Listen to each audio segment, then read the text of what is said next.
Good evening, everybody, and welcome along to the West of Scotland for night one of season 2 of the West Base Threes. And for anyone that has seen it last season, it was a tremendous success here at the West of Scotland. And as usual, we'll try and talk you through it as we go on. I'm joined tonight by Jonathan Ross, and I can just tell you that this section tonight is the defending champions, Greg McLaughlin, brought his team back this evening. And he will face off against local talent in the form of young internationalists Laura and Sarah Campbell and Team McCabe, the Coatbridge trio, Stevie Hume, Fraser MacDonald and Stuart Forrest, and Neil McMonagle, Sid Harris and Raymond Harris as well. First match we are going to bring you this evening will be a singles clash, and that is between Ian McLean and Raymond Harris. The format is pretty simple. In this singles, we will be playing 4 ends of 3 bowls. In the pairs that will be taking place at the same time, they'll be playing 3 ends of 3 bowls, and then at the end, after everybody's played singles and pairs, there will be a triples to finish off. But as we go through the format, we will explain it a little bit better for everyone, for the new people that are watching us. As the first bowls have been delivered, there's no trial ends, just straight in. How's things, Jonathan? I'm doing fine, Sam. It's great to be back, and hope we get as good at bowling as we had last year.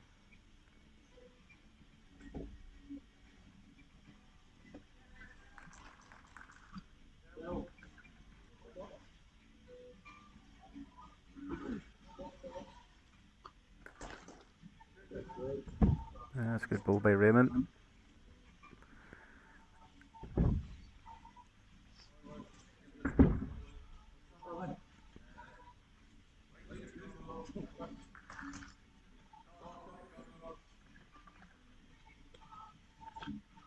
Now as Ian got the push.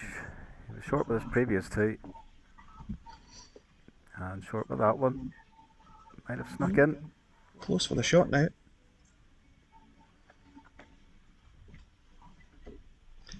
As ever, we will be looking at the comments on Facebook Live, so if you've got any questions for us here, by all means ask them. We don't know if we'll know all the answers, but certainly give it our best shot. And Raymond was just heavy there, so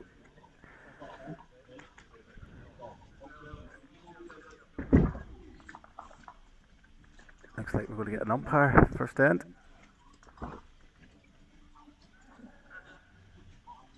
So Lennon's shouting for somebody to come on and mark this, or measure it.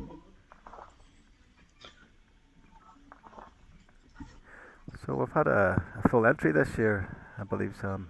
We have. It was tremendously successful last year, as I say. We ended up with 28 teams last year, but this year, within the first week of it going live for the entries, we managed to get the 32 entries. So we are going to be 8 weeks, 8 Mondays in a row, Johnny. Yes. We'll bring 8 sections of 4, and that'll then finish with night 9 will be the finals night, which will be a Monday night this time instead of the Saturday before Christmas. Okay.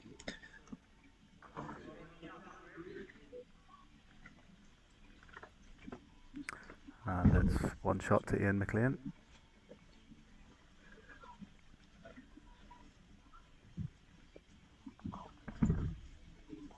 So for a wee brief rundown of the matches, each match will consist of singles and pairs, and then they will then spin around and the second player will take their singles spot. So currently at the moment we have Greg McLaughlin and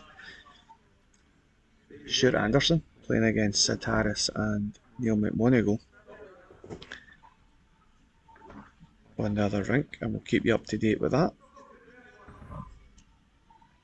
But we'll get back to this singles action after Ian won the measure, 1 shot. Yeah, Ian won the measure and he's put a much better lead ball in.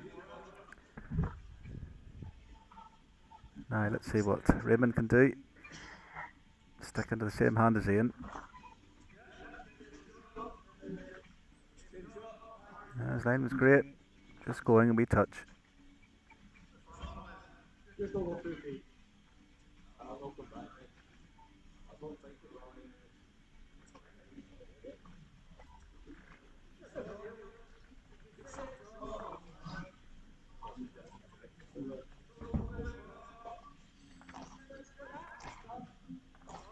Similar ball from Ian. Make it by it. Yeah, very good.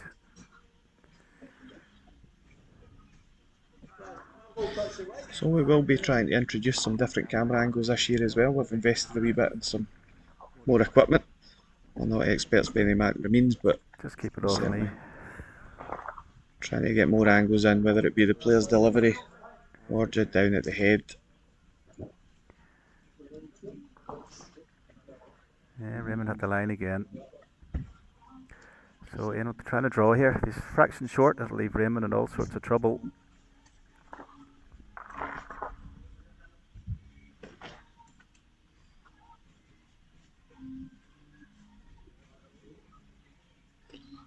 Yeah. He's short. Just short, as you don't said. think you want to be that short. Still in. Leave Raymond a chance to draw or get a good second shot. Second shot's his priority. Well, this one's setting up. Just overdid it. You sort of said to yourself, I don't want to be short, and I think he just overdid that. So it looks like 3 shots to Ian. It's not the best of starts for Raymond, but it's a 4-end game. Grabs 2 twos. He gets a peel with Ian, who's a top form outdoor and indoor. Recently won the Scottish Outdoor Singles, I believe. And has been selected by his country to go to Hong Kong later. I think it's next month. And that I think he plays with Darren Galtieri. He's had a good couple of years at Scottish international level. Yeah, another great start. Showing his class already. Yeah, the first few ends, beginning of the night, or the trial ends really. So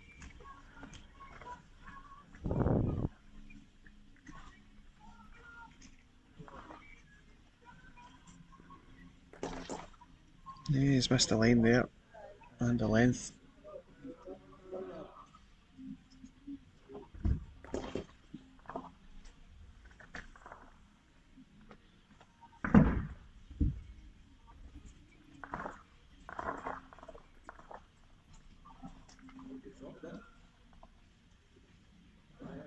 Yeah, very good begin. now, will Raymond switch? No. Just trying to draw it off. I thought he might have played the back to try and tap it. Certainly a baptism of fire for Raymond. This will be his first go at this level, trying to compete against somebody of Ian's calibre. Yeah.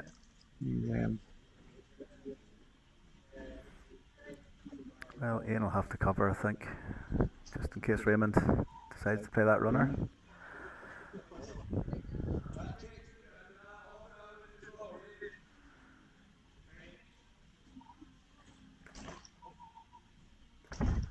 So he's tried to do, I think. Certainly split the two of them anyway, Johnny. There's Raymond playing this shot. He's going for it, you know. Very close. Gets to it. Oh, well done. He's got a contact. Ian's ball's following it, unfortunately. The ball just Ian will followed on get the through. shot at the respot. Probably made it 3-1, so certainly an improvement. Yeah, it'll give him a bit of confidence for the games going forward.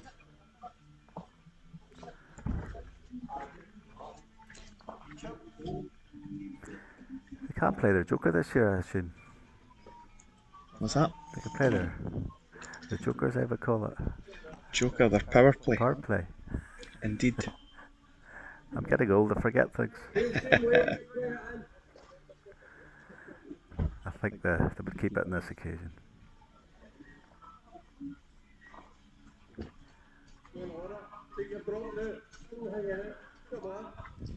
So he's decided to lead off with this forehand going towards the scoreboard end here. Big sweeping hand. Yeah, it was a hand that Greg McLaughlin played very well. He's also a member of this team. I wonder if he's passed on the info. Yeah, this looks a better starter by Raymond. Yeah, great ball, Raymond.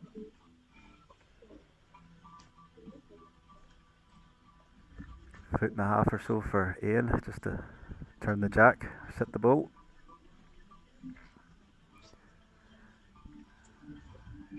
Ian shouts it needs to run, so.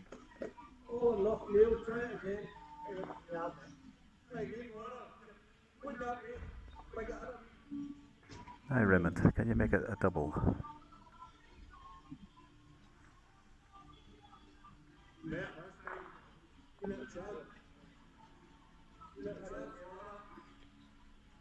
Just added. Won't be wasted though.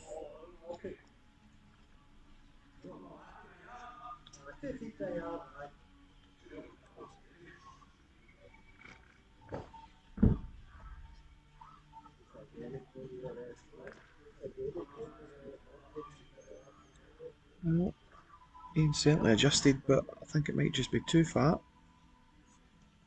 Yeah, now. So a wee chance for Raymond to double his score. Yeah, that puts him in the game.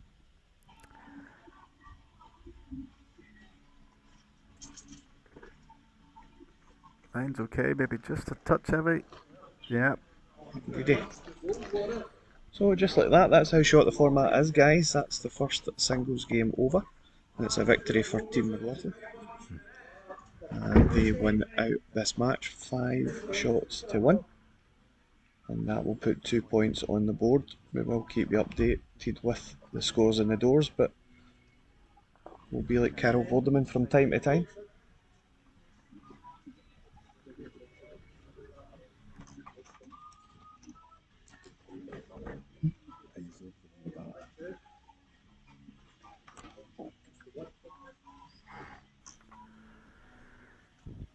Yes, so as you say, Ian won 5-1, but Raymond will enjoy the experience playing a world-class player.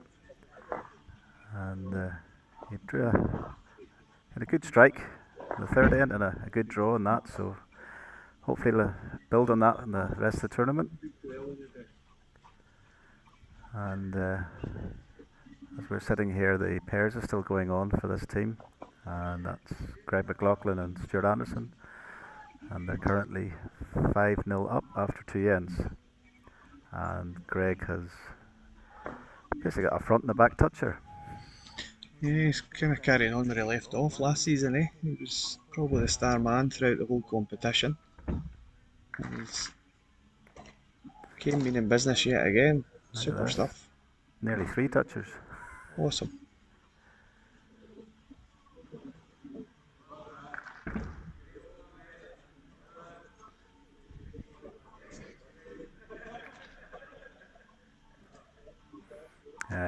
Neil just shaking Greg's hand in appreciation of the quality of bowls he just played.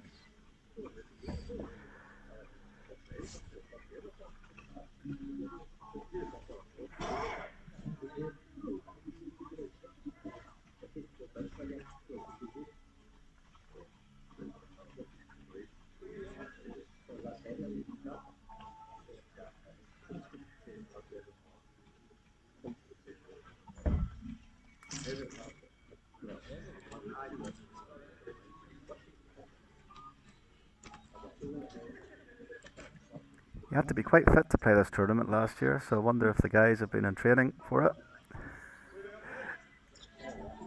Yeah, it's a lot of ends in the night, isn't it? Yeah, it's just constant play. We should be with you tonight till around 10:30. All being well, if there's no slow coaches amongst us.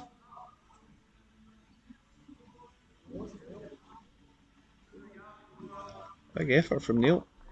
But he's just made it ever so slightly worse.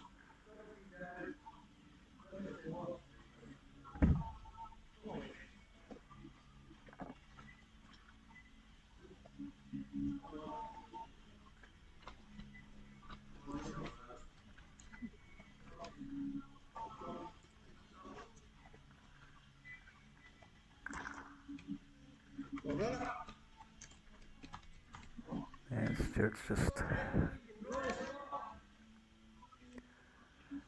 Sid's asked Neil to draw.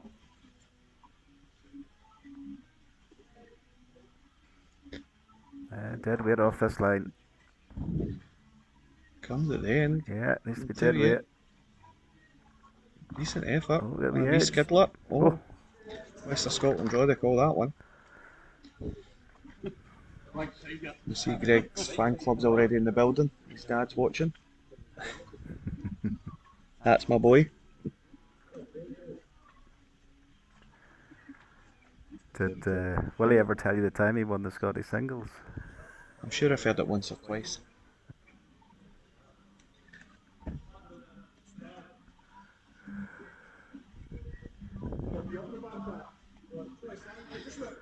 So while we're watching these games, as I say, there is two other teams, the McCabe team and Team Hume.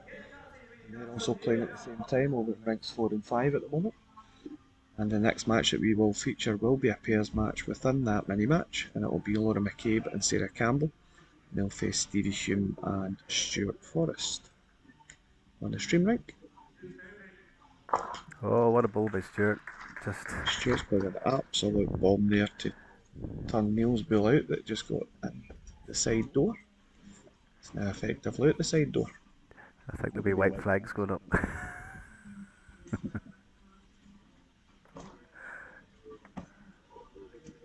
What will he do this time?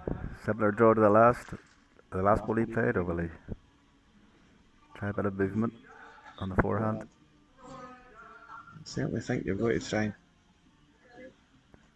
make a wee change on that, Johnny.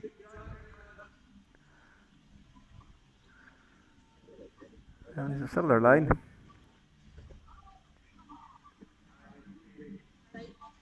Got the running. Reaching. Just shy. Great line, just shy. I think an abacus is needed here.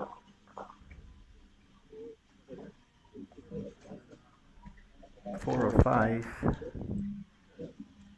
Not sure yet. But anyway, Stuart and Greg take that match. Combined with Ian, they get the clean sweep in the first rounds. Yeah, so they'll be off out the blocks quick. 4 on the board already.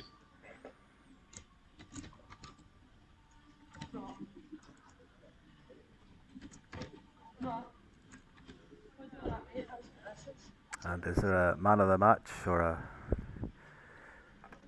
person of the match? Yeah, so as last year, there is an MVP, and that's awarded to the most successful player each night. And they will get a prize towards the end of the competition as well. So whoever is the most valuable player in each team, or each night rather, and that will be through the 8 nights, will get a prize.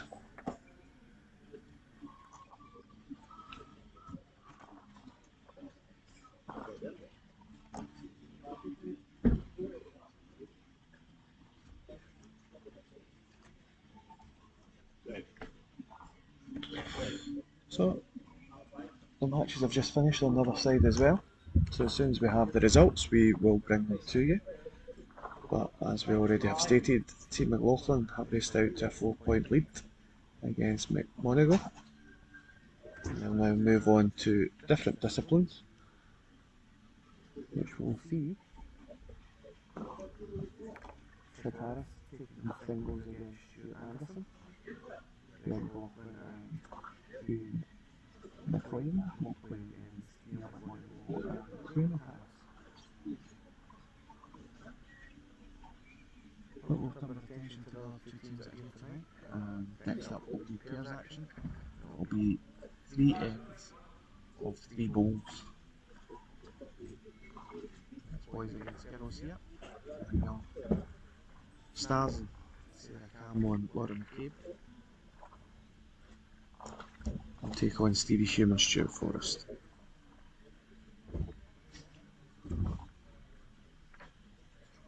Yeah, and Stevie qualified last year, the final stages. So in this section alone, we've got 2 qualifiers. Yeah. So Tough draw for both teams this season going against one another. I'm sure you'll see many more talented players throughout the 8 weeks. We've got lots of Scottish internationalists as well as lots of club bowlers as well. It's a great opportunity where they might wouldn't have the opportunity to play against these players, world champions, Commonwealth champions. So it's great that the format allows them to do that. Being over a short period of time as well, it won't be disheartening for them to go out and have a go at them, over 3 or 4 ends. So let's see what it Yeah. brings. And did Laura survive her trip to Aberdeen at the weekend? Yeah, the girls were up there playing national singles. Unfortunately, both did lose in their first round matches, but playing against quality opposition. Laura going down to Caroline Brown, Oh, she's a superb player, Atlanta, yeah. who's won it previously, as well as represented the country at almost every level there is to play at the game. So certainly no shame in that defeat. And I think Caroline actually just come up short against Claire Anderson in the quarter final. So she certainly had a run after playing Laura.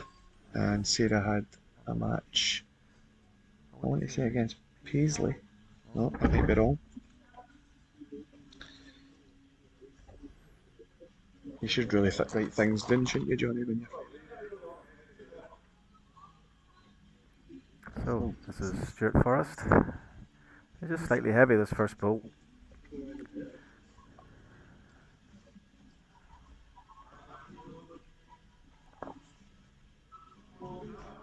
And he's played a cracking bowl because Sarah had an excellent opening bowl.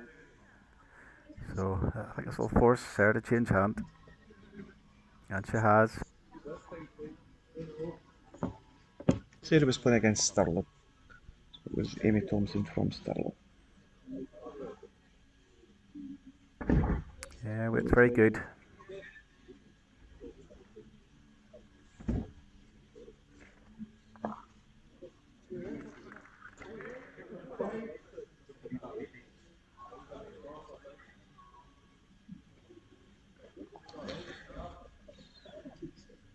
Maybe opportunity for Sarah just to tighten up a wee touch, a couple of feet on, punch the ball through the gap.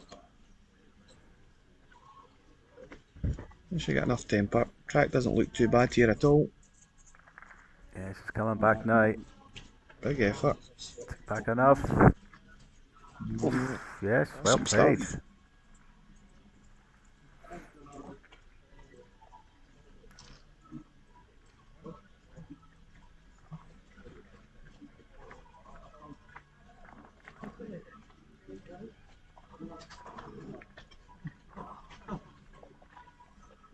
I can't see from the angle, but who do you think lies? I think Sarah's just sneaked out with her last ball, to be honest. It's a bit of a gap, isn't there?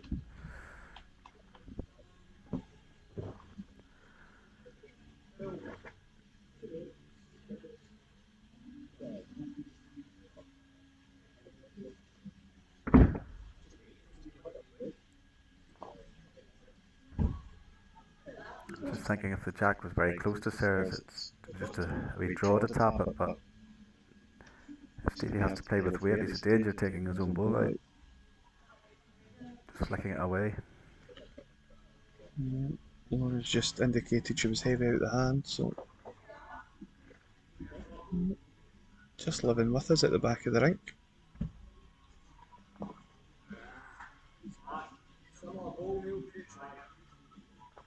Definitely a better line from Stevie.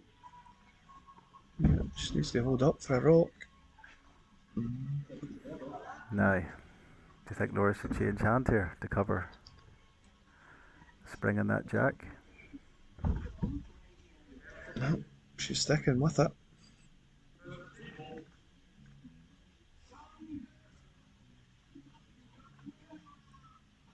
Be far away.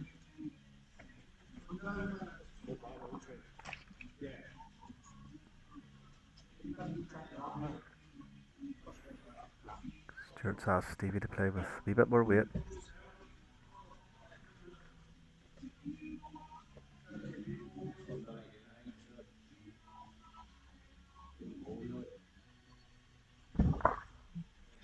Probably gives the girls a wee bit of protection through there if it is against. She could probably squeeze the jack out herself now.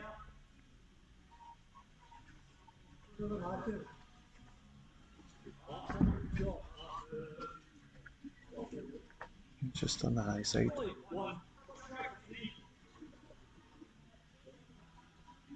I think she's just using that as practice for a weight. Yep. Might as well get the opportunity to get used to the rink. So it was indeed Sarah's great draw shot. Took the shot, and a short 3/4 jack from Sarah, and she's also playing the forehand.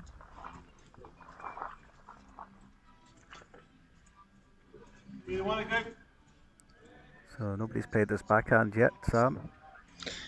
No. I tend to favour the backhand going in that direction, but I don't know if it's because I'm a lefty, Johnny. But no, I prefer it. Yeah. Well, well, commentators, Gus, we've just spoke Stuart into it.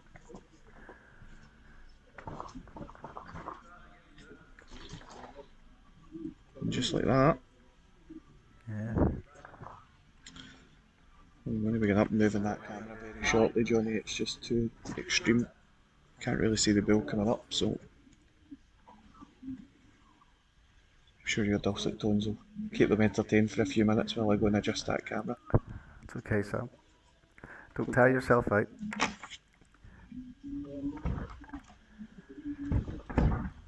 Right, so Sarah didn't capitalise, and it's left Stuart pretty bit of room to draw. And he has. Nice.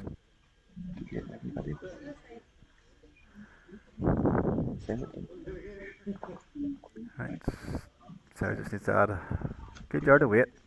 Draw to the jack or set that last ball of Stuart's. And she just hasn't reached. Three decent lines.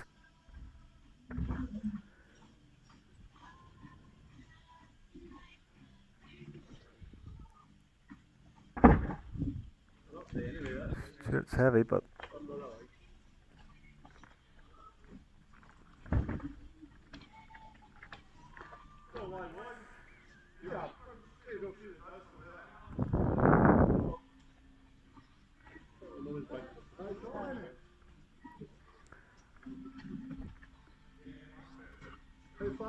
so what hand will Laura play? She can still get round it on the forehand, but she might prefer her back.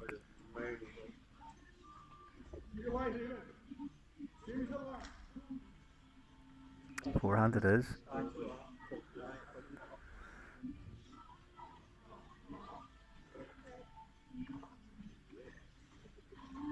Well, she's saying no up, but it's just her line, I feel.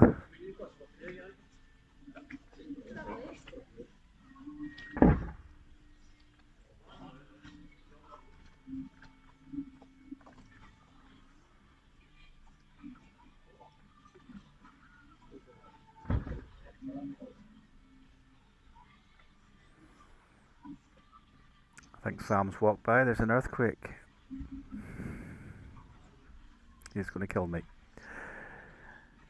Right, Stevie's trying to shut this off for Laura.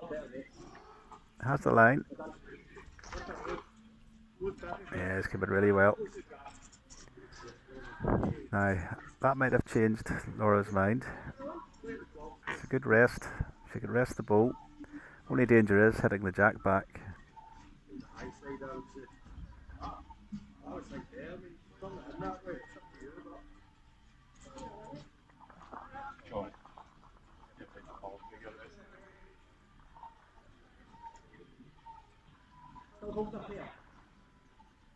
And Sid Harris has decided to play a power play against Stuart Anderson in the singles another game. Stevie Hume's well played again. Yeah, Laura's in all sorts of trouble here. Well, that stops the jack going back.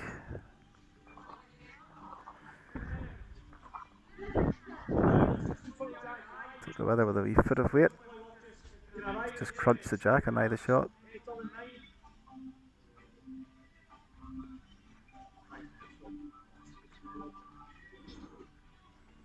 It's definitely there, but she got the line.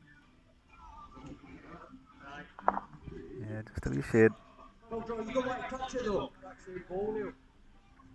Check right on it. Line 3.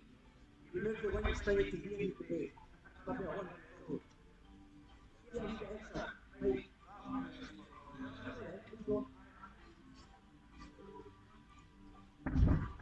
So Stuart was afraid of him touching the jack down and losing. They're laying 3.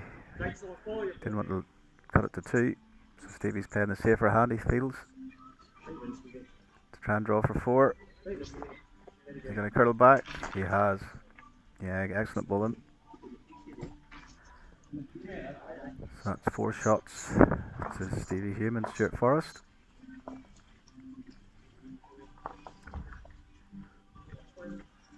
They have a 3-shot lead into the last end.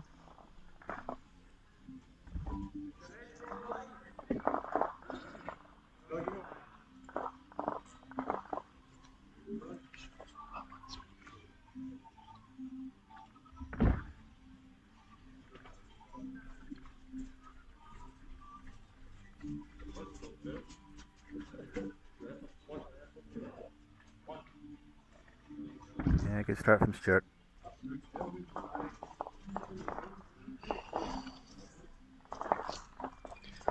Yeah.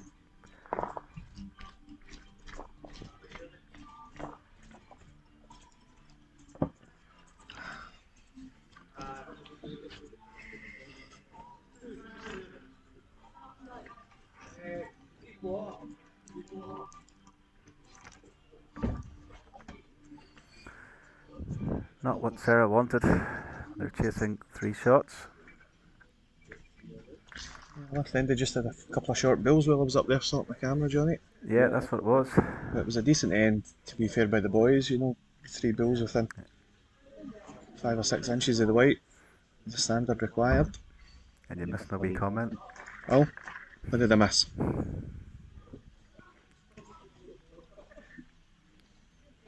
You can watch it tonight. Alright, okay. That's the right idea. Made sure she was up.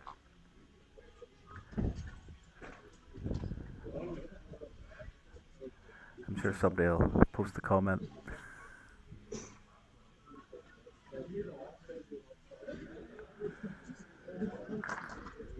Yeah. Counts and covers a bit.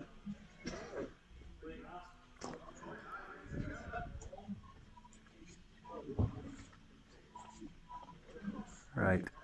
Just needs to run.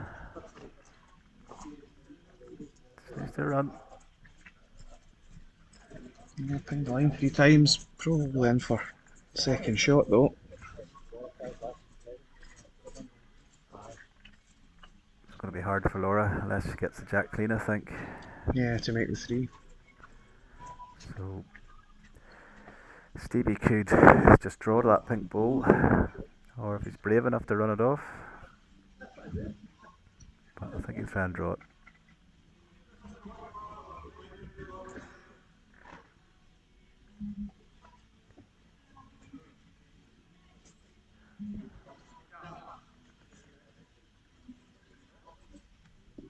Yeah, that's a good ball.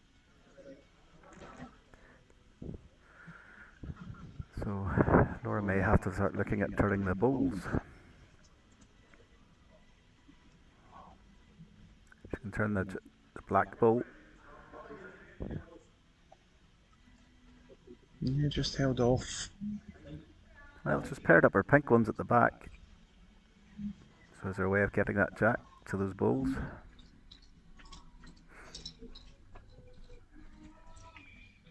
Probably have to slice the jack on the underside. So I would take a wee chance to maybe run it with 2 black bills. That's what I was sort of saying with her second ball. I think she should put the pink ball onto the jack. Short pink one.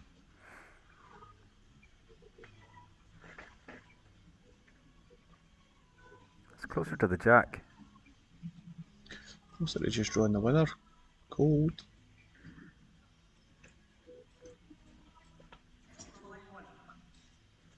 Just short. Stuart fancies his bolt.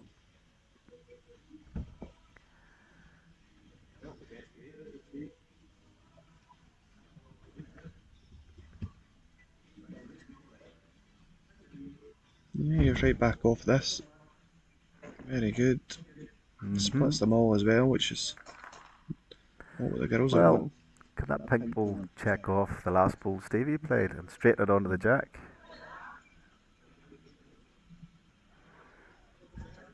Am I watching too much Pinball Wizard?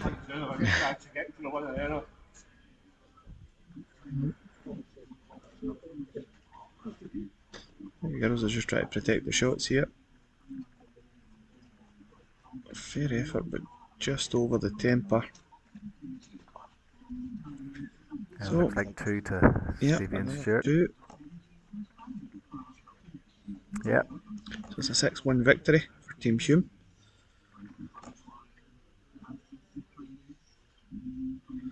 And we'll have Laura and Stevie staying on the rink as they'll now move into singles action.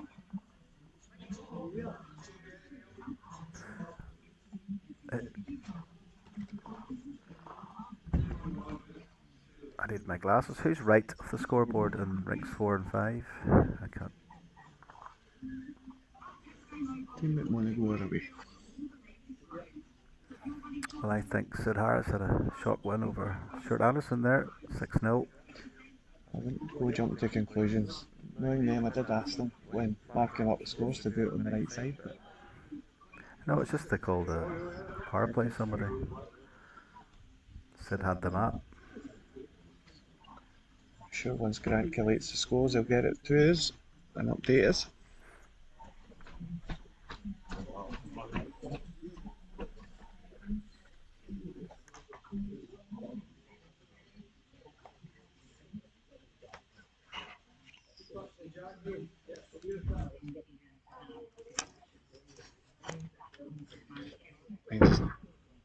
I just picked up stuff. It's Grant sending the scores to your phone.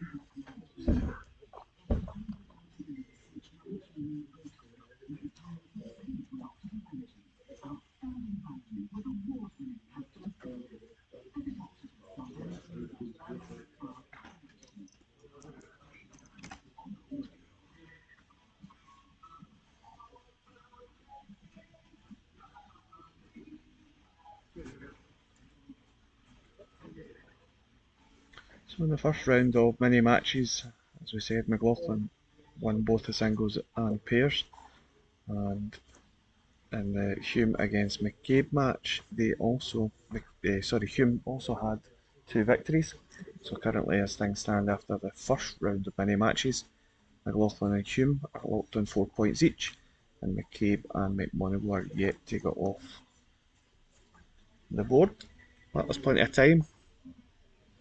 Plenty of points up for grabs this evening. Right, so next up, training ground. Two players have just signed, Laura McCabe and Stevie Hume. So both players had qualified to play before the semi-final play.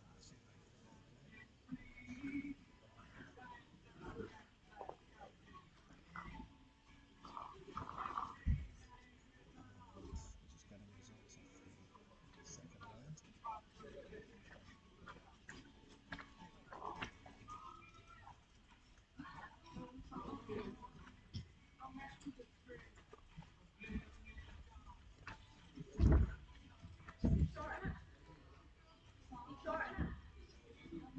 So after 4 matches, Steve Hume is top of the section. He has 8 points.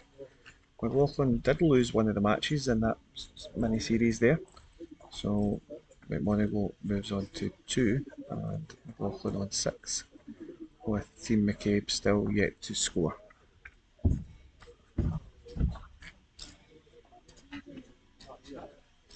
So we now have Laura McCabe against Stevie Hume.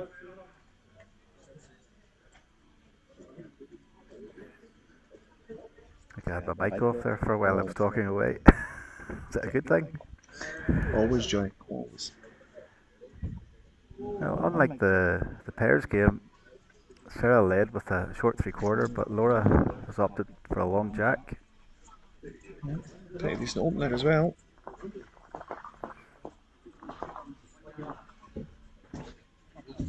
And marking this is JB Freeman, who qualified to the next stages of the under 25s.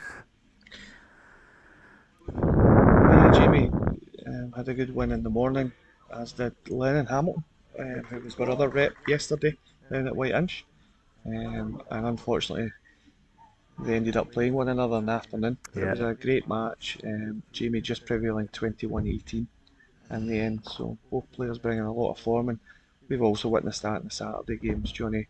We're now up at the Premier League level this season, the West of Scotland Gents, and the boys are finding out the hard way of what the standards are required. But we've certainly held our own thus far, and well, that's how you learn. Enjoying it, yeah. Absolutely. And a great start from Laura. She's turned up her short bowl.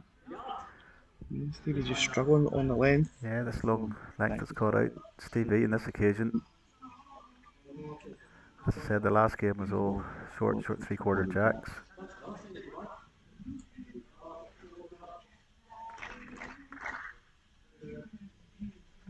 The big forehand side. We'll wait again.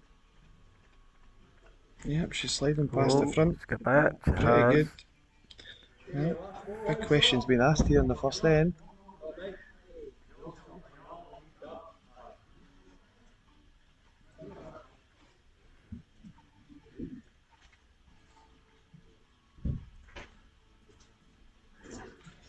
Well, it's a dead draw line. Big swinging bull that Stevie plays with, getting back everything here. Is he going to get past the front one? Not quite. It's no. So, it's like a 3-0 lead. I always felt that ball was going to be in the way for a draw. So.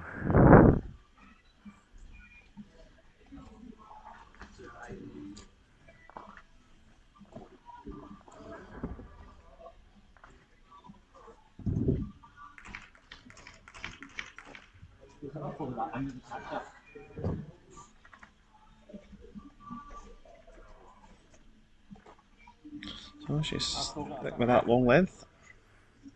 Well, it definitely worked that first end, so why not continue with that? And just playing this backhand.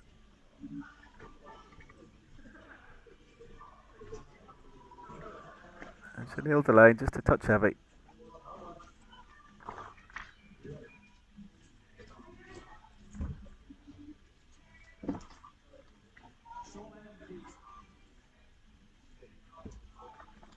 Yeah, Stevie's, I think he's up this time. Yep. He's open up. Yeah, just missed the line.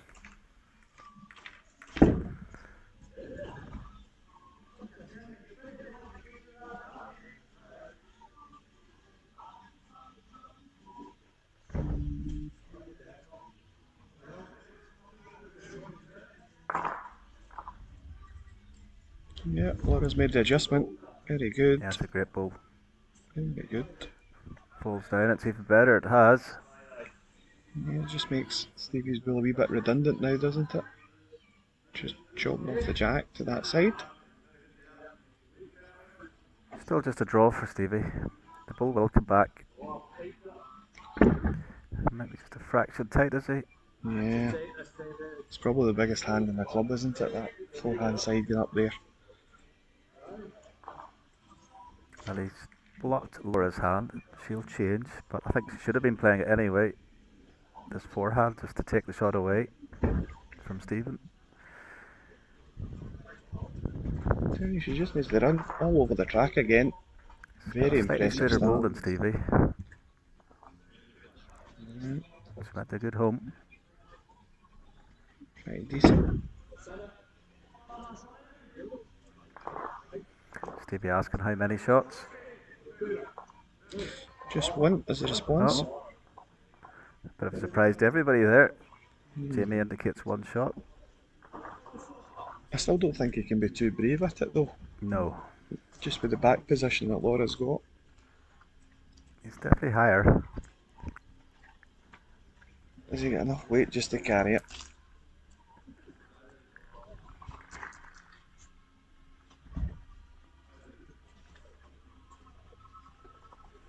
Yes, single to Laura. She takes a commanding 4-0 lead after 2 ends. So she'll be looking to score one end. That should guarantee her a victory. Unless Stevie wants to play a power play.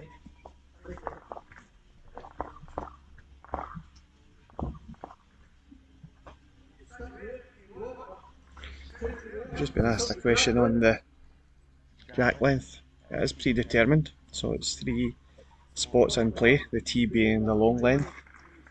The spot further up from that is the middle, and the shortest jack that they can play is actually 2 spots from the tee, but they can certainly move their mat length to any length they wish. The reason that we do that is just purely for the streaming purposes, so that we're not doing too much with the cameras in terms of zooming, etc. It makes their jobs a bit easier with the scoring being as quick and complex as it is, and it's a job less.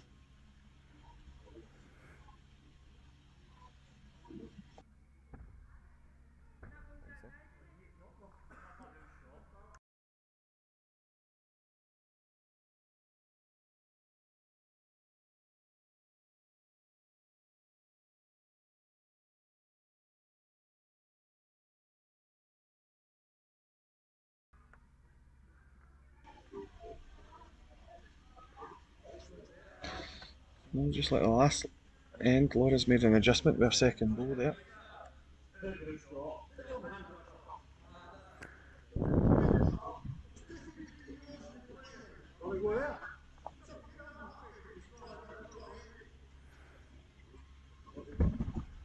Stevie got the legs. Nope. I think his line was okay.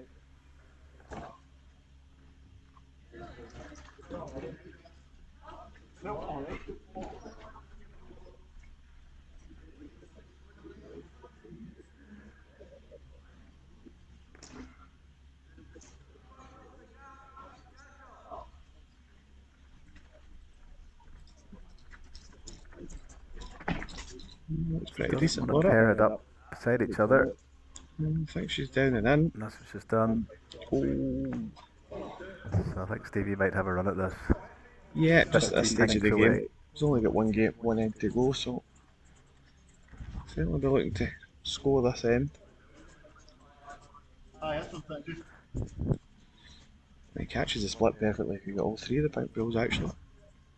Yeah, it's on its way. How's your result?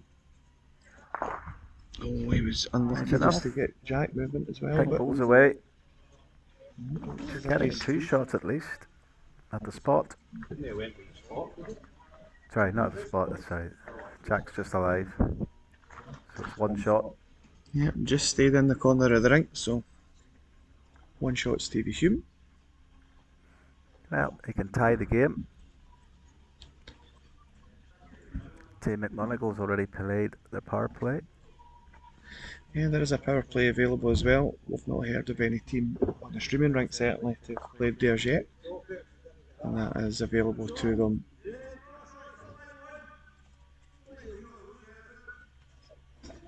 But only once in each match, so they have to chat with their teammates, see if their teammates are in trouble or not. Well, the pairs game as well. Team McCabe has got a 5-0 lead in the first end.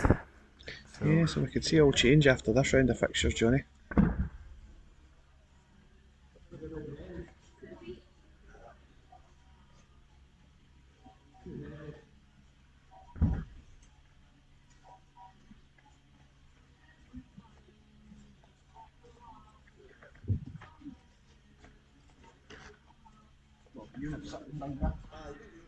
Stevie needs to touch the jack a fraction to bring his ball in to play. Because I feel Laura's land shot. He needs to run. Might just be enough to count. Yeah, but as I said, he needs 3. Yeah. So probably be a matter of taking bulls out.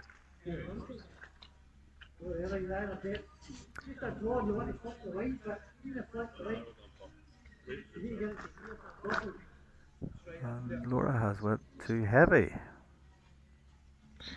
Yeah, she had the right idea, just wanted to try and split Stevie's 2 bulls. But she's went a wee bit heavy, so slightest drag on this jack, she might just. It's 2 shot. I don't know whether if he moves the jack, does he get 3? Yeah, is it But I maybe know if worth? he trails the bull out, he sits at the place, he gets 3. Yeah, that's probably the simpler shot at this stage of proceedings, isn't it? Just to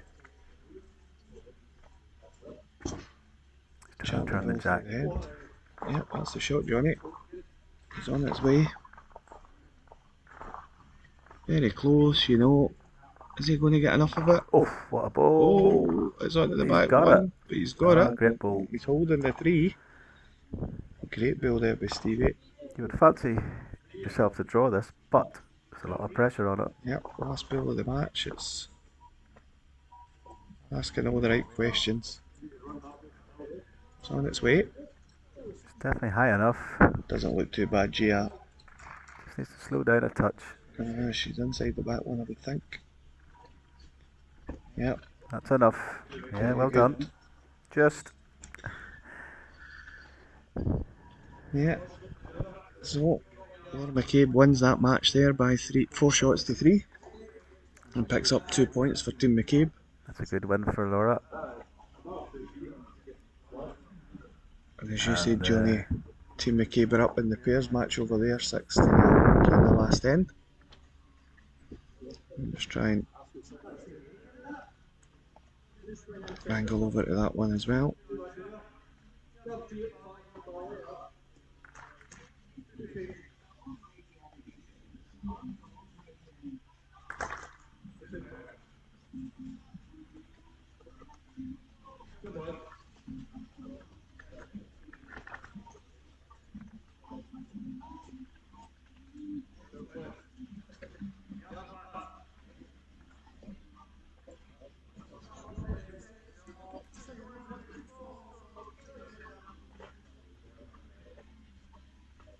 So Fraser needs to get in close, or it's.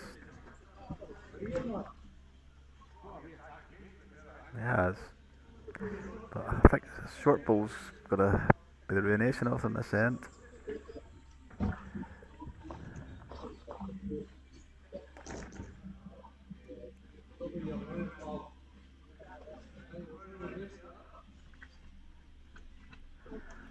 Yeah, it's enough from Sarah. I think Fraser has to turn his short bull up and try and run through with it. They need 6 shots. Yeah, I think they'll just be trying to protect the shots at this stage. Looks like McCabe will be holding the host here and pick up 4 points from both these matches. Bring an overall scorecard after the first triples match to show you where we sit.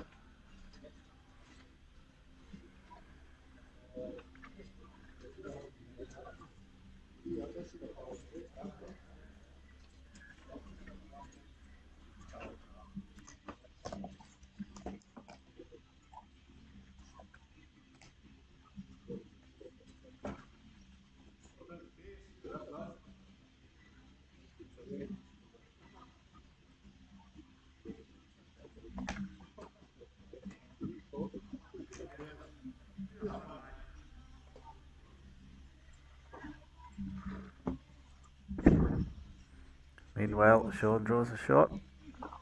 Oh.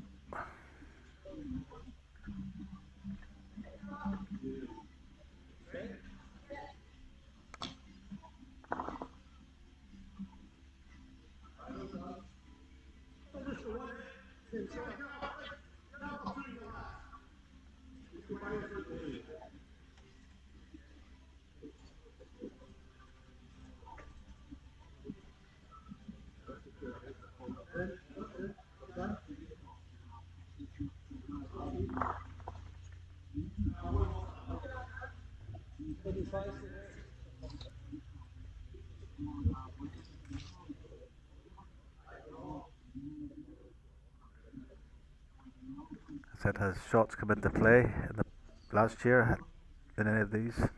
We did actually. One of the weeks, in fact, it was the week that Stevie Hume's team was involved. It was very, very tight. There was actually 3 teams within a point of one another in the end, Johnny. And it came down to shots.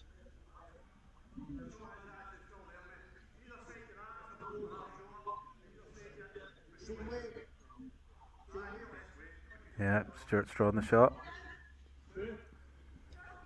Hopefully there'll be a way that we're still trying to work on it to get all the scoring provided on the screen as well to show the viewers at home of where we stand. Very grateful for the spreadsheet that I've got that actually can do all the calculations and stuff for this weird and wonderful format that I come up with. But trying to get Doing that some studying over the summertime.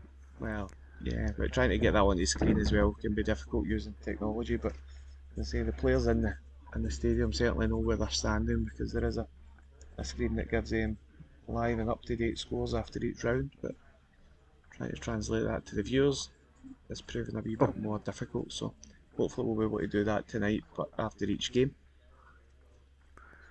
And Stuart, I think, just went too heavy. It looks like 2 shots to Stuart and Fraser.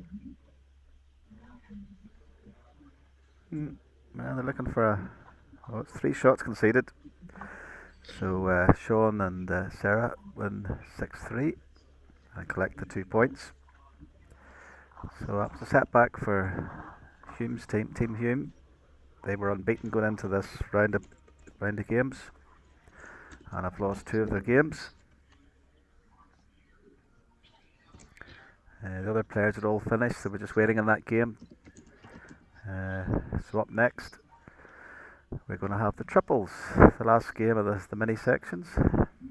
Yep, so it's as quick as that. So what we'll see now is Team McLaughlin against Team McMonagle in the stream rank, and Team Hume against Team McCabe will now come together and play a triples match.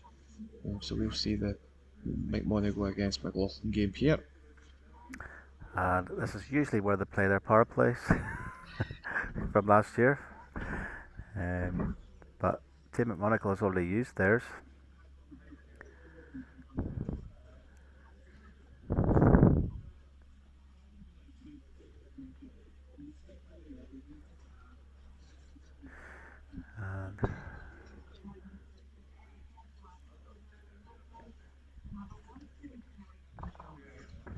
So we'll go, some of the players getting a quick wee drink before they come back on. Yeah, so we're an hour already in, Johnny. Saying this will be the first end. Sorry, it'll be the end of the first set of matches. The players will switch round and play different opposition.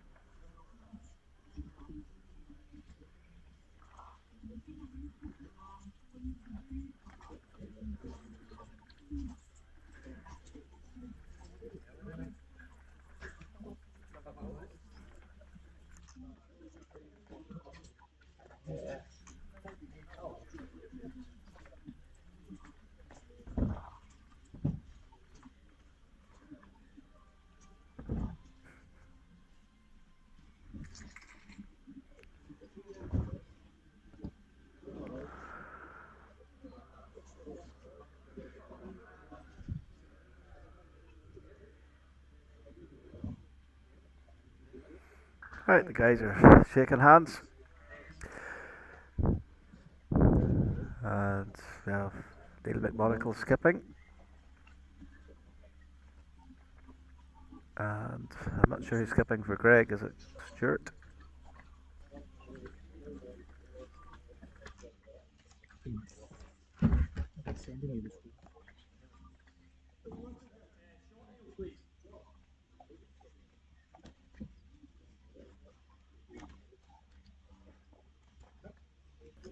Yes, it's Stuart Anderson skipping, current world champion, indoor.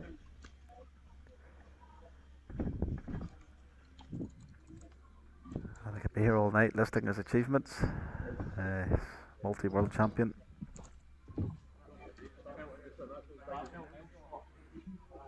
So here we have Greg McLaughlin leading.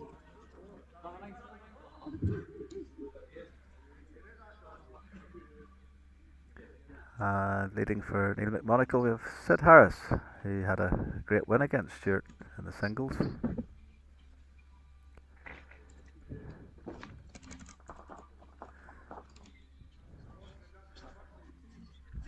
And I'm not sure it's a stage fright bull, but he played last year in this tournament, so he's well, should be used to it.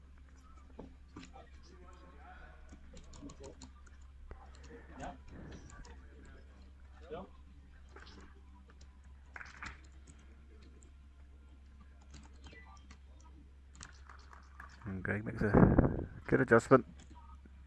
Can Sid do the same?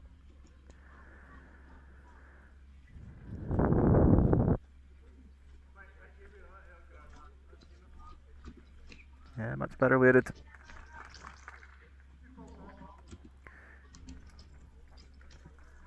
Yeah, he just caught a high line and knocked Greg slightly closer. And this is Ian McLean. He played his forehand in the singles.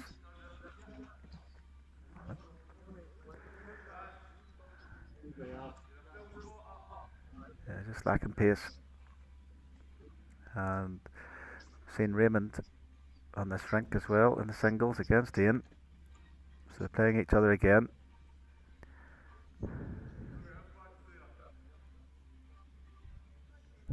And Raymond tended to be heavy that game. He started off that way in this one.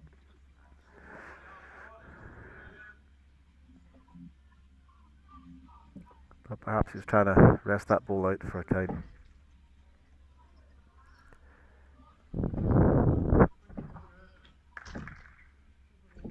And Ian McLean's made the adjustment, made a great adjustment. Well played, side toucher.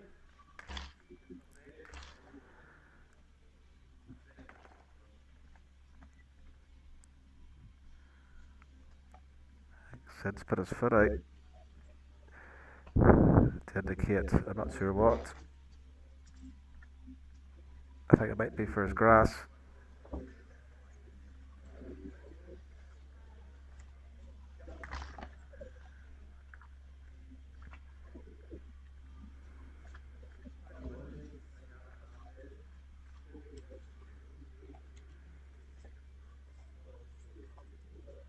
I think Stuart will play this backhand. I think because Neil will want to play the forehand, I would say, to nudge the jack. Yeah, Stuart on his backhand.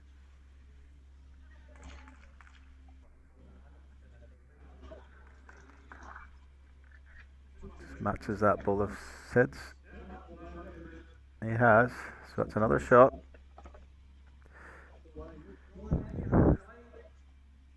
I think the call is just for a draw. Keep it to one shot.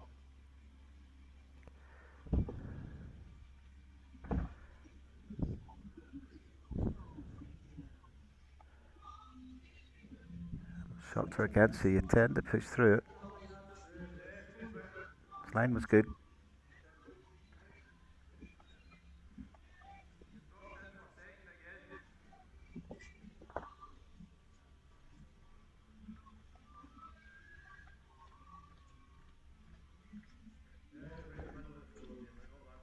Stuart's went for the cover. 4 against, 5 against the match at the back.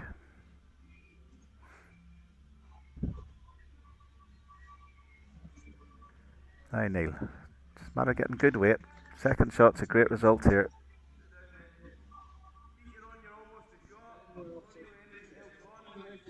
Just a wee touch high, maybe. So I think that's 4 shots to Team McLaughlin. 3. I've been told 3.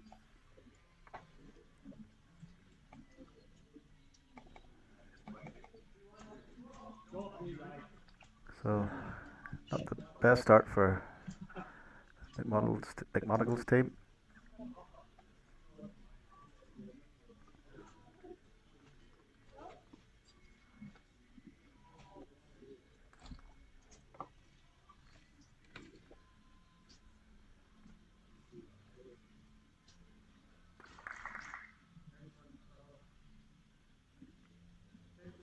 Yeah, great start from Greg. That's Greg from last year.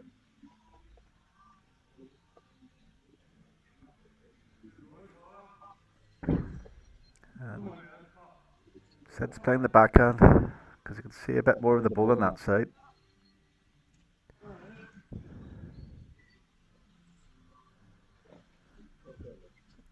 Yeah, just his weight.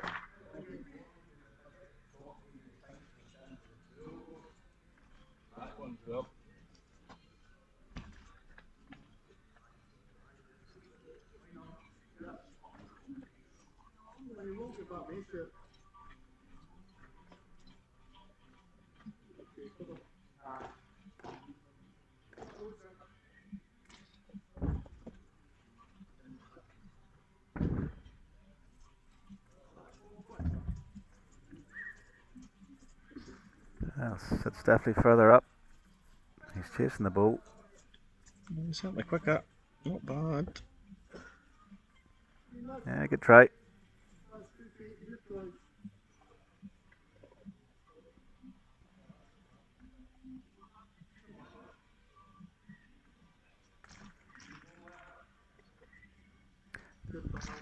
That's Get very to good. that last ball of Sid's or a back toucher. It's close to the back toucher. Oh, superb. Now, will the two balls go? Just the way they lay.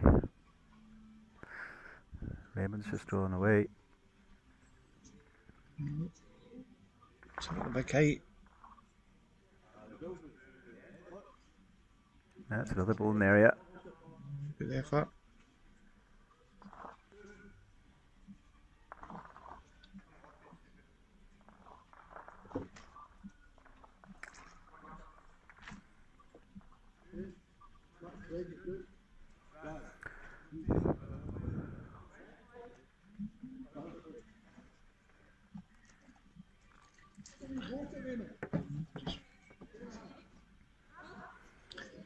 Neil's just told him to have a wee go at this. I think that's the right call. You need to take The this two ball. balls away. No, we're going to get back. No, he's just missed it on the high side. Well, he's got the spot. Yeah.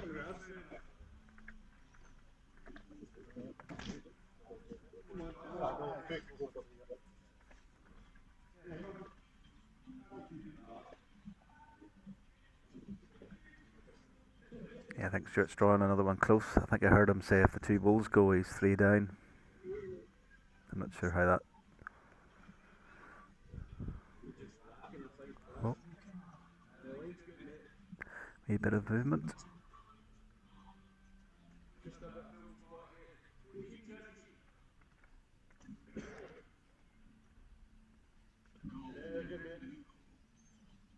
If he drops just in front, it makes it much harder for Neil.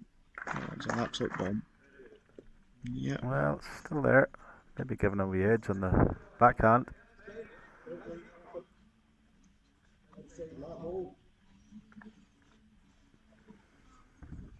Just widen it a fraction, I feel.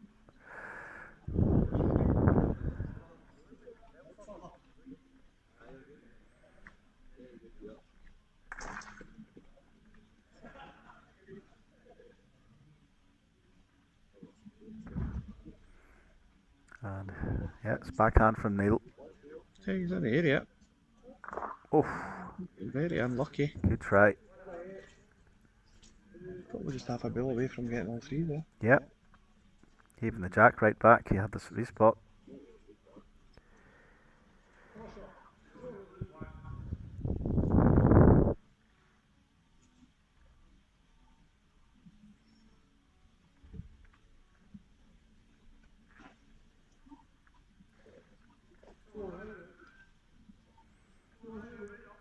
Neil's not going to like this if it drifts across the head.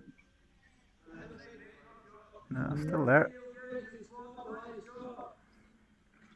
Yeah, call from Sid to get the jack to the respot.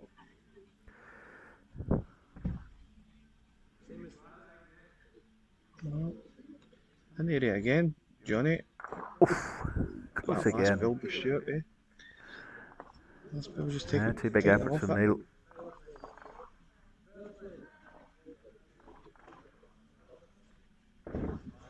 Can't play as power play. Wow. Unless it was Stuart played it. I think it was, so Stuart. Right. teammate want to go playing their power play.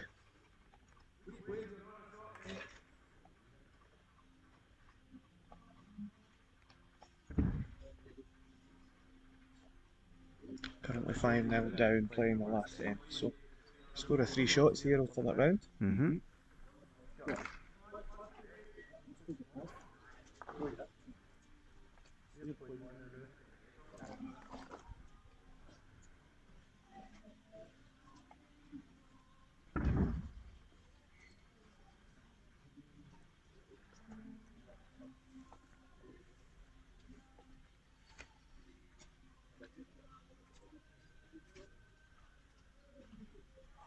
No, Sid's guaranteed he's past it anyway. Yeah. Looking for big counts, you don't need any short bills in the road, so Correct. One of a mix and match for Greg. yeah, anything inside Sid's bills probably pretty decent.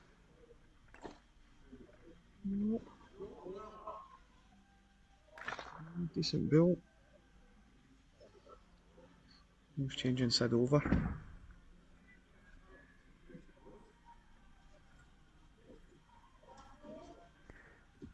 Better weighted, isn't he? Is he going to get back enough? No. So they still give themselves lots of opportunities. You can imagine Enon to just be trying to split those two bills now. No need to chase anything. Turns a jack. Let's get first. He makes it a hell of a lot more difficult. Mm-hmm. Just like that. Well, Neil's asked the forehand. I don't know the angles, but it's a possibility of turning the jack on the other hand. Yeah, I'm just wondering whether he's trying to put the ball in one spot first.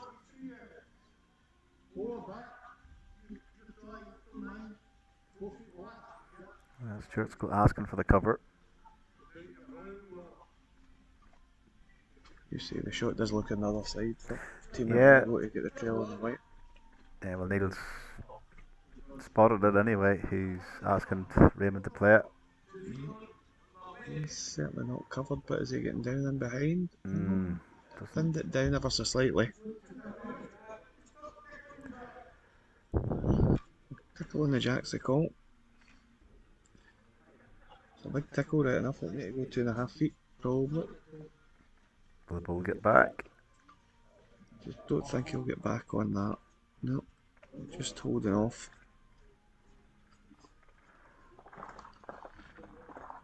Sure, just needs to forget about the head now. Try and get in amongst those back position bulls.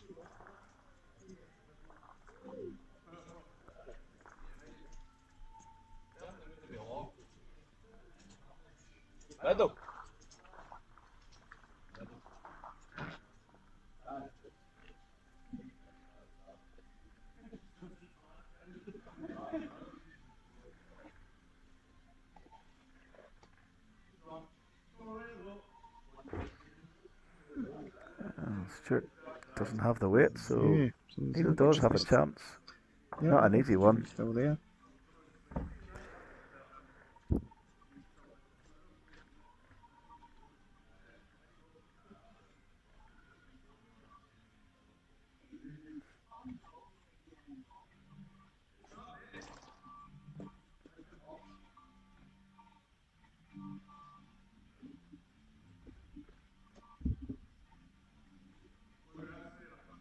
He's definitely a narrower line than Raymond.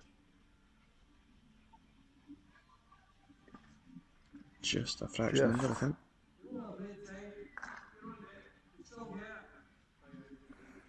I'm not sure where that last ball, if Neil's has narrowed the line, it's harder to get around it.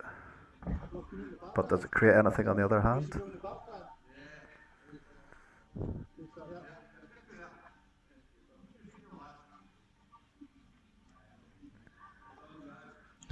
You're just trying to get to this back blue bowl on the top side.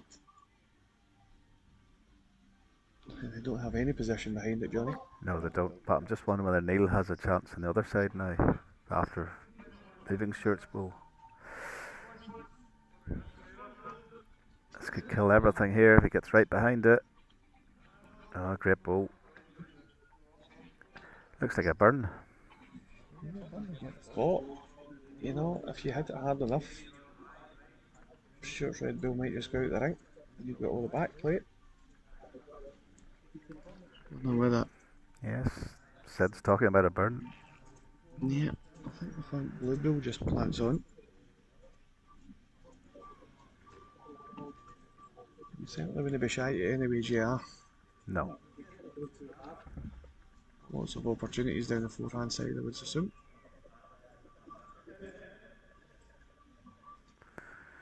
Right, here we go. Playing the forehand.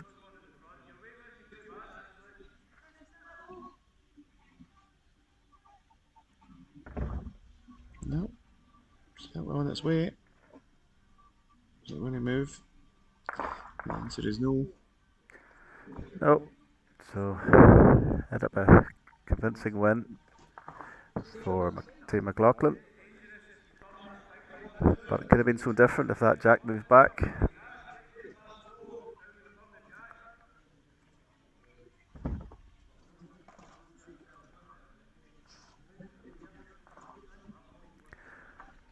So how good are your cameras? Can they turn around to the rink behind us?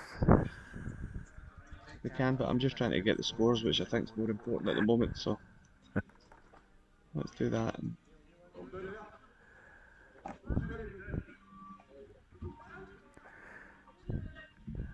Well, in the remaining triples game, it's 2 apiece after 2 ends. But there was a power played called by Sean. He's close to turning his own bowl in for shot. He has.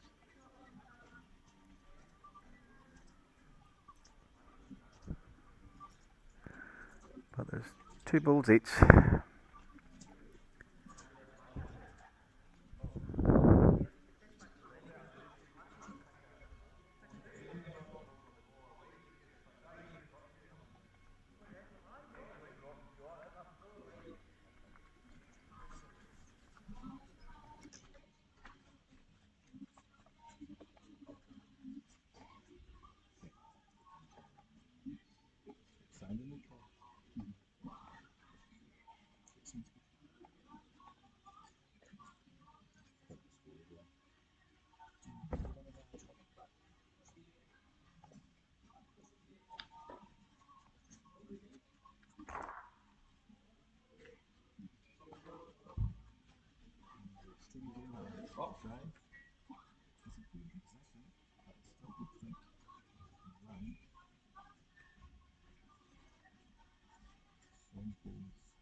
So Stevie had an excellent drive there. Sean was lying on top of the jack. Now he's moved into position, even though he's shot down, has more room to draw with his last bowl. But Laura has 2 bowls to Stevie's 1, and she'll be trying to get a much closer bowl.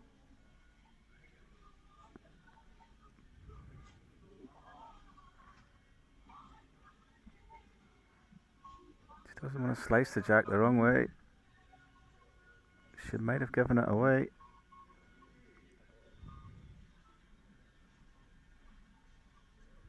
Yeah, she was far too heavy. She was a good yard and a half heavy. Some interested faces to see who's going to line the shot after that. Watching at straws, mate.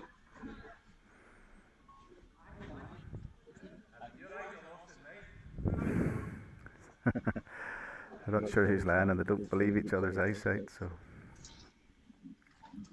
it's just a straightforward draw.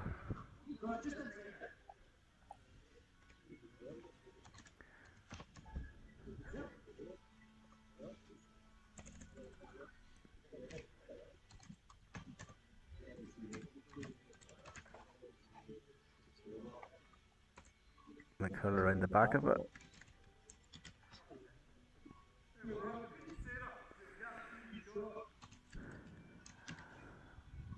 Right, so Laura's basically got 2 feet either side of the jack to draw.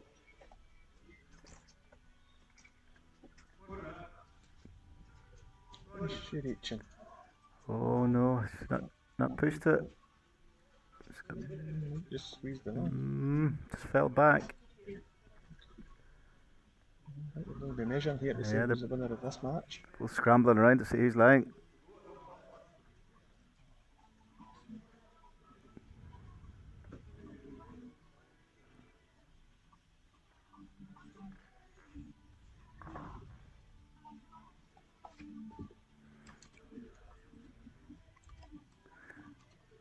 And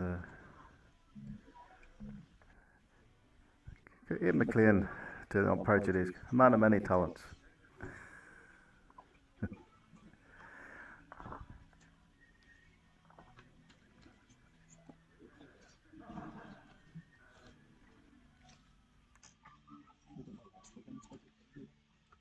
one? Yes. This trouble. Straight with the phone. That's 9 mil.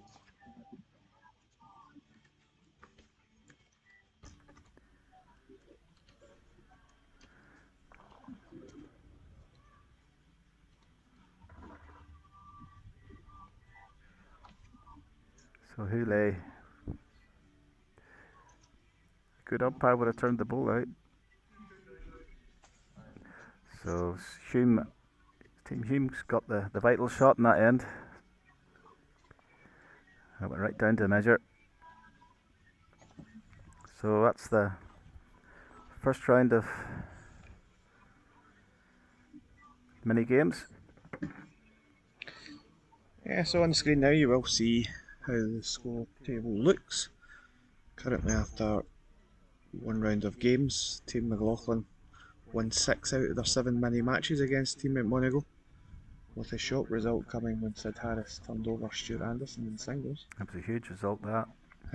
So a memorable moment for Sid Harris.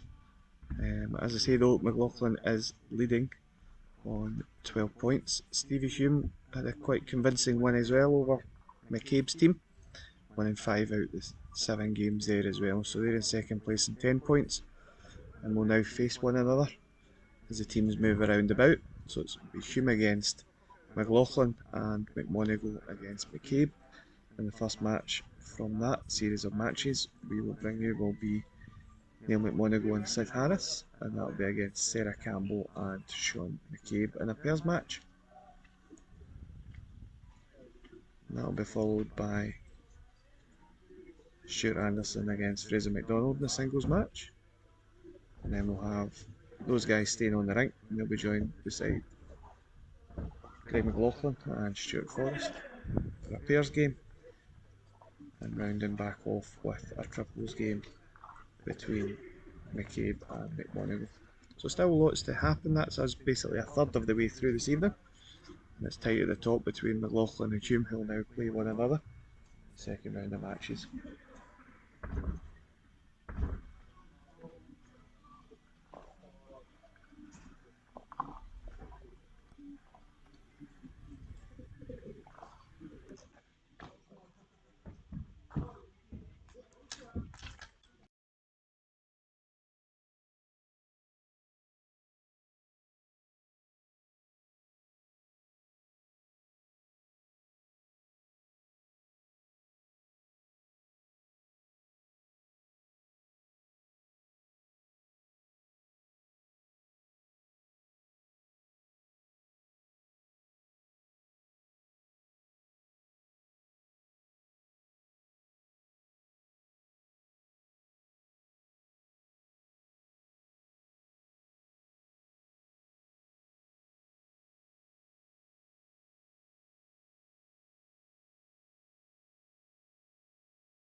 Right, and with young Sarah leading off, and a great start she's made.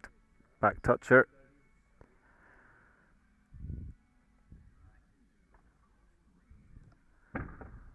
And this is Sid once again, and trying to play this backhand. And he's not far away. That's a big, big effort.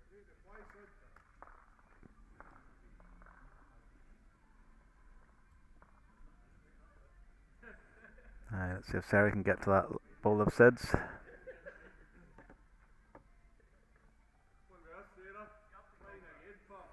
He shouts from Sean here.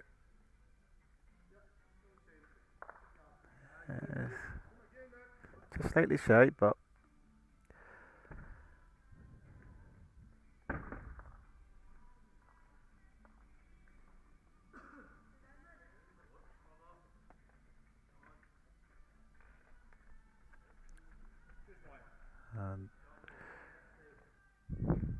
yeah, great line from Sid, but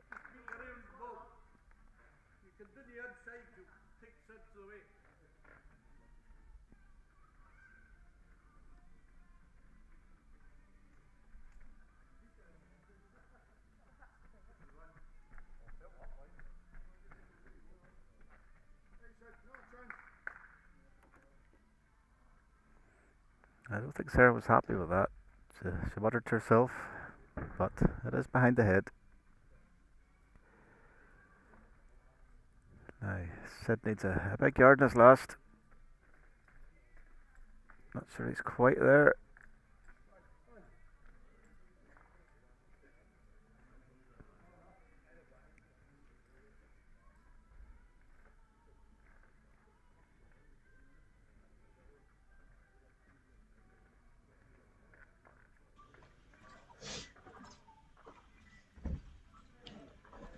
I think we might have our work cut out for us trying to see any of this match, Johnny. A few of our old timers here. The Derriers. So we'll be looking at bums, I'm afraid. But I'll try and use the side cameras as best we can.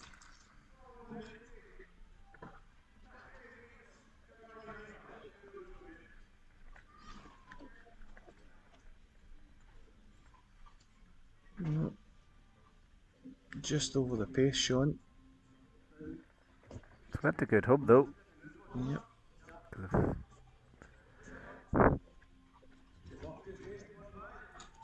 We'll get a sneak peek. Well, we've got the opportunity. Well, Sid's now moved. Sarah still holding on to the one shot. Sid Bill just a couple inches past.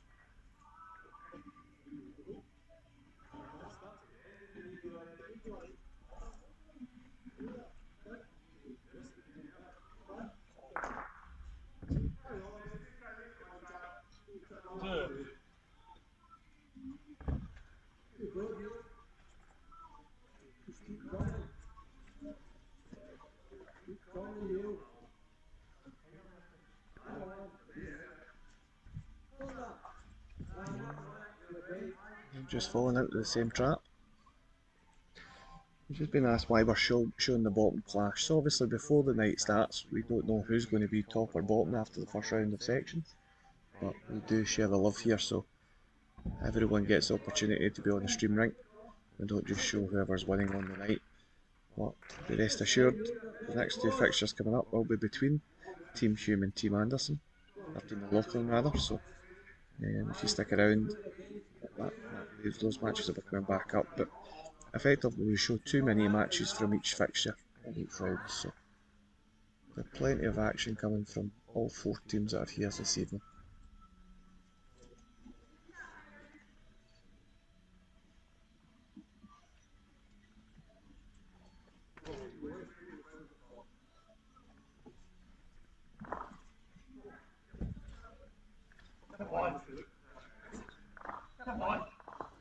Shouts have come on from Sean. Oh, Certainly touched it. yeah, he's got away with that, I think. Didn't squeeze it enough to go to Sid's bill, so he's holding a pair.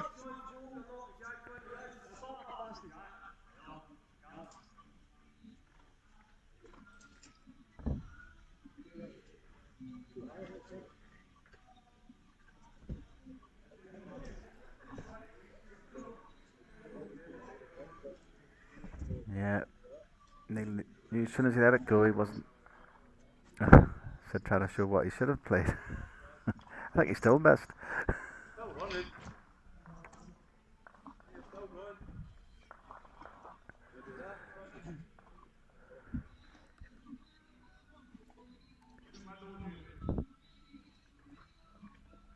So, 2 shots to Sean. He's asked for a middle jack. Sarah has the mat 1 length above the tee.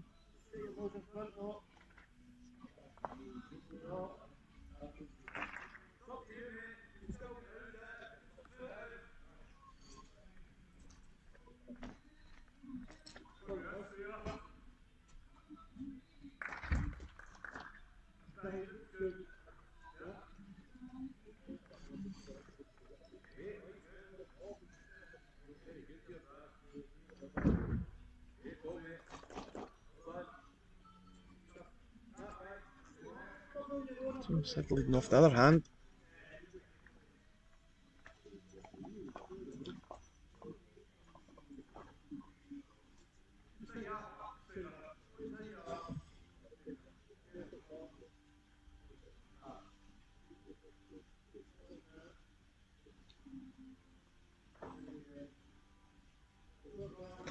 I don't think we're going to get much shown from behind the rink here at all. Yeah, good Very ball from good Sarah. from Sarah.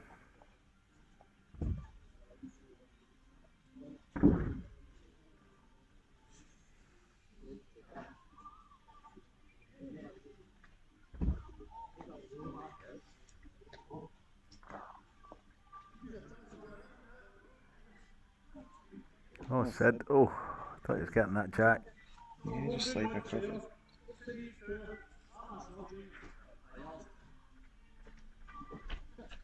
So I'll just be wanting top side here, try and turn the jack round the corner, take it all away from Sid's wheels. Out the nice big track, here it comes now. Yeah, it's enough. Good. Very good. Alright.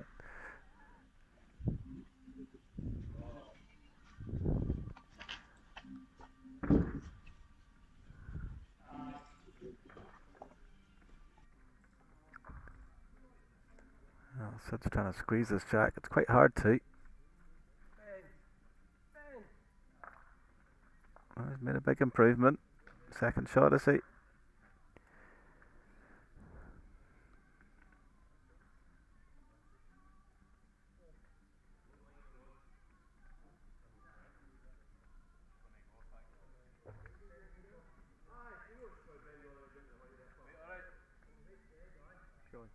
You don't get to watch much yet back if you stand in front of the camera with it. I just realised that.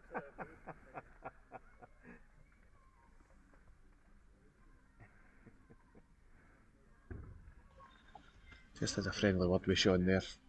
All fair. He'll not be able to watch many of his highlights if he stands in front of the cameras. So that's him being warned.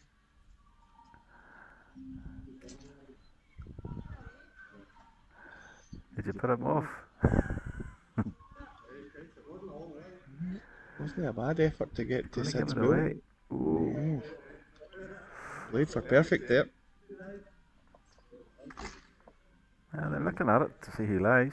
Yeah, it must be close for the shot.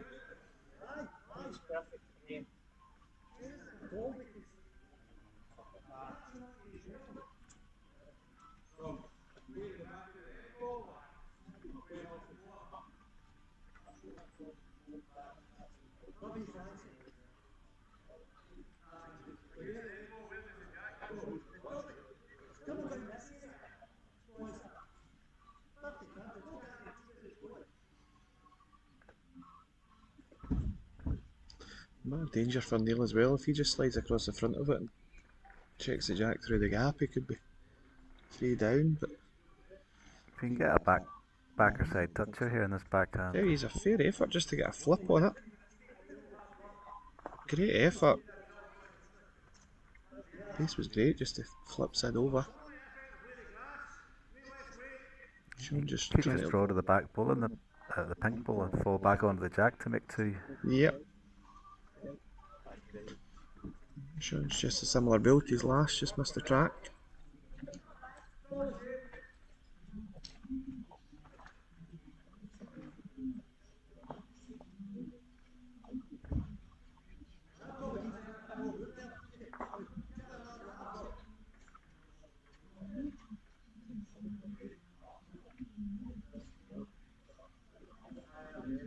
Just a wee bit heavy.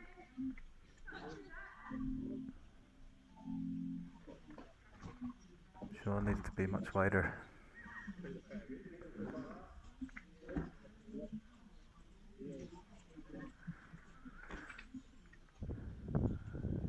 He is, but he's got quite a lot of weight.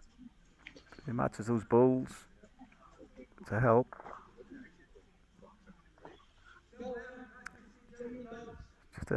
Just a dead drop. Drops the bowl, or hopefully gets the jack off the pink bowl.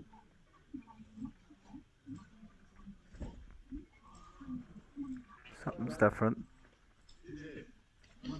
Just don't think he's got the pace to get it.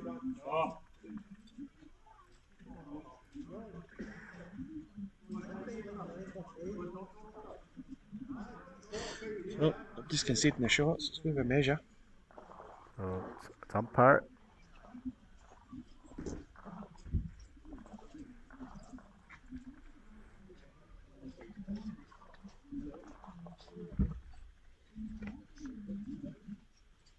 So I think Name's having to do it himself. Either a 3-0 lead or a 2-1 lead going down the last. Whoever wins the measure.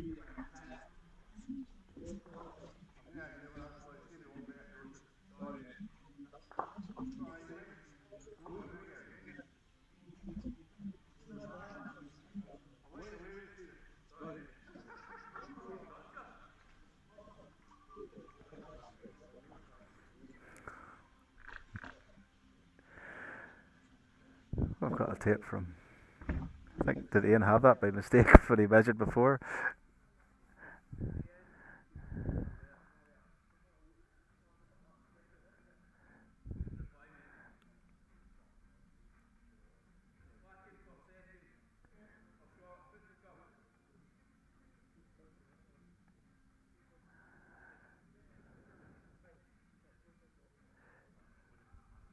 So Sarah's bowl got the shot.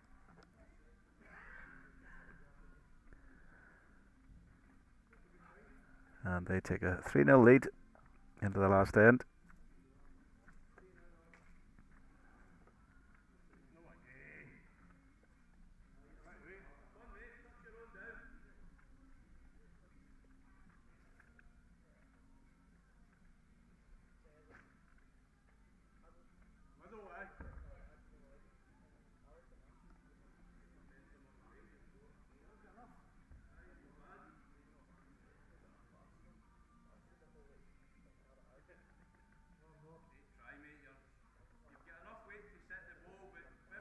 Does the jack have to go? Can you put it in between the middle and the short? So effectively there is just a short and a long, but obviously there's a spot for them to Talking without my mic on there, Johnny, as well. I'm just trying to do something else. Yeah, the answer to your question, you can put it anywhere between the sort of a long length and a short length.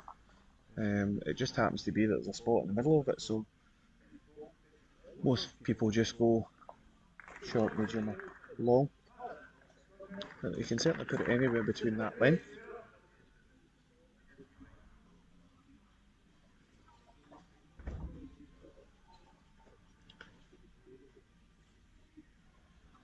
That was a good ball by Sid. And Sarah's went short, so it's given Sid a chance to add another. They're chasing 3 shots.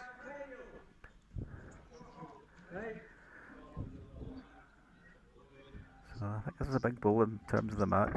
If Sid can get in here.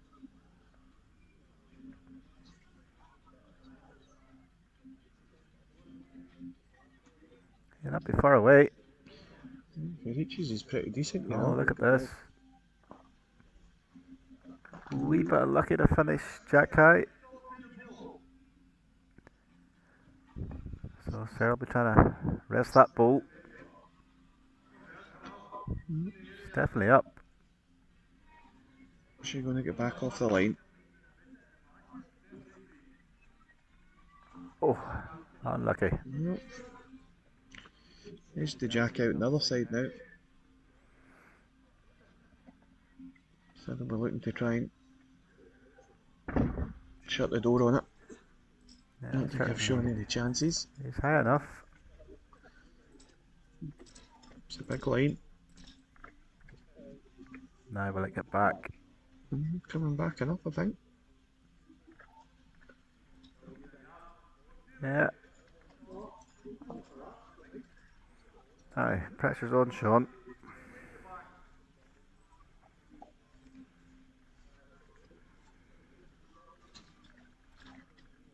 So that's all you could ask from Sid, is to put the pressure on. And a nice high draw for Sean, I would think.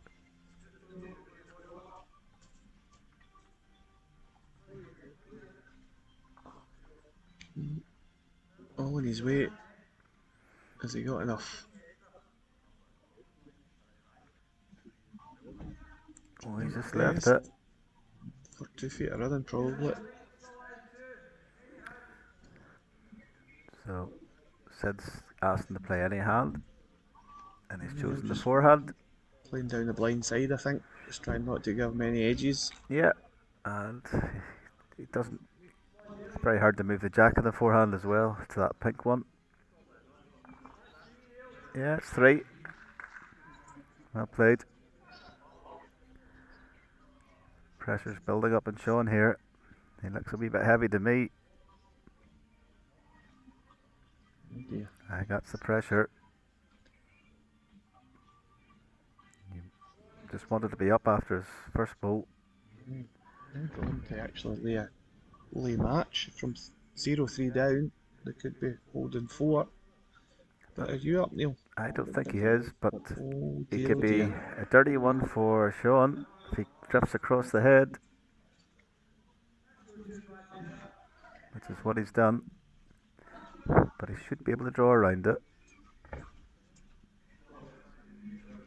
So, A nice height line. his last bill it looks better played. Mm-hmm. And Sean's bowl's a wee Still bit got straighter off the than line, I most would say. people's. Oh.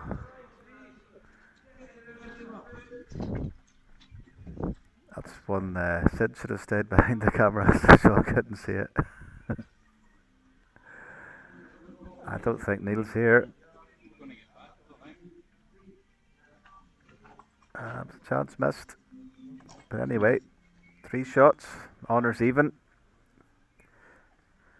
And they share the points, 1 point each. And in the other game in that section, Laura won convincingly 7-0 in the singles against Raymond.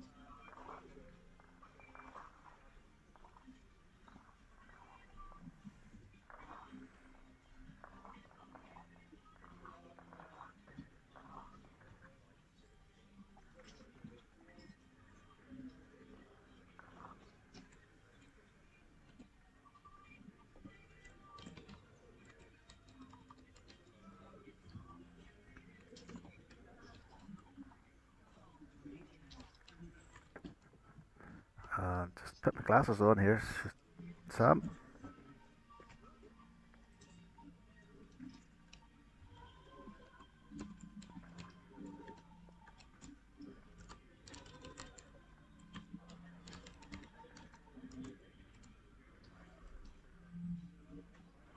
So Hume was left.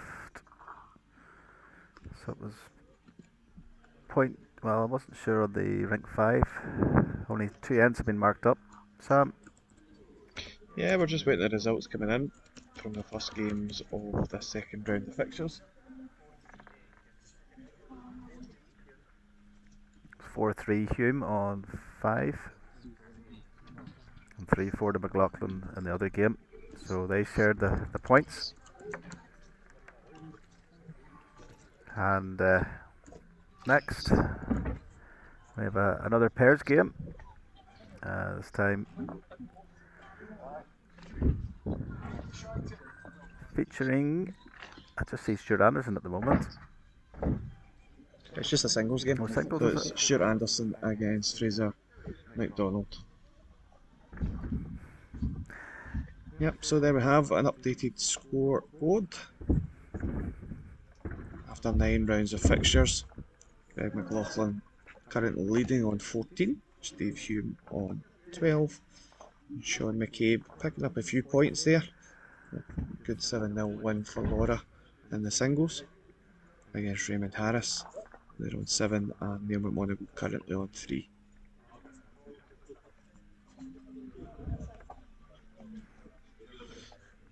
So we're underway. Fraser's decided to go for a long jack.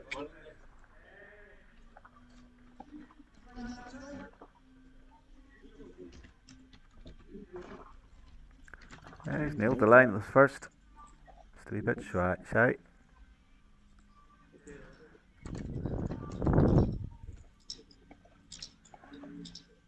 And Fraser's playing the current world champion.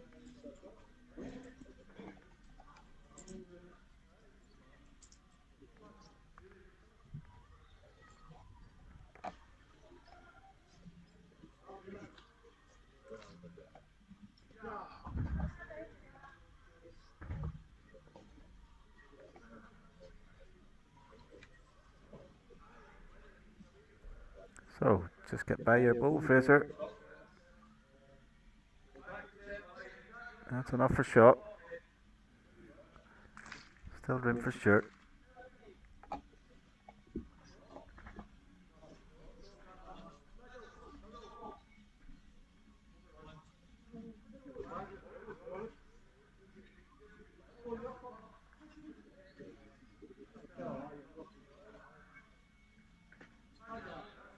It's just slightly over this time. Yeah, just over adjusted.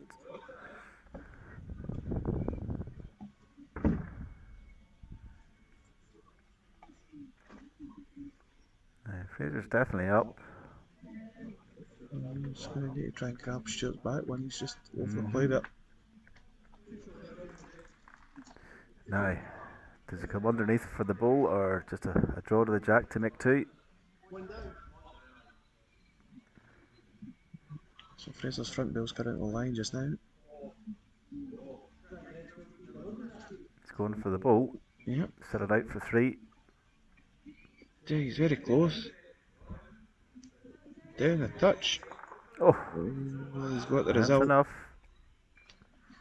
That's a way of making 3 shots. Definite 2. Very well played, Stuart.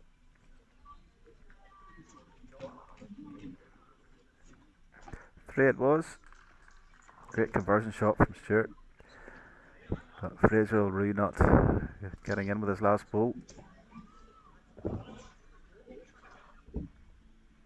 Big difference that you could be laying one up instead of 3 down.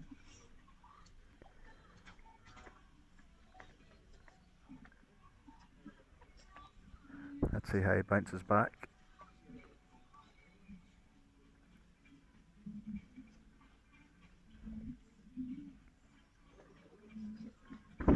The door's open for him because Stuart just went heavy.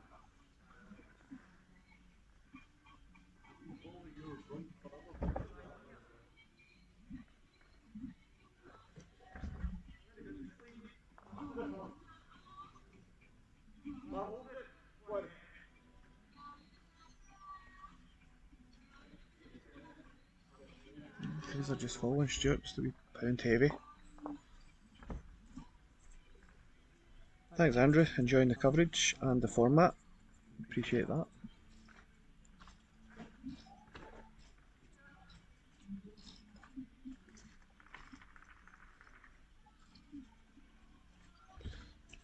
Stuart's made a correction, but maybe just a blade tight. Certainly adjusted the weight well.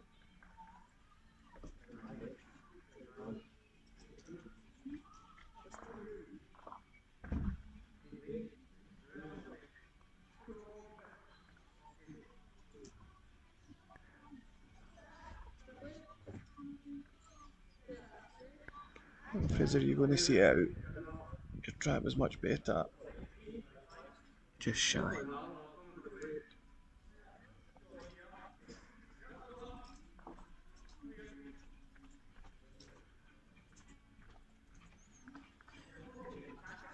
better for the jack here. Yep. So big bill required here from Fraser. Doesn't want to lose another 2 and go 5-0 down.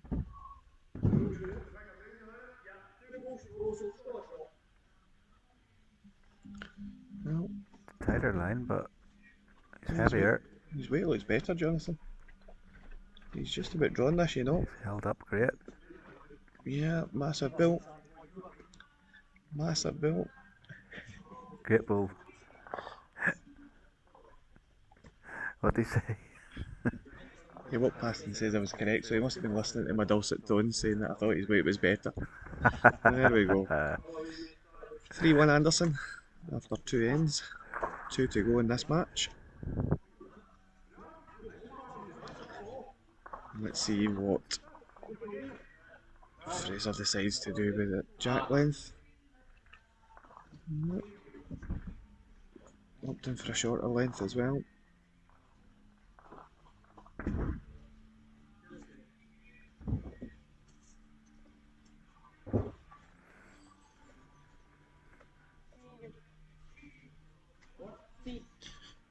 Track's pretty decent. Yeah, he just needs to run a touch. Sees the trip, he's alright.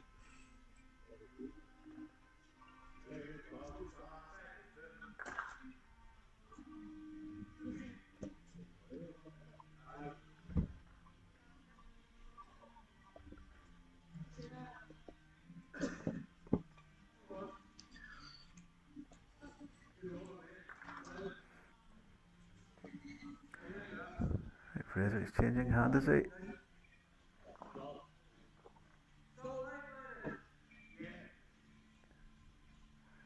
Yeah, he's changing to the forehand.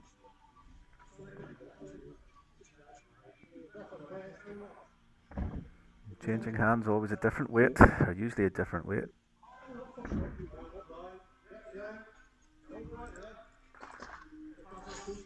Still needs to run a touch. Yeah, just needs to run. Plenty of room for Stewart to draw around.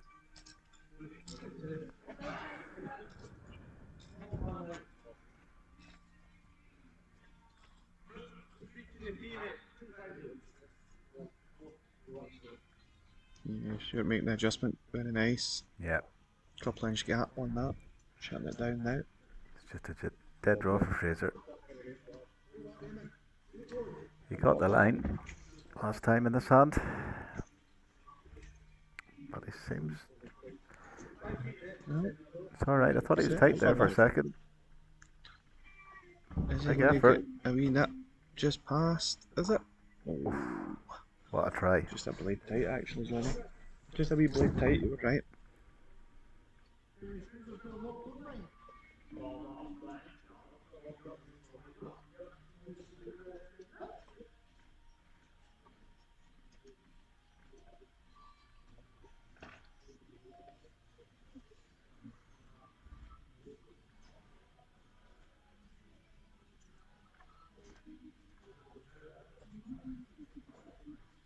And Stewart switched hand. I feel it's a safer hand.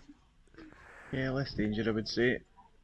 Just needs to get over Fraser's short bill. Here it comes. If they get enough pace just to get there. Not Just quite. shy. So Fraser's still in the game. Stewart takes a 4-1 lead into the last end, so full house for Fraser. He ties the game. And he's got last ball as well this end, so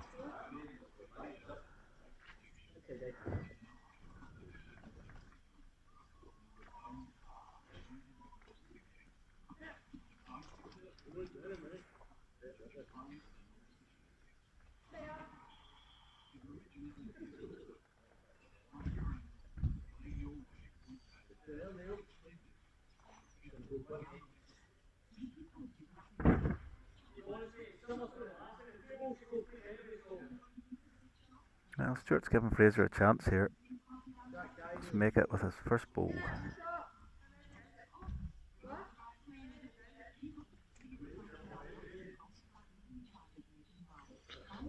He's out a decent enough line. How's your weight? Yeah, it's a big effort. And he has. That's the kind of start you're wanting when you're looking for a full house.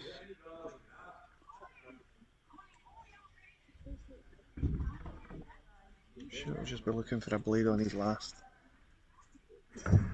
Actually be further with the bigger. Yeah, here's the adjustment coming. There's a killer bull, is it? Well, It's a great adjustment all the same. it's a great bull. Just Stuart's first bull in the way of Fraser. I was thinking on the backhand, but he can't get down to Stuart's bull in his forehand. Flick the jack. Doesn't look too dissimilar to his first, so he's certainly paired them up. Yeah. Yeah, he was trying to get underneath it. Yeah, but it puts Stuart in a better position, to be fair.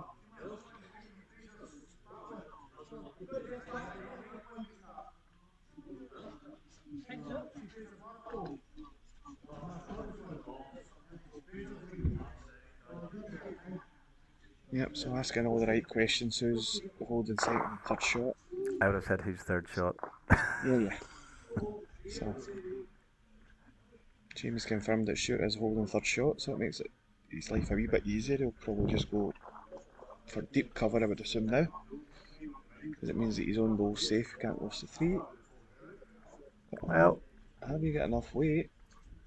Oh shit! You wanted to be on that.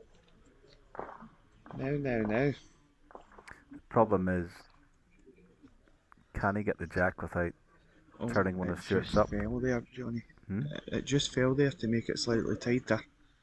You might I be think he right. can trail that jack off. Seeing the Stuart's on the inside, if he trails the jack to that, it'll bounce towards his blues and he'll follow through for three.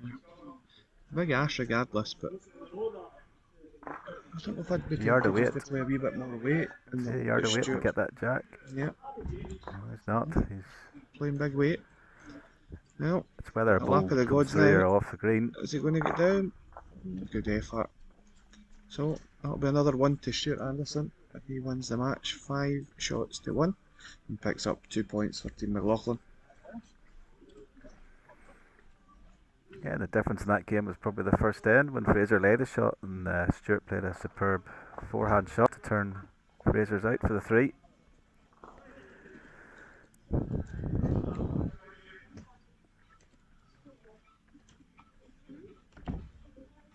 And it's a slender lead for Team McLaughlin in the pairs.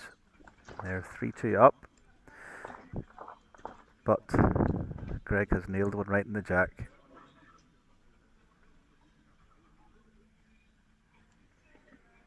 And Stuart just played 2 short ones, which not will help his skip.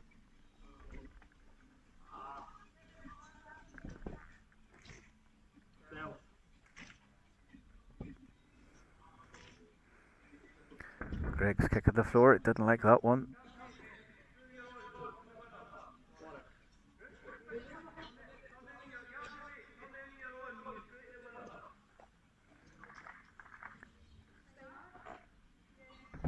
So Stevie's asked Stuart to play with a yard of weight. Turn his own bowls or get the winner. Oh, he did. What about that is? But Very went straight to unfortunate, Greg's actually. bowl. The one he didn't like. He certainly gave his skipper a chance though. He has. It's a touch of his bowl as well. Stuart's.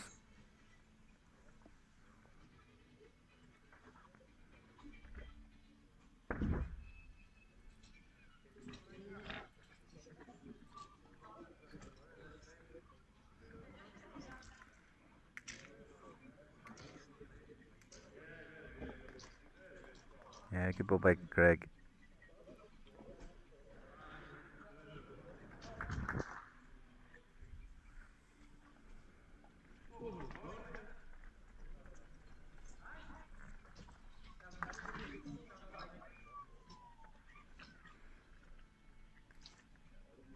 So Stevie's been asked to chop and lay the winner, possibly squeeze the jack to his own.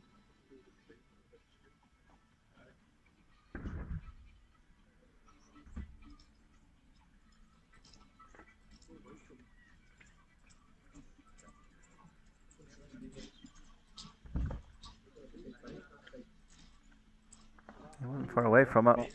Yeah, his weight was great for the job, eh? Just a play high, really. Just trying to get over that short Greg bull on that side. Back to the jack.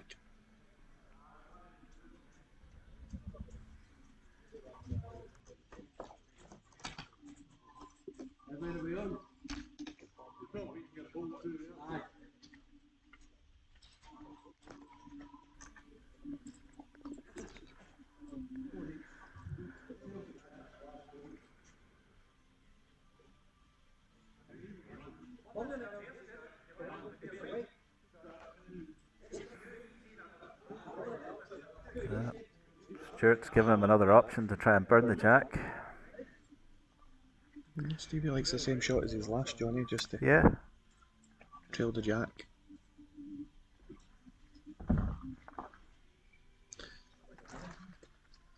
He's just going to hold off on that.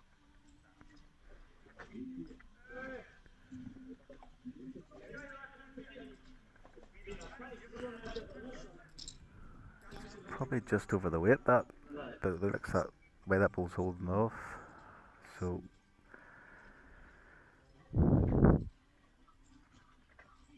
he's tried it twice. Does he go for a third time? Or does he play what Stuart called?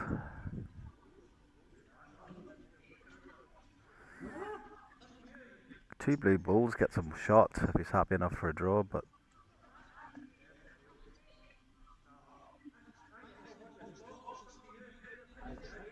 How much room's it going to give him to draw? He's going to draw it.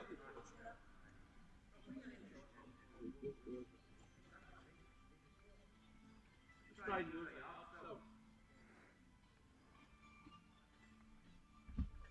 yeah, he only needs 1.5 feet weight to get the shot he wants.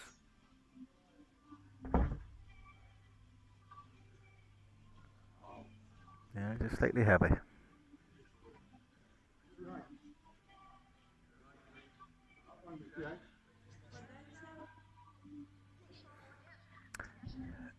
Well, this is for shots. This shot that Ian's looking at, he's looking to take Stevie's balls off, but it's a toucher. He's looking to set it off for a 6, so he was.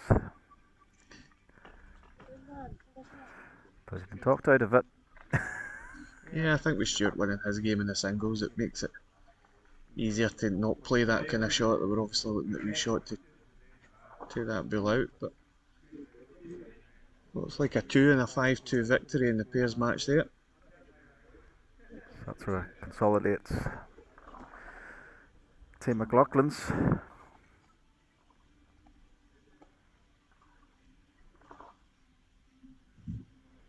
But we'll get the scores soon.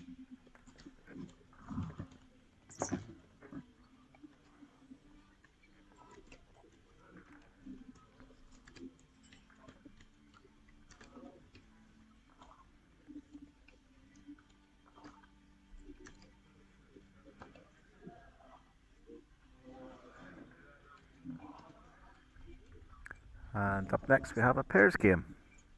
And it's Greg McLaughlin, Stuart Anderson. And it's playing Stuart Forrest and Fraser McDonald.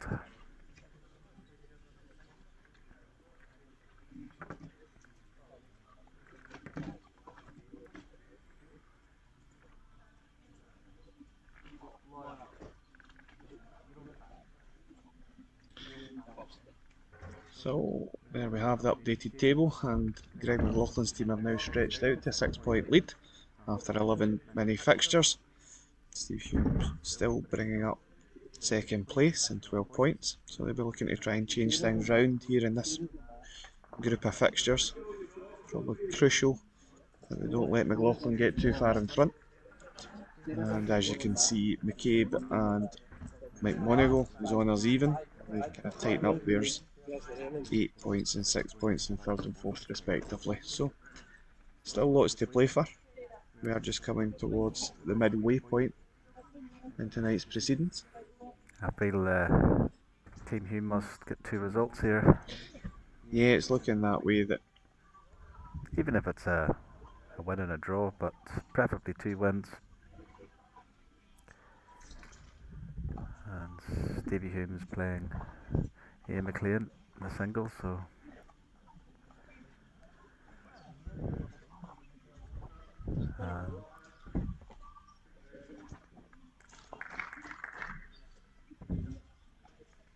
great start from Greg.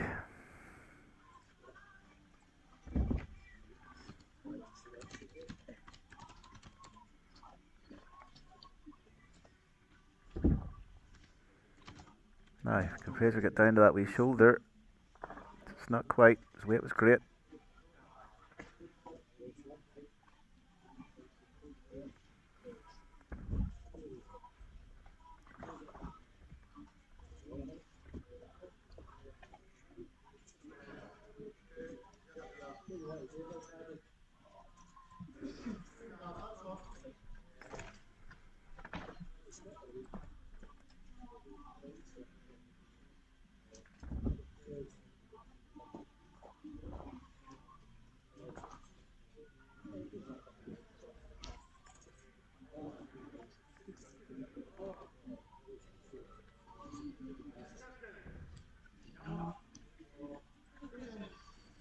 Yeah, just lacked the weight, Fraser.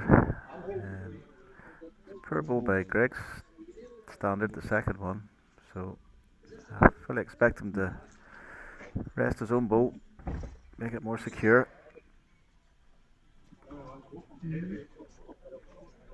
Well, being safe, it's not the worst either. Makes it awkward for Fraser. He just dropped it. Yeah, Fraser's quite a straight ball, so it's harder for him to get round the ball.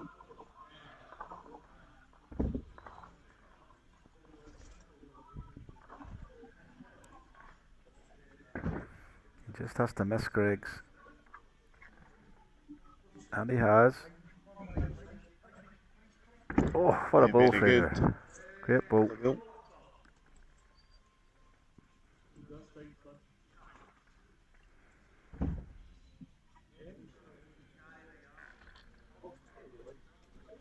I wouldn't go near that, Stuart. Might fall over.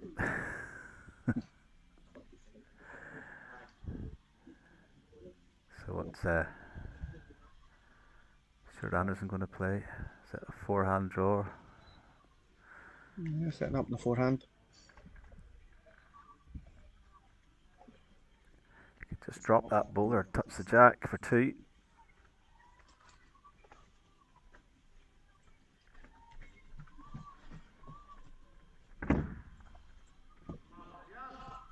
Just shy.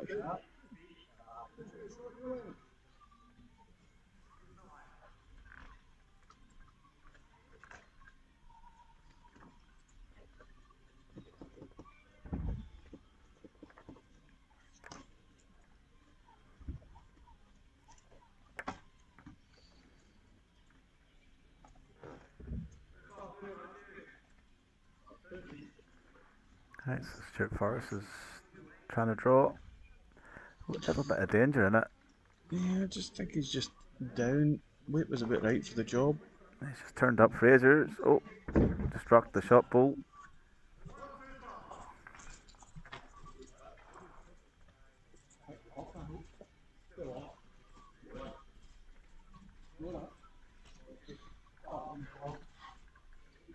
I'm not convinced that Stuart's there yet. No, but he might have blocked any shot he was thinking of with his last ball. Because he does have the best back. Just struggling to get Fraser out the road of the cameras for you to see down behind the jack. So we're on the side pan just now. He's moved now. There we go. And then walk straight back in again.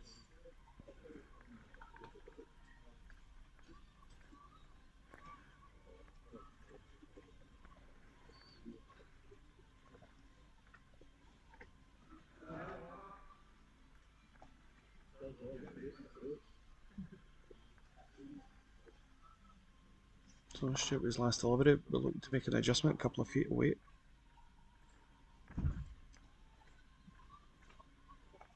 You can just draw a jack high and fall back onto the Fraser's ball. Just making an interview for you guys at home now. Not far away from there, I see. Corrected. take the one and run, or I think there's a full draw there on the forehand side, Johnny. I don't think there's much danger. Fraser's bill's just at the side of Greg as well. So, I just think if he touches his own ball, he might fall back. I don't know whether I think there's a Fraser's slight, are supporting it up. yeah, I think there's a slight gap on the jack.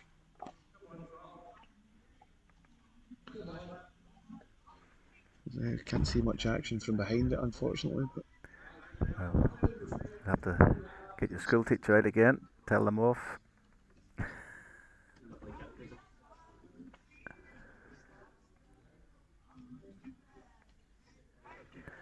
No. so, one shot to McDonald and Forrest after one end.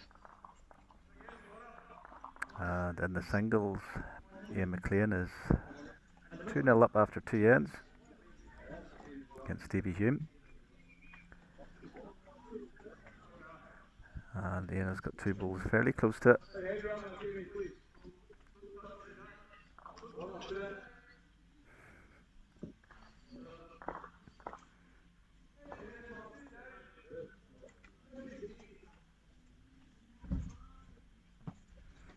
Good waft of the hand there.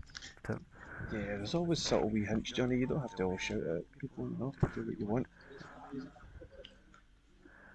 Yes, Fraser.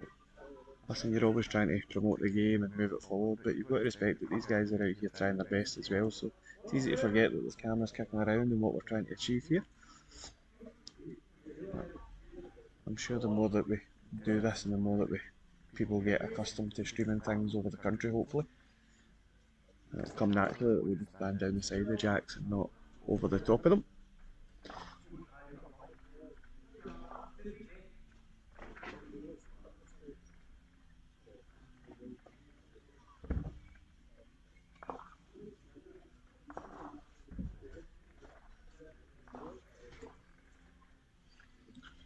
Oh, Fraser, if you've lost a wee pound, you're not too bad.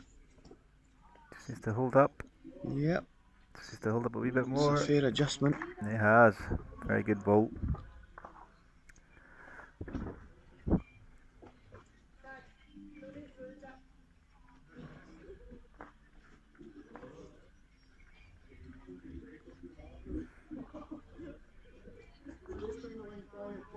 Greg's made an adjustment as well. Has he got enough to get to it? Just shy. Great try. No. I think it's slightly wider, but Stuart Forrest has just indicated a wee turn in this white here. Takes all the play away from Team Anderson.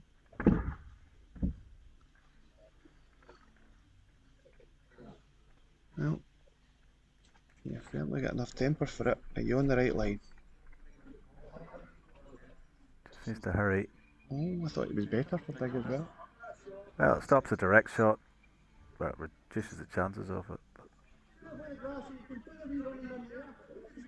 Yeah, well, Stuart Anderson is asking him to play a runner if he wants.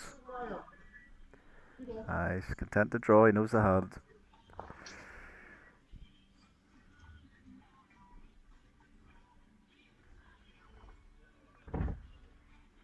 He's very capable of drawing this, Sam. And he's confident to do it. Just needs to pull off the track.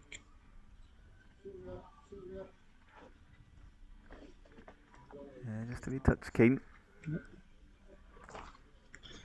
I'm glad to see he's actually human though, because every time he seems to be on the streaming rig, he's Yeah. playing like a demon possessed. So his first couple ends in this match haven't been great.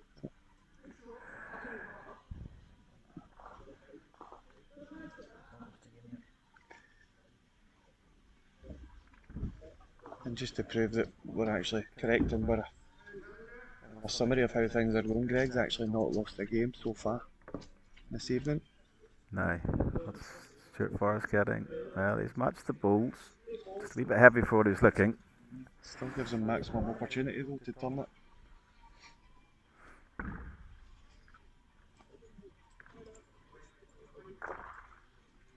Oh, and Ian McLean's just played a great ball. That's basically finished that game. It's been a good tussle. Ian's 4-0 up, but Stevie had played good bowls, just Ian's played a couple of crackers. Oh, Stuart. Good weight, you should get back to it. You're just carrying, I think.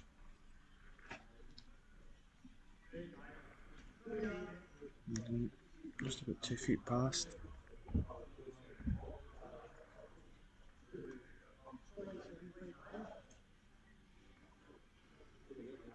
Something's wrong with this one. Yeah, he's not got any weight at all.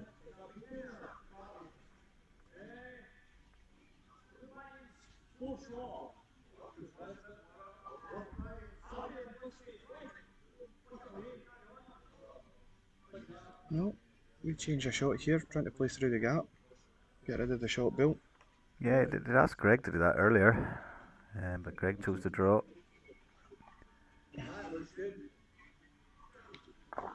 Oh, he's got a nibble of both, but... Oh, Greg puts his hand up for the shot. Yeah, so can Stuart Forrest turn that red bull for 3 or 4? No, it's on its way. Or is he going to rumble this plant up? So he's going to get a wee feather. Oh, he got the hole. Right through the gap, G-Ap. Holes are made for bulls. They'll send. So, Stuart playing a safe side. Big draw off the other hand. Just making an interview now. Does he get enough weight to get him there? No, he catches the short one. So, that levels things up.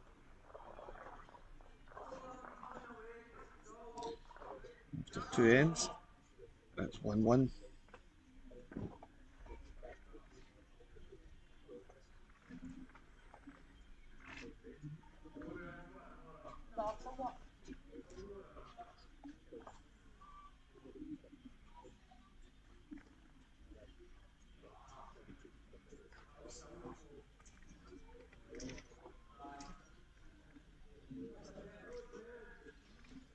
Hey guys, I'm asking both them off to stand at the road if I'm being honest. I think Mr. Forrest is taking the hint at his end, but Fraser McDonald's a wee bit more stubborn than that. So I'm trying to use the side angles to give you a view, but... How's the side cameras coming across? Yeah, I think it just gives it an extra dimension, because if we didn't have them then unfortunately we wouldn't be seeing much of this game, Johnny. So I think it is working. Get the cheeky side of bulls. Yeah.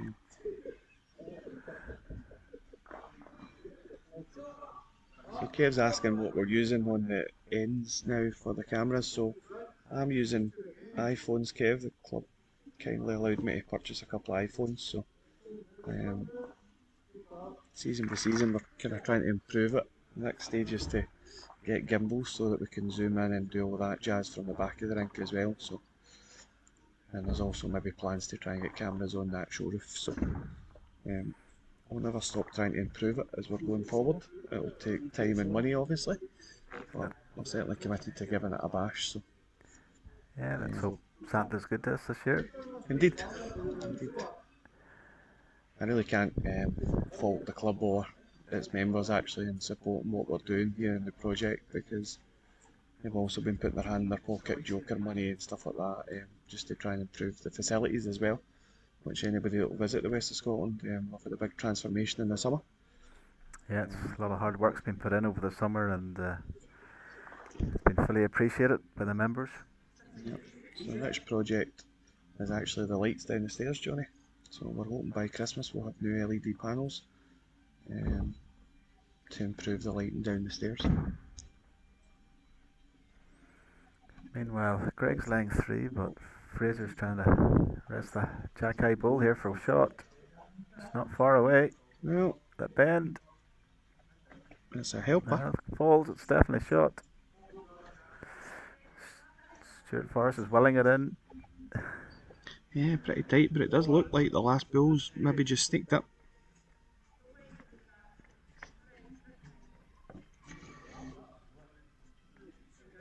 Yeah, Cave, the refurbished iPhones are certainly much better in quality to the Oz boats that we first purchased. As I say, they'll be pretty decent on the side panels or on the roof as we continue to improve things. So um, we just need some gimbals, I think, just to be able to zoom and zoom out and stuff like that and move them remotely instead of them being in a fixed position. As you can see, we can't really see past folk. Um, but we're getting there slowly but surely. Yeah, good draw from Stuart Yeah, that's the first. Anderson.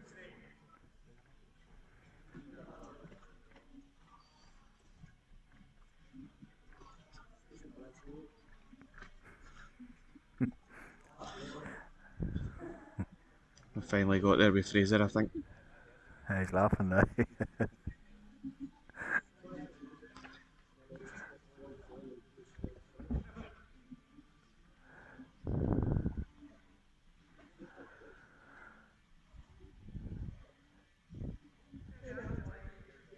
That'd be far Well, away.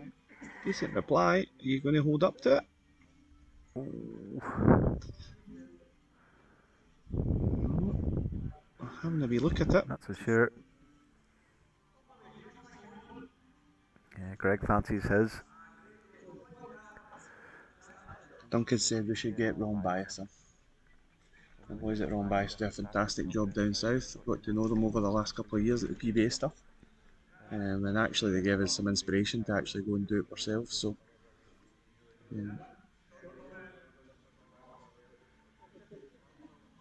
Just shy. Yep. Yeah, we fit in his last ball. You can set it out.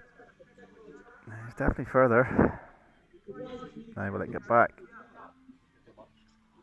He's just too keen, I'm afraid, on that kind of weight and height. Well, it's another one behind the head. Might give him a different option. That's what Stuart's looking at. That's the thing about bowls, is trying to find out what your opposition's going to play. Trying to guess what they're going to play.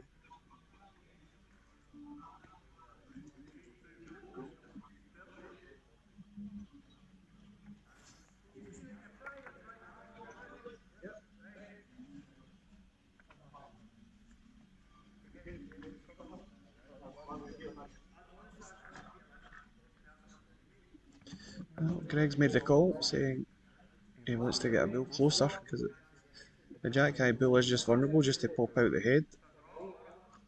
So he's Yeah, I instructed think Stuart to Greg's get in thinking and is if he does hit it, hopefully one of Stuart's balls will stay with it. Go behind the head. well, on its way, looks in a decent track.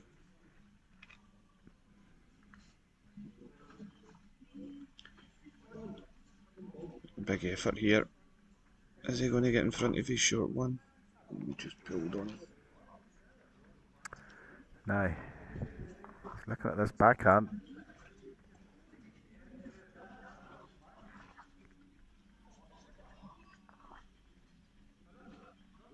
No, I think we're definitely going for a rumble. Yeah, down the backhand. He could put Stuart's front one onto the jack, push it in their direction. He's doing it in the forehand, so.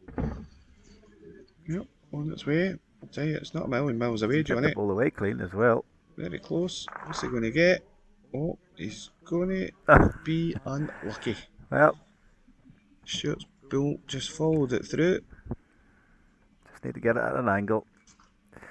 But I'm now looking at it. There is a big black bull just on the edge of the ditch as well. No, it's one to Stuart and Greg. So they take the 2 points. well, that was an exciting finish there. Could easily have went to Stuart Forrest and Fraser there. Well fought game. And Stuart Anderson and Greg come away with the points. And that's put them further ahead because Stevie lost to Ian McLean in the singles.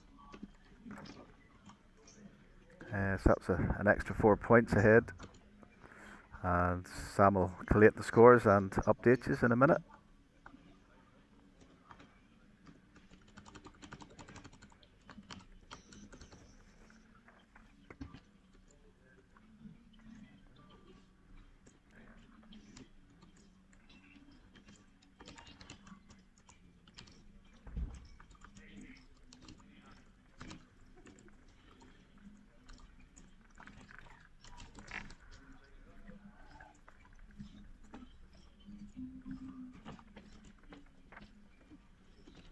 Right, so I think we've got the scores up to date.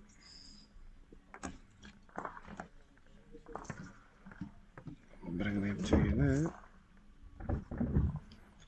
So there we have it. It was 2 victories for McLaughlin. As you suggested, Johnny, it was important 2 games for Team Hume. If they'd won both, they would have closed the gap. But it was the opposite. And what that's done now is it opened up a 10-point lead for the defending champions, who now move to 22 points. And it was 2 victories as well for Team McCabe. So they have now joined Team Hume on 12 points, tied in at second place. And Team McMonagle are now on 6. So it'll now be triples action between McMonagle and McCabe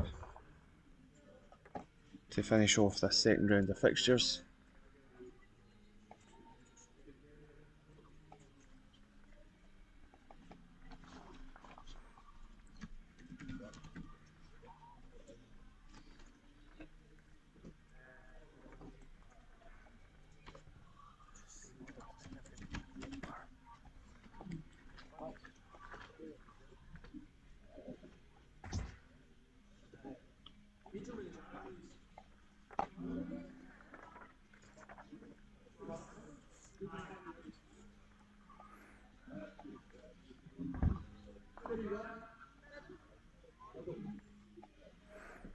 Right, we're just about to start once they find the jack. Sean's put it on a middle jack for Sarah. And Sarah's sticking to her favourite forehand.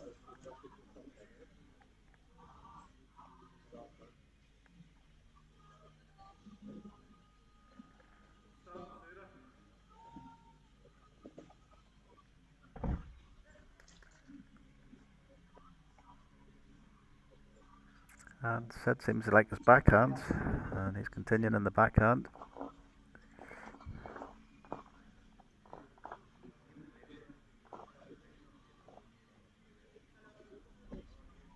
And he's played a good one, I think.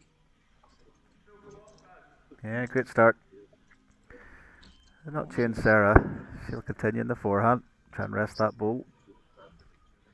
So Gerald's asking, is the coverage on YouTube? Yes, we are live on YouTube and Facebook. Currently got a combined over 100 viewers at this present moment in time, which is pretty decent. So if you head over to YouTube and type in West Best 3s, it should pop up with West of Scotland television. It means that you'll be able to get it on the big screen as well. So if you're sitting at home and want it on your TV, you've got a smart TV, you'll be able to get it on YouTube there.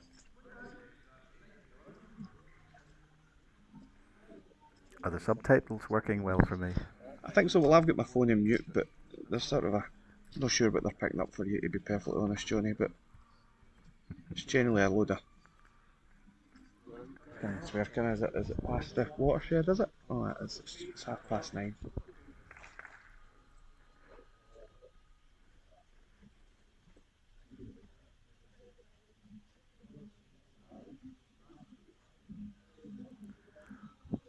So forehand for Sean.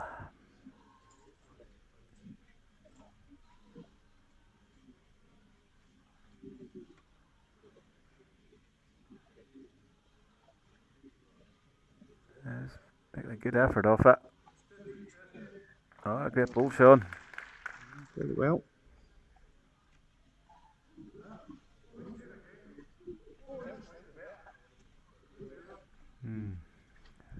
I think Raymond wanted to play the other hand, but skip rules. No, he's set it off alright if he's decent weight.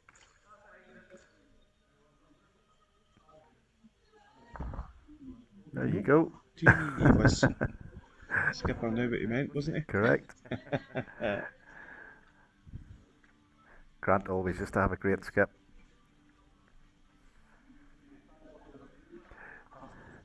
And Grant sat beside me doing the techno stuff. Yeah, pretty decent again. Yeah, one off the forehand, one off the back. Superb. Starting to showboat now, Sean. You'll enjoy that comment. That's for the highlight reel. Well, you get that gap again, Raymond, without the edge of the bill this time. Oh, good try. Oof. Wee pound short. Well, Yeah, been a good head. So, can Laura draw around those bulls?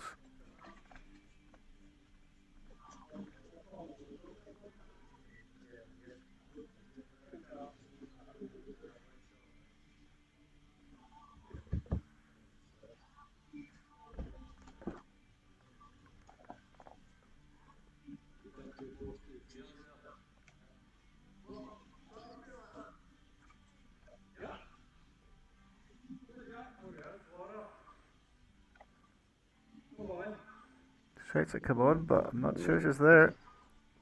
just Good shy. try though. Perfect track. £1 pound.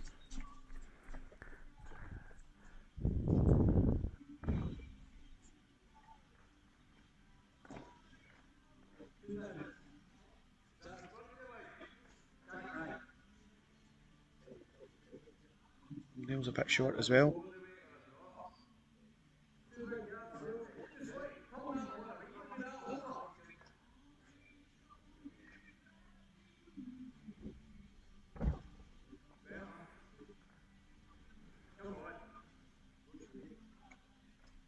She got enough weight just yet, Johnny? Perfect She line might for it. just have enough. Doesn't need much. Whoa. It was probably just lacking that wee pound just yet. Great effort again.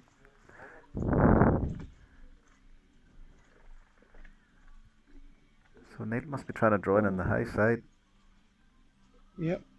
If you can. He's got no real attacking shot. Just don't think he's here yet, is he? No, just shy. It was a better effort. So, with one shot to Team McMonagle to the first end.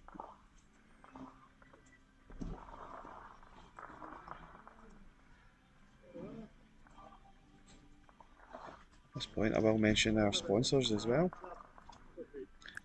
And thanks go to SK21, Taylor Bowles, Howdens, and Indigo Telecommunications. Thanks ever so much for your support as always.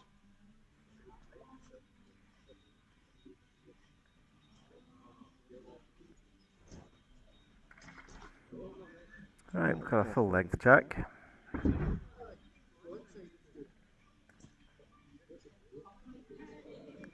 And a very full length bull, I think, because it's going towards the ditch. Yes. I'll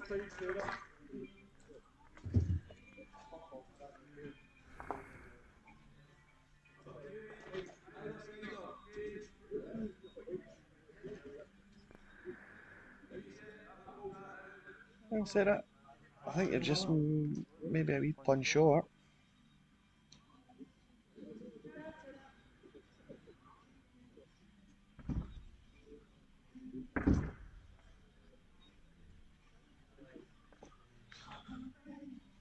I said, have you adjusted a bit of weight? Certainly looks a bit better. Yeah, he has. Very good. It's a great bull after his first one. Good adjustment. Nice on the high side you need to be. She is higher. Alright. Slow down a bit.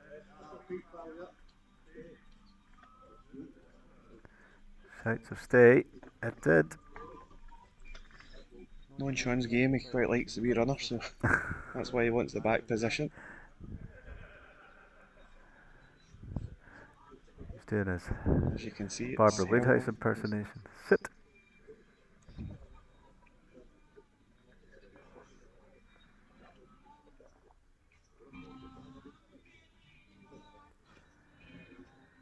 Right, Raymond. Backhand draw for you. I would assume. Yes.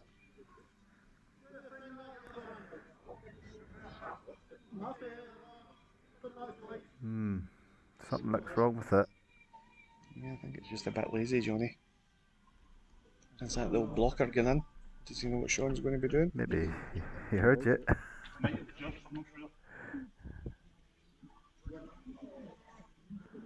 Yeah, Sean's set up there.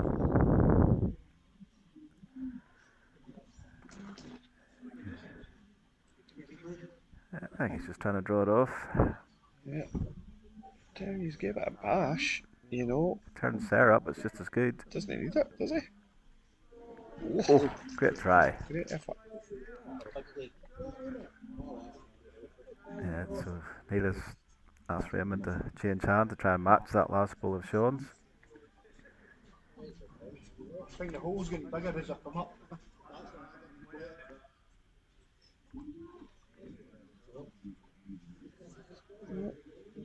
Well, he's got a back ball that side. Yeah.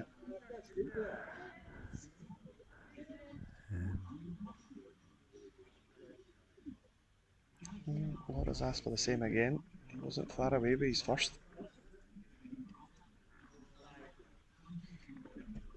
It's all down to weight again. Is he up? It's a big effort here. Is he up? The problem with that is now he's taking away Laura's kind of attacking shot and then he said his goal.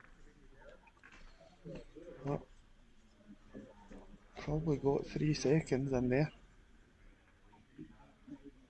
So Neil will just be looking to try and get a bill, probably forehand. Rest the bill just a bit of foot past. For Neil? Yeah. I think Laura has the backhand lends to a dead draw. I think slightly over the way it hangs off.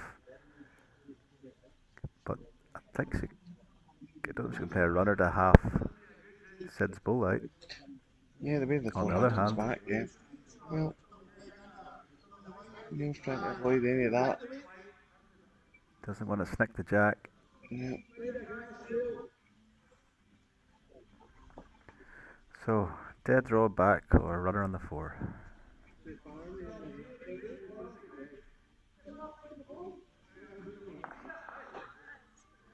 Yeah, looks like a driving shot. She sees the drive off the backhand and it's the short ones, Johnny. Yeah.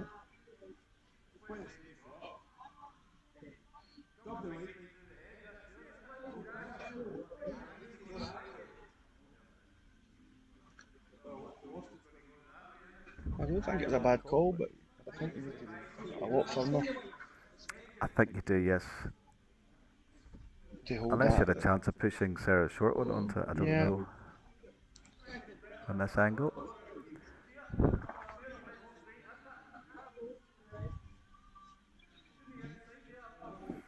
Just to be careful here because she knocks it to the... Yeah, she's still in the game if she tries to draw it. Not easy after lifting your hand, but certainly sent it out in a decent enough track. Here it comes. Anyway, it just hangs by. Yeah, just a couple of feet. So it's another one. It's into a 2-0 lead.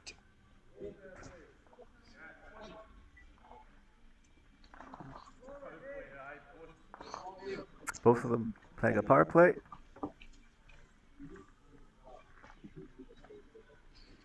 Yeah, so they're both held on to their power play. And they've both indicated they're going to play it as well.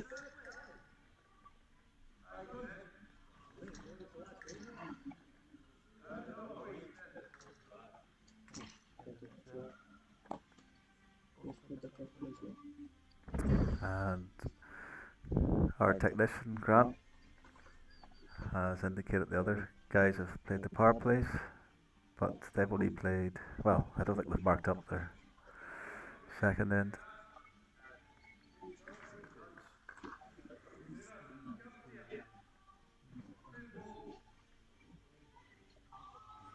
Yeah, good start from Sid. 2-1. 2-1.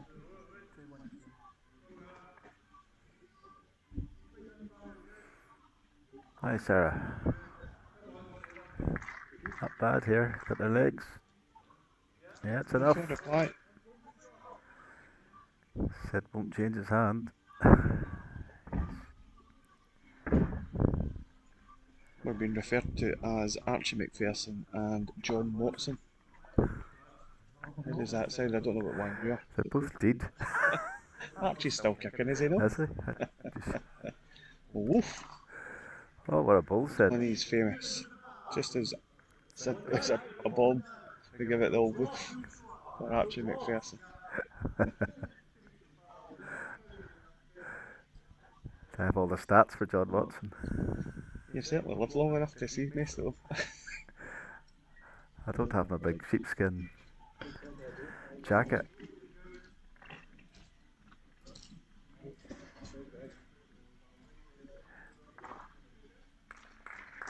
Hot it and dot it. Chuckle Brothers.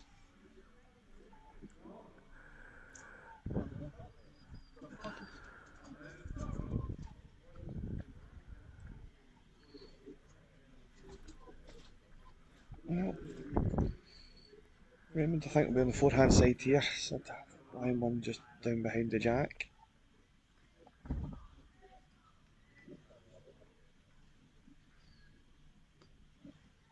I'm not convinced he's got the weight.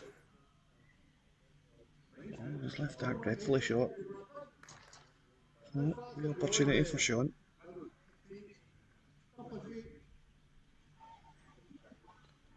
And Sean likes his forehand, doesn't he? From Yep. memory. Well, Shout to come has on he from got Laura. enough weight? Probably just lacking enough to get to it. Great effort.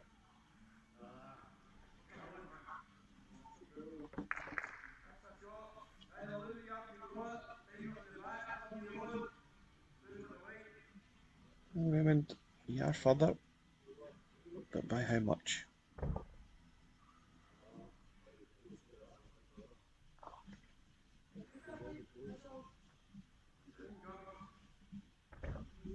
Right, have you made the adjustment, Sean?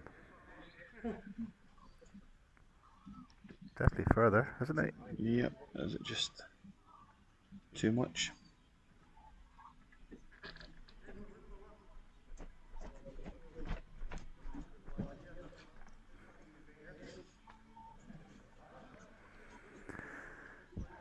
Right, Neil has to try and tidy this up. Doesn't want to leave anything jack high for Laura to trail that jack back to Sean's.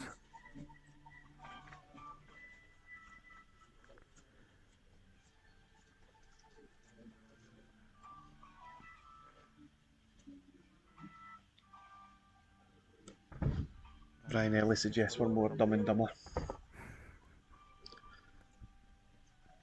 I thought you'd be getting your night nurse by now and getting put to sleep, Brian, but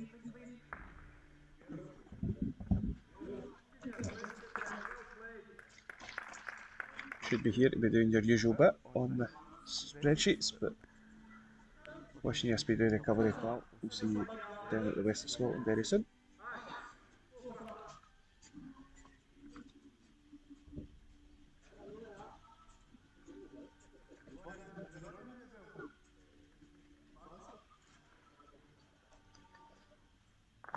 Oh.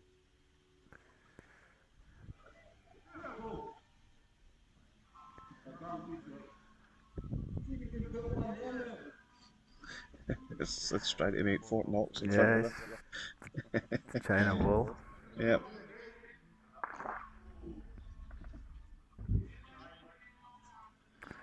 The Bransky blockers. Cecil Bransky was coined that. The thing is, he might just show a wee guide the further out it is.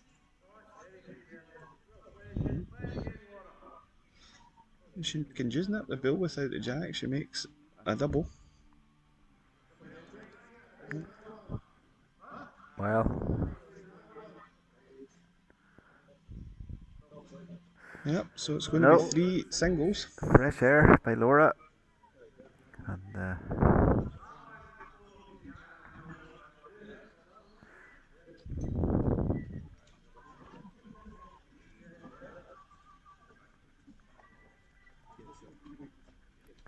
so they all congratulate each other.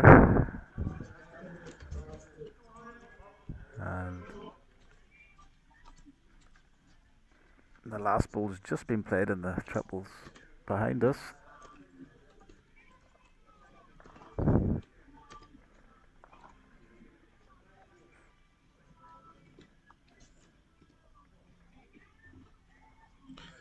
We're just I waiting know on the Stevie score Hume had from... ditched the jack for shot, but Yeah, they were 2-1 down. McLaughlin was 2-1 in front playing the last, so a 2, but they played their power play, so that would have been 4, so we're probably looking at a 5-2 victory for Hume against McLaughlin there in their triples. We'll just get that confirmed before...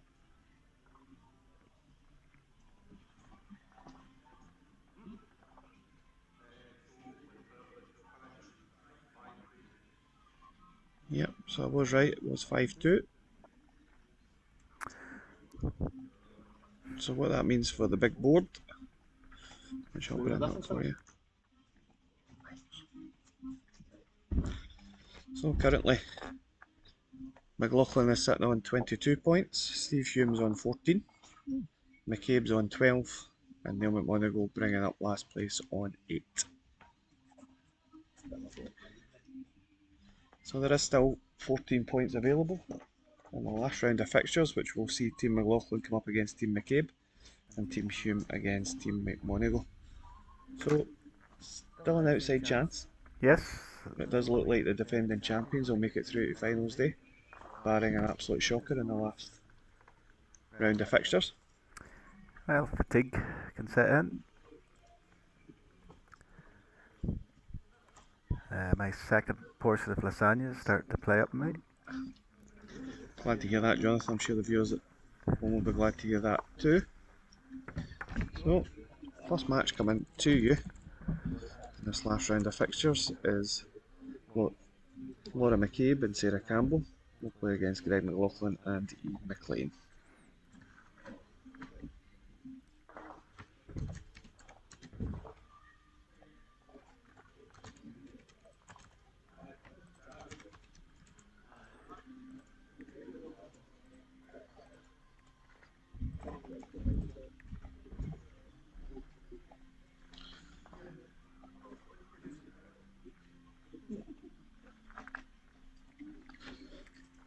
So Jerry Sullivan says you should ask Ian McLean for some rink advice tips before you visit the Field of Dreams in a couple of weeks' time.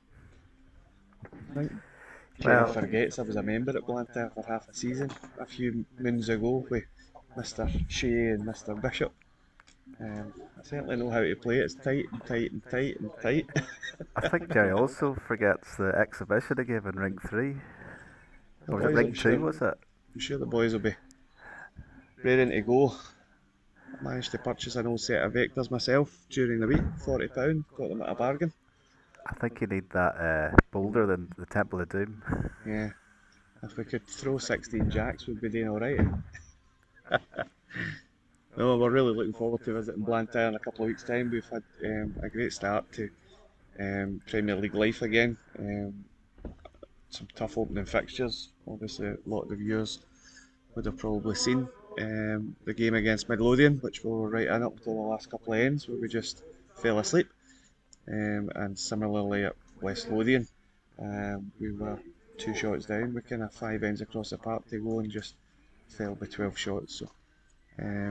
But on Saturday there we managed to go down to Ardrossan and beat Ardrossan on the rain carpet, which is no mean feat, shall we say.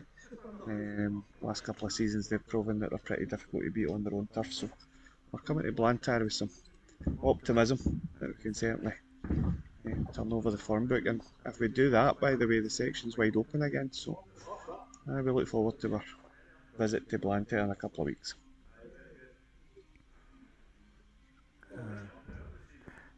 Meanwhile, Greg's put 2 good ones in.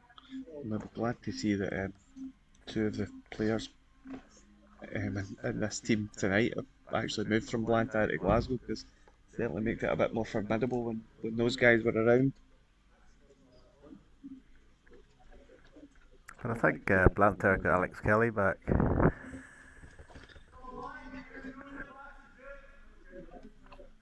Yeah, here's Scott Bishop's back in town as well, back throwing balls indoor, which is good. I've seen Scott outdoor at the Holdsworth Fours. Good stuff. Well, Greg, you're all on your way here. Yeah, great bowling. Yeah. Made it difficult for You Laura. sneaked in. Has Laura enough room in the forehand to draw, or will she play to tap this in the backhand?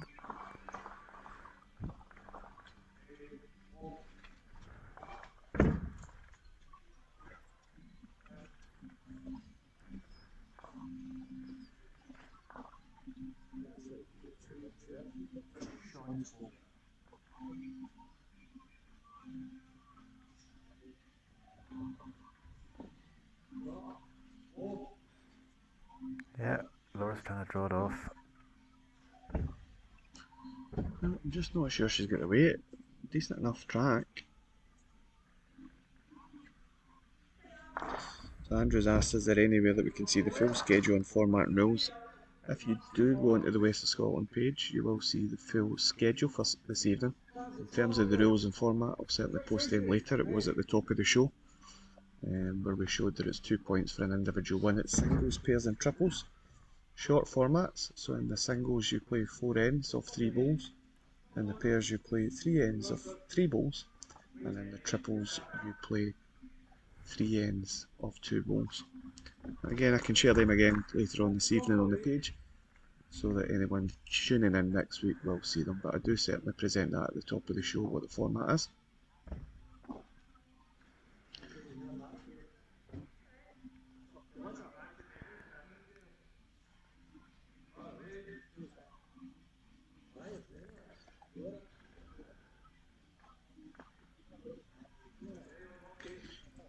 No, you ain't, you're just looking to beat your own bull on the inside.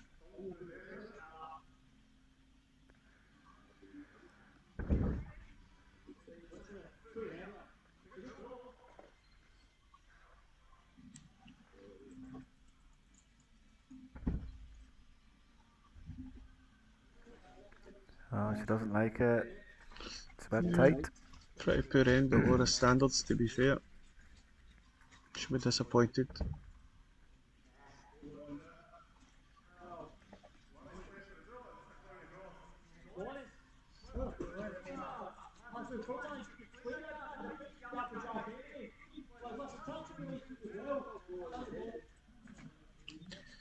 Yeah, so being aggressive here, Johnny. Slide past the Greg's front 2 blue ones. I might just peel the pink one off.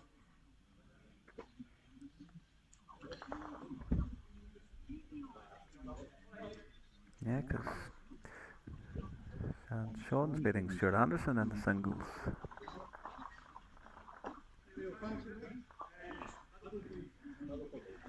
2-0 after 2 ends.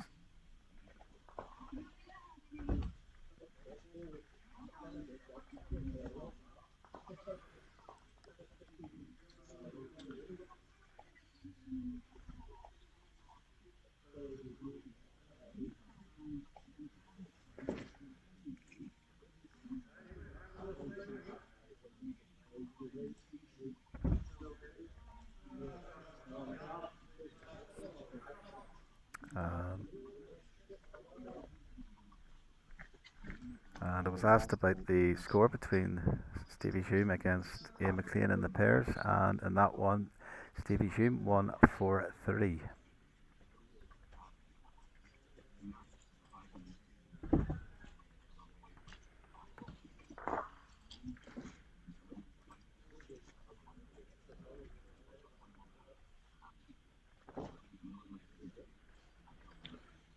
Well, Greg, have you adjusted anything? You're just slightly past with your first.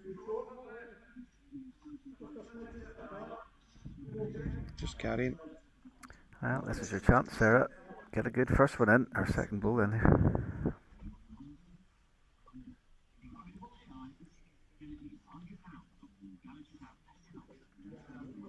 Oh, wait. Swing right back off of that. Just needs to settle.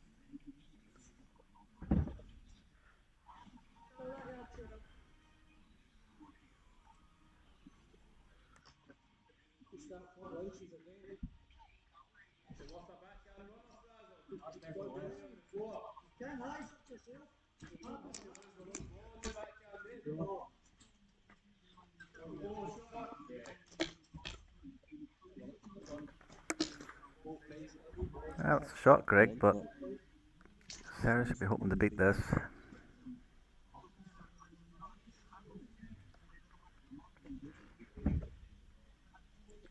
Well, Sarah, you're Surely she's better. better, Sam. Yeah, she just needs to get off to get Greg's ball. Oh, just hung. It's just heavy, that was all. Yep. Tracked it lovely 3 times.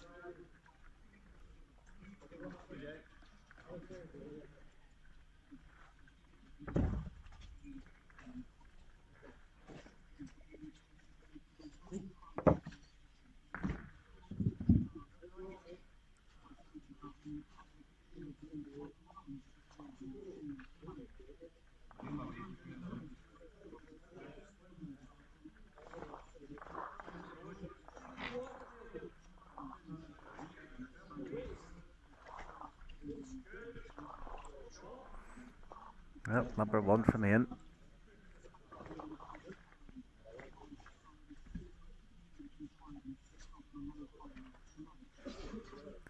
Well, Laura, it's not bad on track. Must be better. Yeah, weight's not bad either. Very good ball. Yeah, well done, Laura. Now will Ian change hand? No, I think he just needs a blade on his last day. Going away. Stick with it.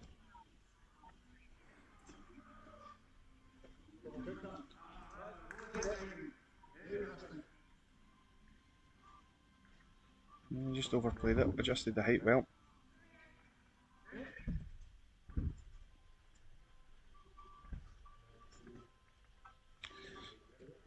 Good your memory, Laura.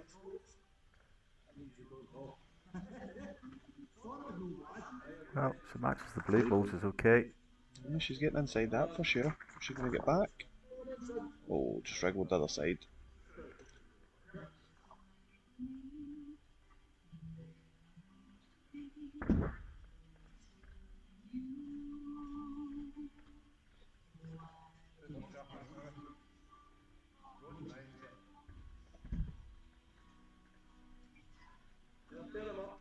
There's no much in, but he knew his hand, he was just shy.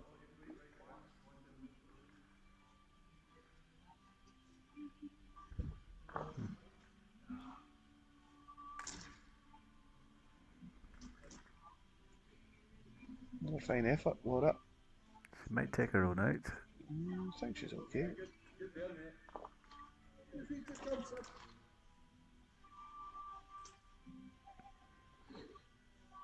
Oh, commentator's eye there, Gia.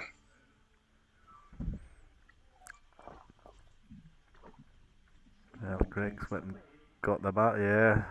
Unfortunately, she gave it away, but...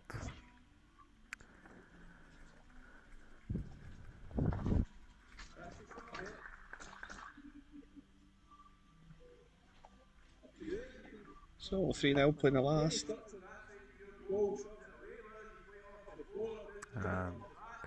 Sean put a valiant effort there against Stuart Anderson. Stuart was 2-1 down the last end, and Sean picked up a 2 to win that. Stuart picked up the 2.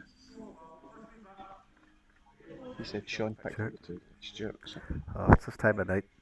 I should be in my bed.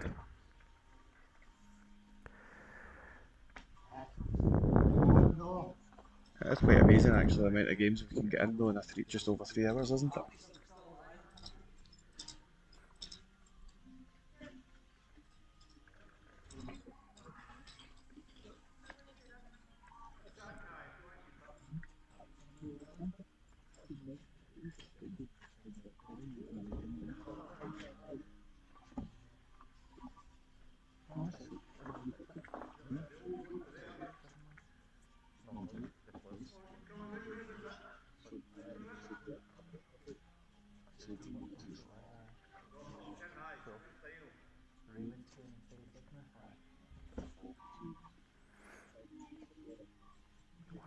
Sarah's hanging on to shots, so could you add another?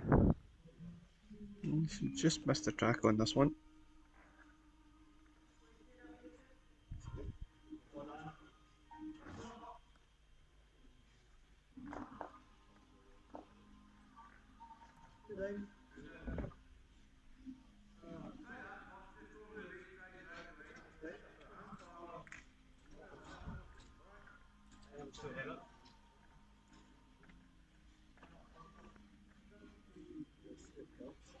Well, another wee opportunity for Sarah.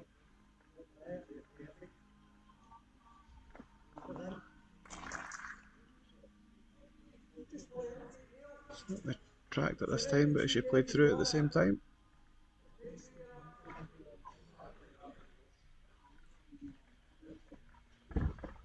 Yeah, just that big yard.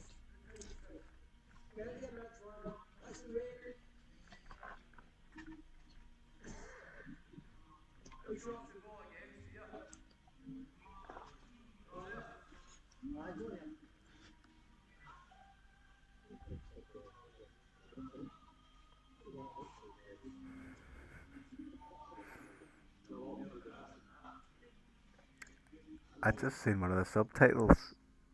What did that say, Johnny? Well, you'd said good track, but it came up tractor. Tractor. There you go.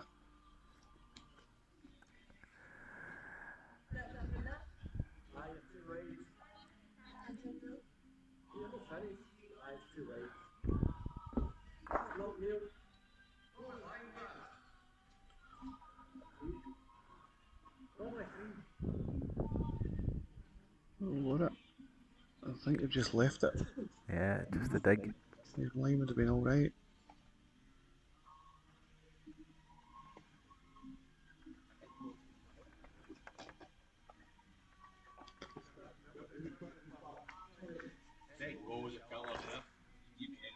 Yeah, I'm just wondering if this time at night, Johnny, the temperature's just slightly changing in the stadium. I wonder if it's just affecting the... Yeah, it is a wee bit cooler. Yeah. It's certainly not pinging them as they were earlier on in the night. Well, Laura gets off of this and turns her own bill down. No. She's fell as well. Yep, could be two.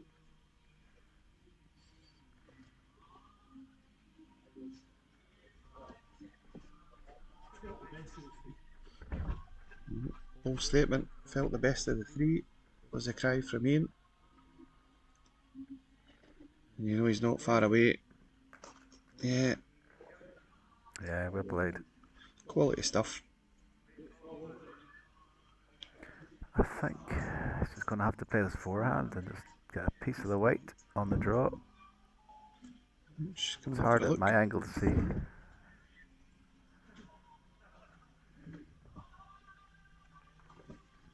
So we'll still get a few games to go.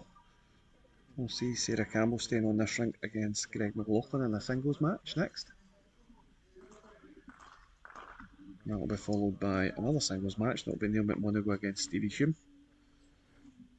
And to round off the proceedings, it will be Team Hume against Team McMonagle in triples action.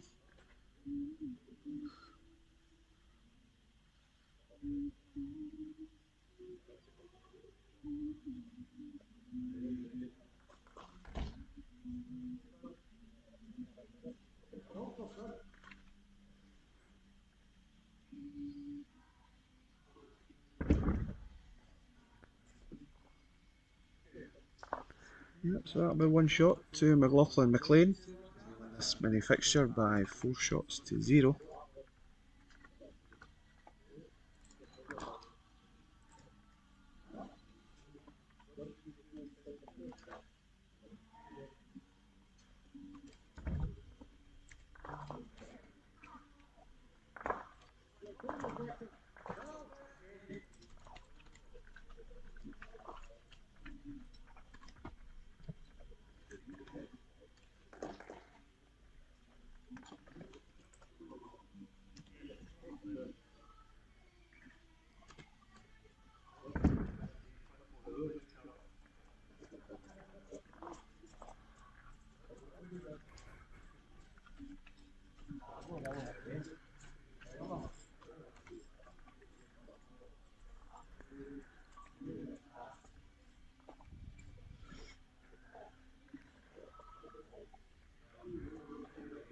So, have we got an update on the scores?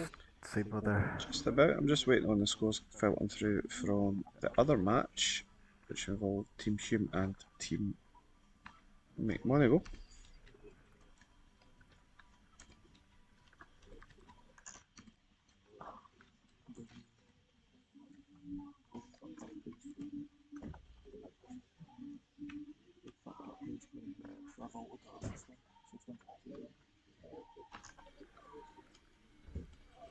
At this stage, I just need scores.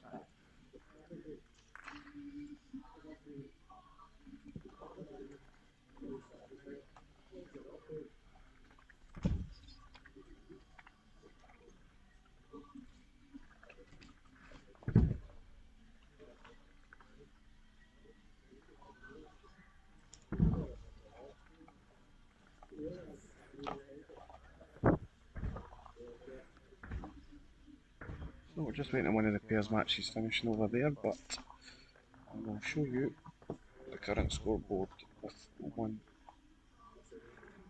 fixture remaining to be updated.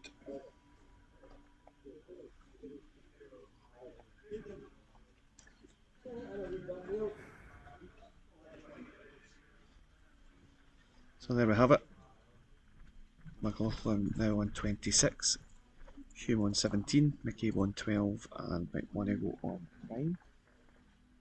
Let's say with that one outstanding fixture as well, not put in.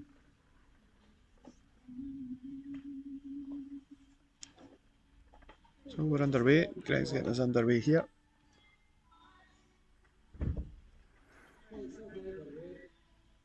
So, how does it feel to be back, Johnny? How does it feel to be back? The commentating.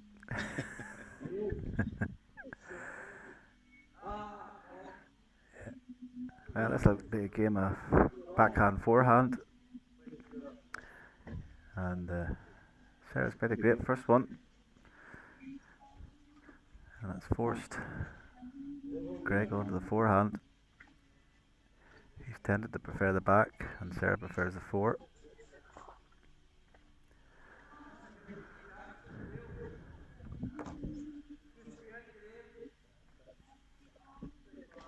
Yeah, it's just a wee pound of difference in the weight on that side. Bigger sweeping side. A wee opportunity for Sarah. Early doors here, she can put this one in. Ask a few questions of Greg. Yeah, so the run for cover. Yeah, not bad, giving herself enough opportunities.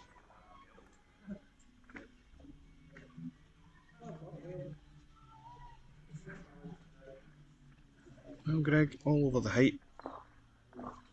How's your weight? How's your weight? Dip right at the end here. Just over.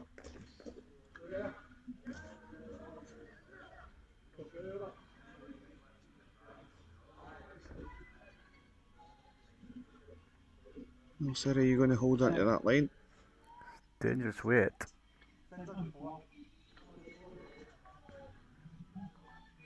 Yeah, I think she was glad to miss that. Yep. So, she picks up one. Good start for Sarah.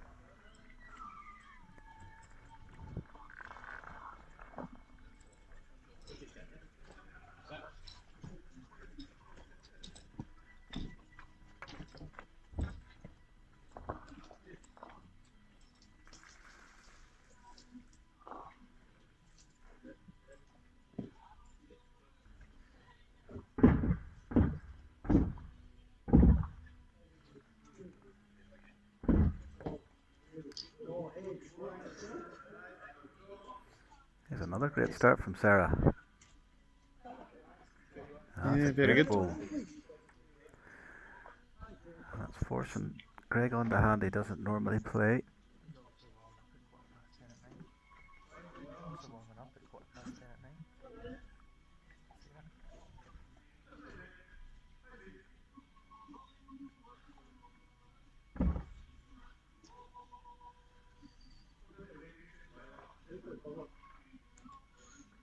Yeah, great try from Greg.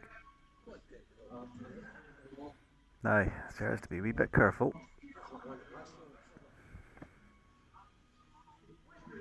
Just doesn't want to spring the jack. And actually just a bit shy. Fear of that probably, Johnny. Yep. And she may have stopped Greg coming down with a little bit of weight on the backhand.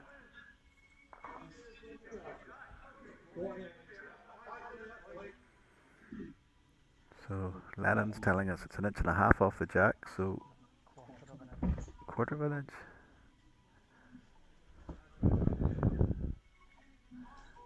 Well, Greg, you're certainly arriving at this.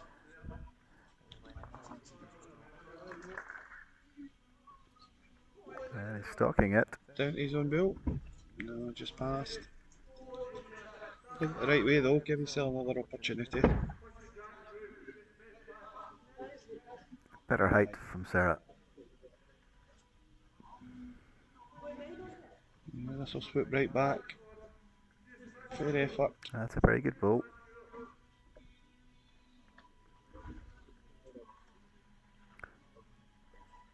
Yeah, it's a good ball. It's making it hard for Greg to get the shot.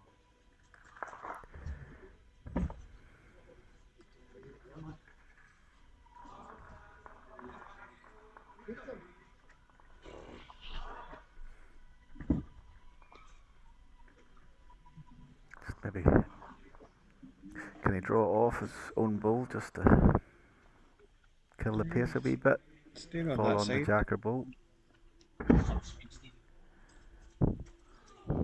Oh, it's going bigger weight, Johnny. So, what's he going to get? I wasn't sure whether he had the respot or not, but he did on the right hand side. Yeah, it's another single for Sarah. And she now leads 2-0 after 2 ends.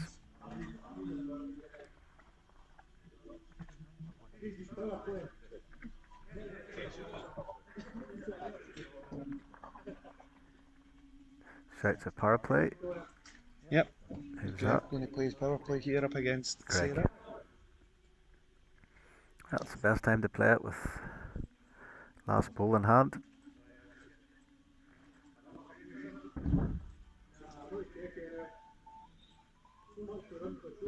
Well, Sarah, you've started the last 2 ends well with your opening delivery. How's this one?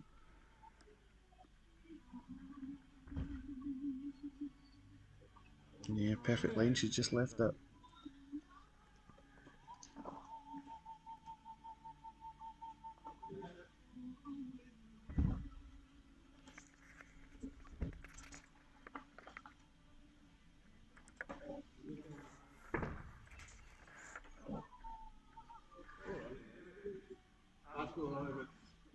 Yep, good opening delivery.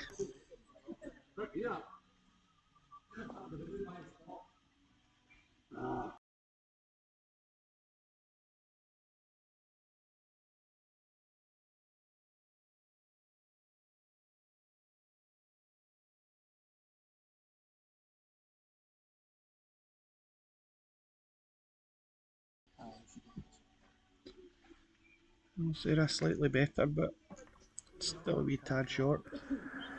Yeah. She doesn't want to lose more than one. She's going to lose this end.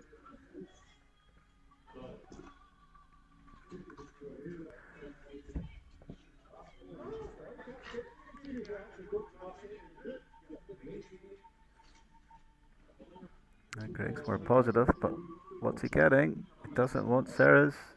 I just got it on the right side. I think that was a wee bit fortunate.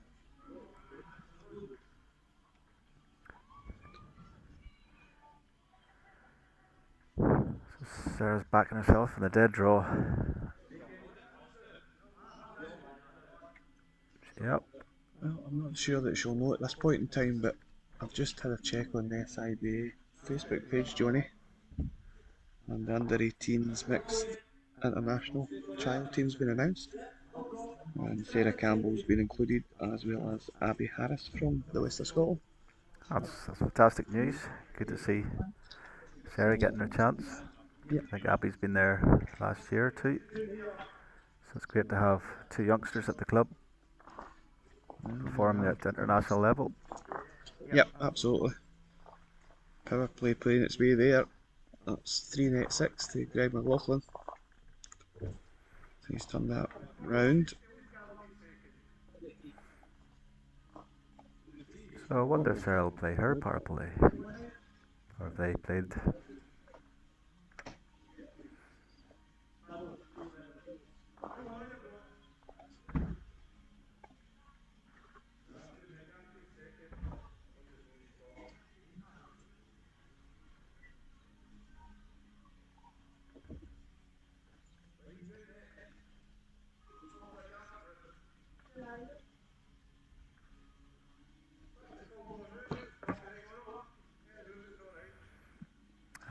Greg's played a cracker. That's.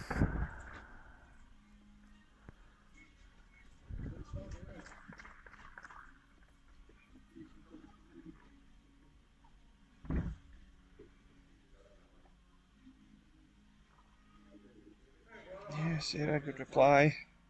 Looks like Greg's good opener. Well done.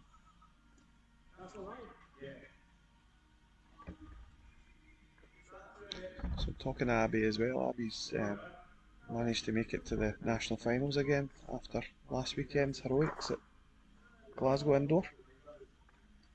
The young gun's still going well here at WS. Shame we can't say the same about the old ones. Having said that, our senior team are currently top of their division as well. 4 victories out of 4. Senior pairs got through, did they not? They did. The senior players were here last Friday as well, Johnny, so they're into the next round as well. As Sarah has played If only she'd played a bowl like that last end. Yeah, one end's going to kill her here. She's having to be laughed to her for her friend Laura. Yeah, but for one bad end, she was a kind of notable scalp. In fact, in this format last year, I believe Sarah drew with Anderson when they played one another. That's right, on ranked 1. She's certainly put up credible performances against the international bowlers. Is Greg an Aussie now? I don't think so, no. I don't know, he's going out again this year, he's right. Yeah. 1 year.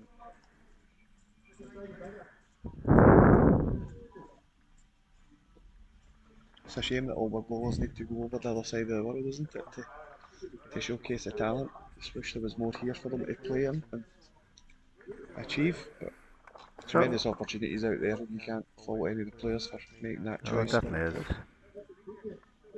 Well, that one finishes off. Graham McLaughlin 6, Sarah Campbell 3.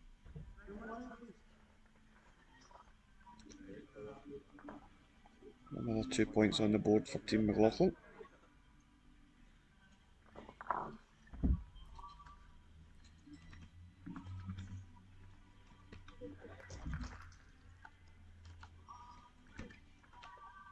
And they're also in a commanding position in the pairs. Stuart Anderson's winning 6-0, but all the heads have been very tight. You know, it's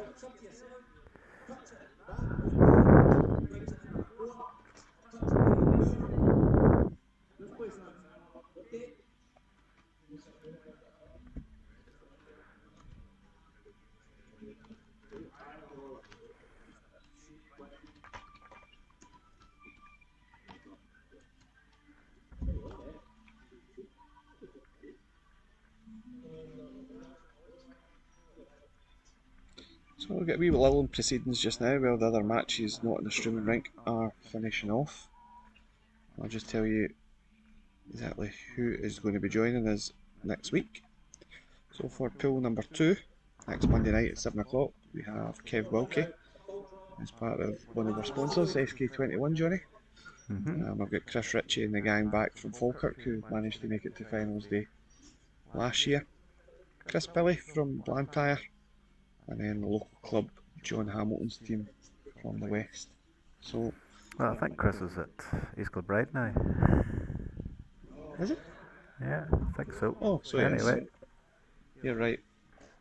He is at East Kilbride. We actually played him at Blantyre. in the cup. That's how I'm getting confused. But yeah, former Blantyre member as well. But he's at East Kilbride now.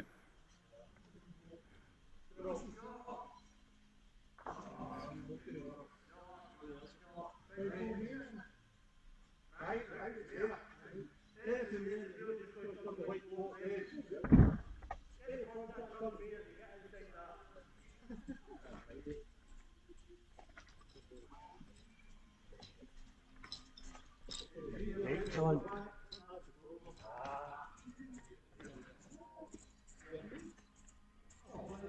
You see, Johnny, it's 6-0 over there between Ian McLean and Stuart Anderson against father and daughter McKays, but the heads have been very, very good.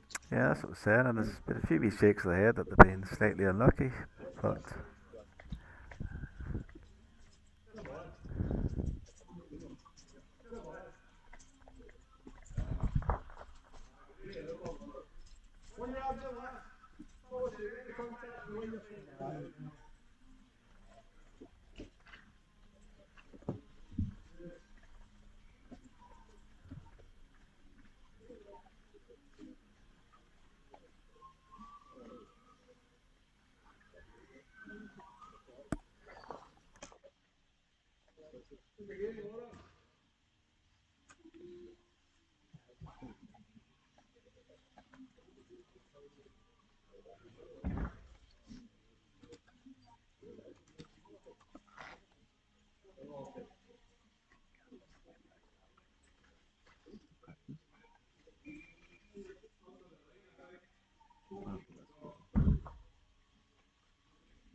another 2 points for McLaughlin, so they're probably good enough to have won the section by now, but we'll wait for the results to come in. Made that mistake before.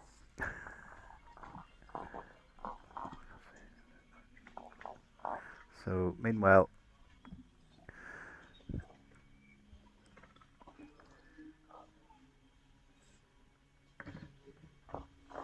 still got a pairs game going on. Hey, I've just swung a camera around, Johnny, to catch the last Try part your of that. technology here. So it is Stevie Hume in pairs action against Neil McMonagle. Currently Stevie Hume's 2-0 up playing the last. We're just trying this out, see how we go.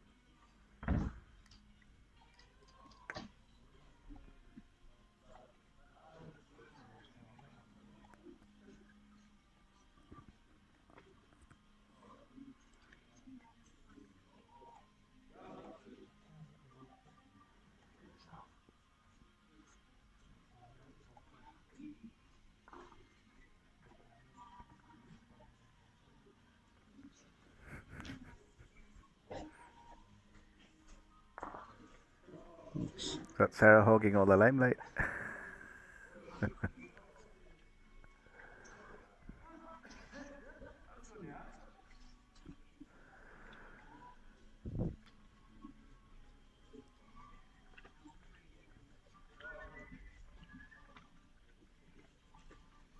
And the next match on the streaming rank will feature Stevie Hume against Neil McMonagle, so they're actually the ones that are holding up proceedings.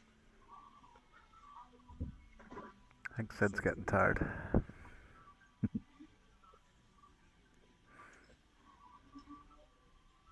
He's not even playing. it's Raymond. Very good. Yeah, it's 3 shots. 3 shots to Hume. So it's a difficult draw for Neil.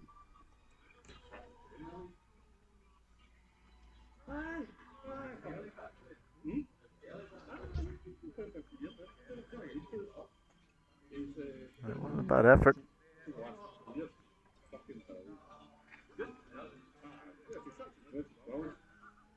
But to get 2 shots out of this end, they'd be asking a lot.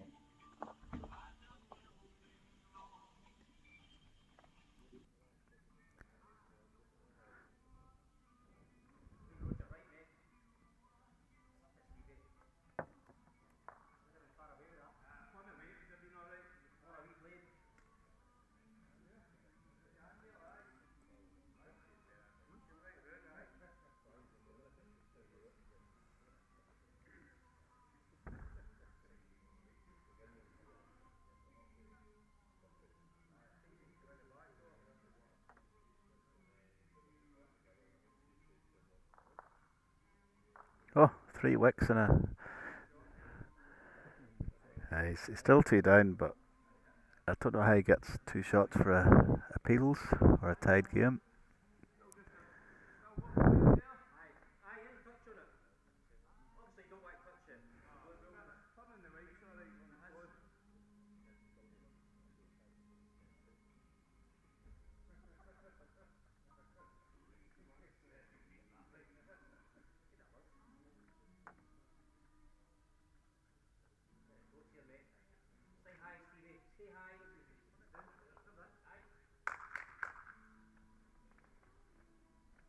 I can use the edge off that bolt, get the jack out to the far side for 2 shots, maybe 3.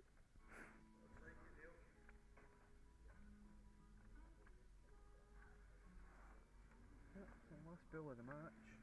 Neil needs to make a change, currently 2-0 down.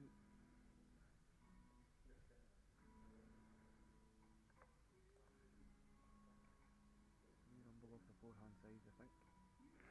Yeah, play with weight. Try and get that jack moving out to the far side.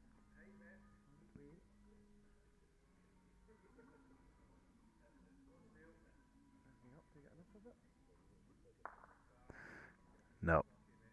Loses 2, I think.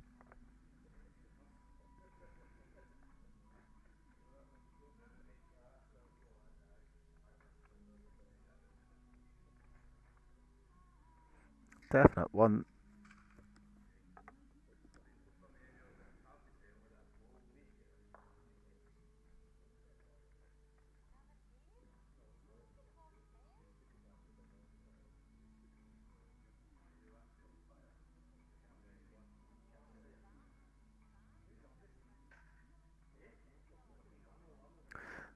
Going for a measure. Unless I've misread the head. Every shot's a prisoner apparently, so we're going for it.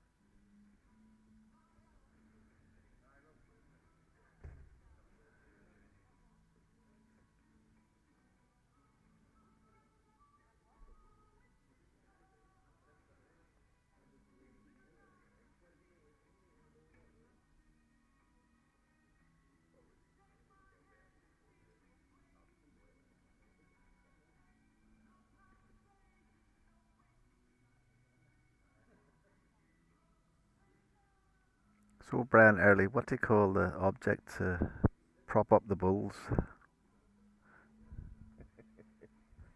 went in his bed, but now Did he have a sand wedge for his supper?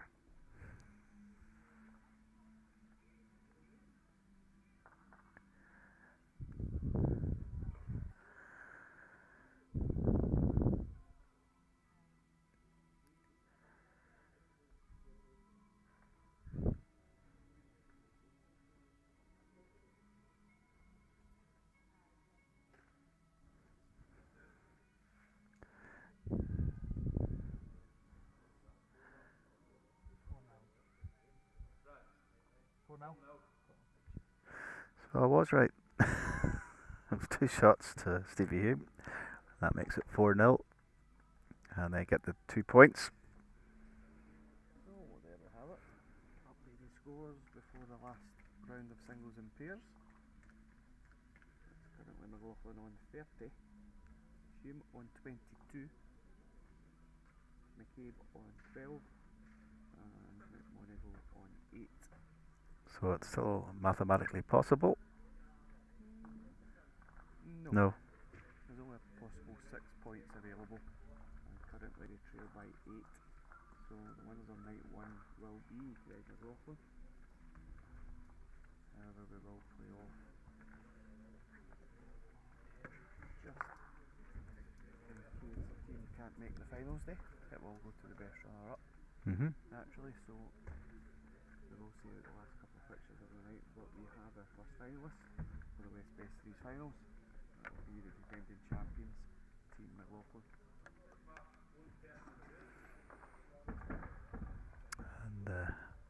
And Grant's just left the table. His battery has run out. So quick wee charge for him and be back to keep us updated with the scores.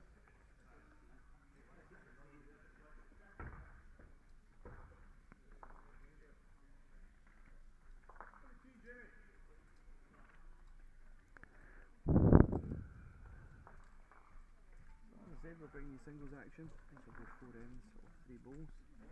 And it'll be Neil McLaughlin against Stevie Hume.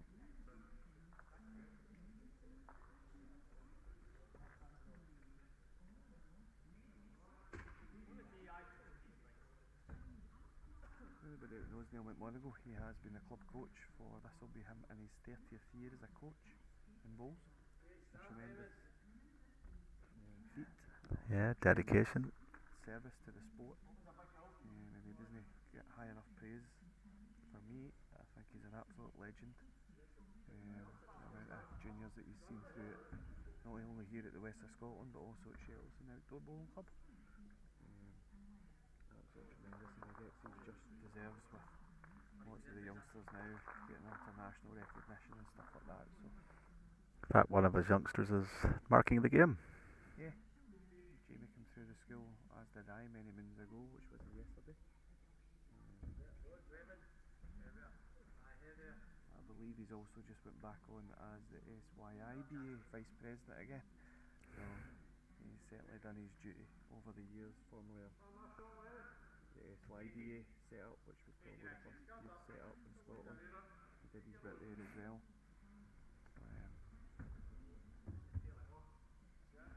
He certainly puts the hours in, and he runs a youth on a Wednesday night here.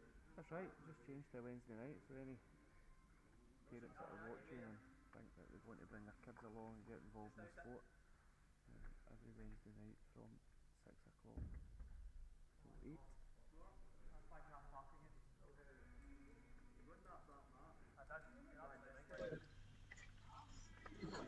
I just realised I said all that, Johnny, and I turned my mic off. Cheers, Willie, for pointing that out. It's been a long night, a long day. So I was basically just saying, in relation to Neil McMonagle, his service to the sport has been incredible. He's entering his 30th year as a coach at the West of Scotland and at Shettleston. Can't thank him enough for it, all that he does. He's also the secretary here at the West of Scotland as well.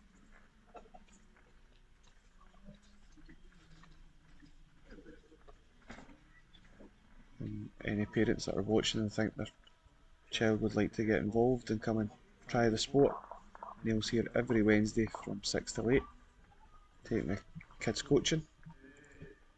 You don't need any equipment, that'll all be provided here at the West. A pair of flat soled shoes and they're good to go.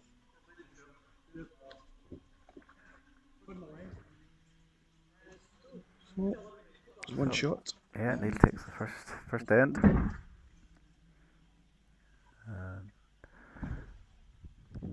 Jack's on the tee, but the mat's up a little bit.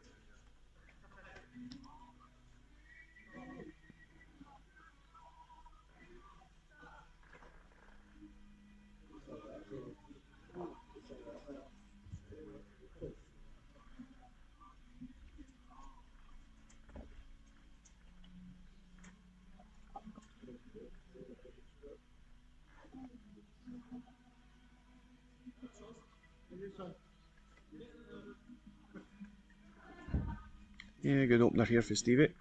Yeah, good. Great ball.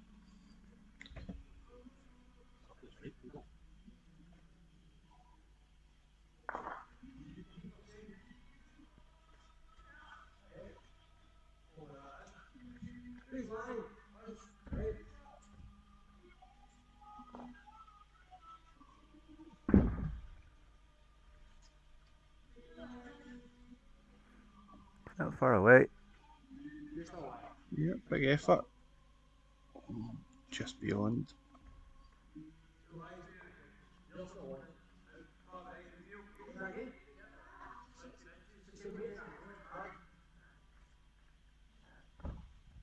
How's Jamie's distances?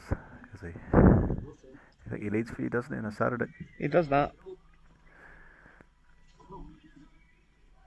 Like the big 16 inches.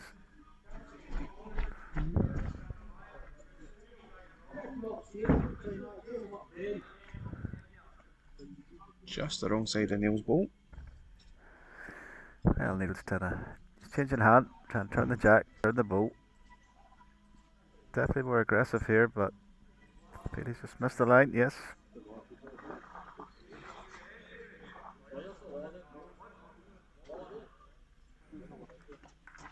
So a nice draw for Stevie. Trying to make it Sorry, 2 I've shots. just seen your question there. Was it 2 bowl pairs last year? What was that really? Was it? Yes, it was. For last year, we decided the pairs would go up to 3 bowls, so you've got an extra bowl to bail yourself out of any trouble.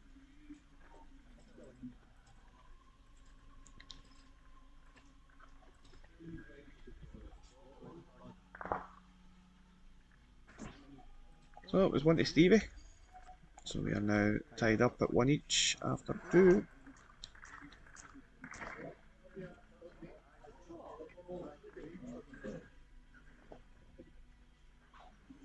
And Stevie's asked for it to go to the shortest spot.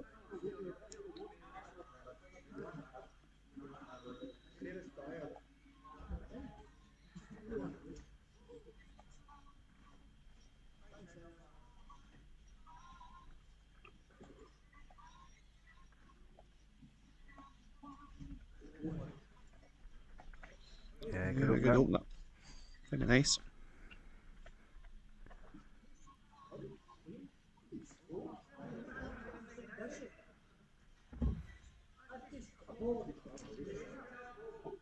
So, just by watching this, Neil must prefer his forehand.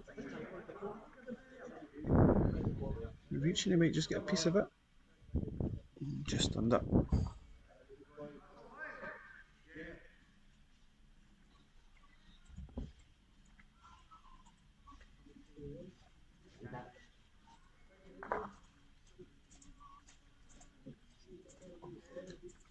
Stevie's in the groove now. And we'll go away quick here.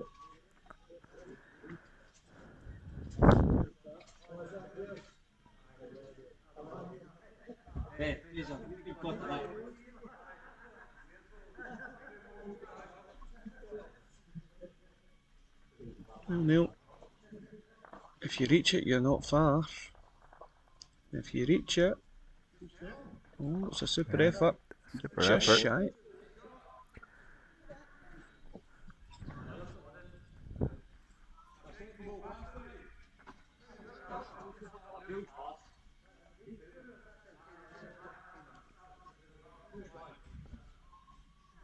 Dead draw for Stevie. Can't take that catch away in the back.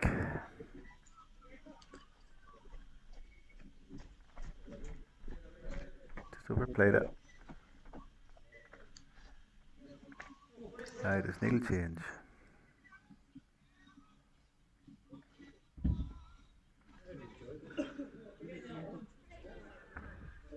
He certainly has. Has he got enough weight to hold himself up to it? Oh, just for anything. Just lacking a pound. Fair effort. So it'll be another 1 to Stevie Hume. He'll go down the last with a 2-1 lead.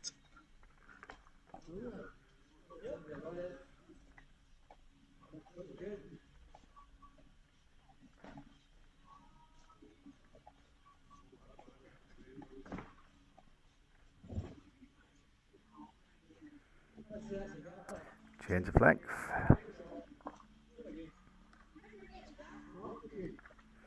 That's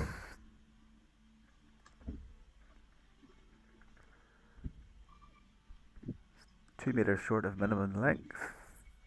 That's right. 2 shots over it. About 25 meter jack. Yeah, 24.5 probably. About. And he's nailed it. Yeah. You'll be wondering where this form was earlier on in the evening. Saved it off the telly, they'll tell us.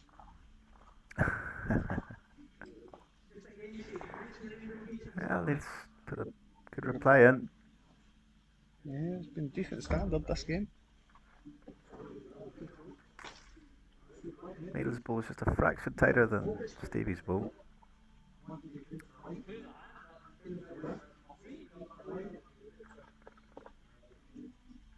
Yeah, I was speaking to Stevie before he made the trip north up to Headwell. Look at this coming all the way back. Very lovely, lovely stuff. Super bowling. And he was telling me that he was worried about playing up at Headwell because it's 4 rinker, so 50% chance you're playing on a ditch hand and he plays with a big swinging bull. And I says, well, why don't you take a straighter set of bulls? And he said, not in my Nelly. So Did he wish he had the straighter ones? he'll never be converted. I don't know what his individual score was, but I'm sure Coatbridge actually had a positive result up there. I might be corrected in that, but I'm almost certain they won pretty convincingly.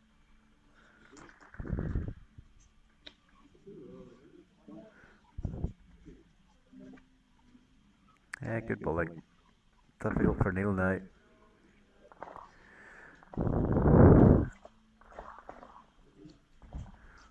Just a dead draw. Or just sit the front bowl.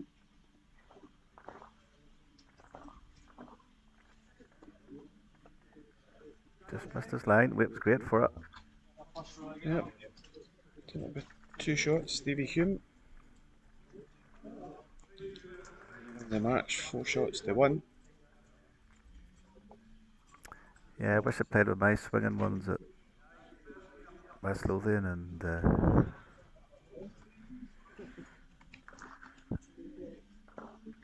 I think swinging bowls is still the way to go.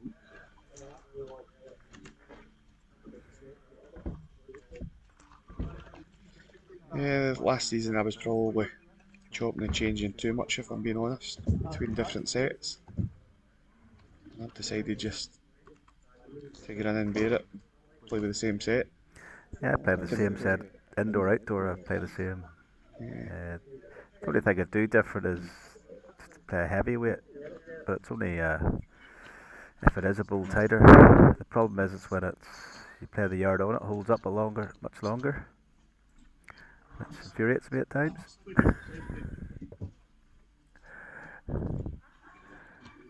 But I suppose it's each their own, but I still prefer the old swinging bowls. Yeah, I suppose I can play purely with any set of bowls, so.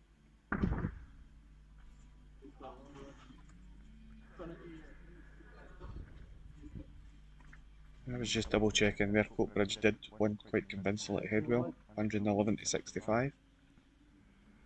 At the same token, I know a few of the Headwell boys were over in Belfast, I think, for the PBAs where me and you have been the last couple of years. Yeah, I usually go over, yeah. There's lots of guys now choosing to not play Saturday Bulls for their club and decide to chase the big stage. I don't know whether I agree with it or not. I try my best to avoid clashing with club bulls first, but I'll say everybody's different, aren't they? So all entitled to do what they wish.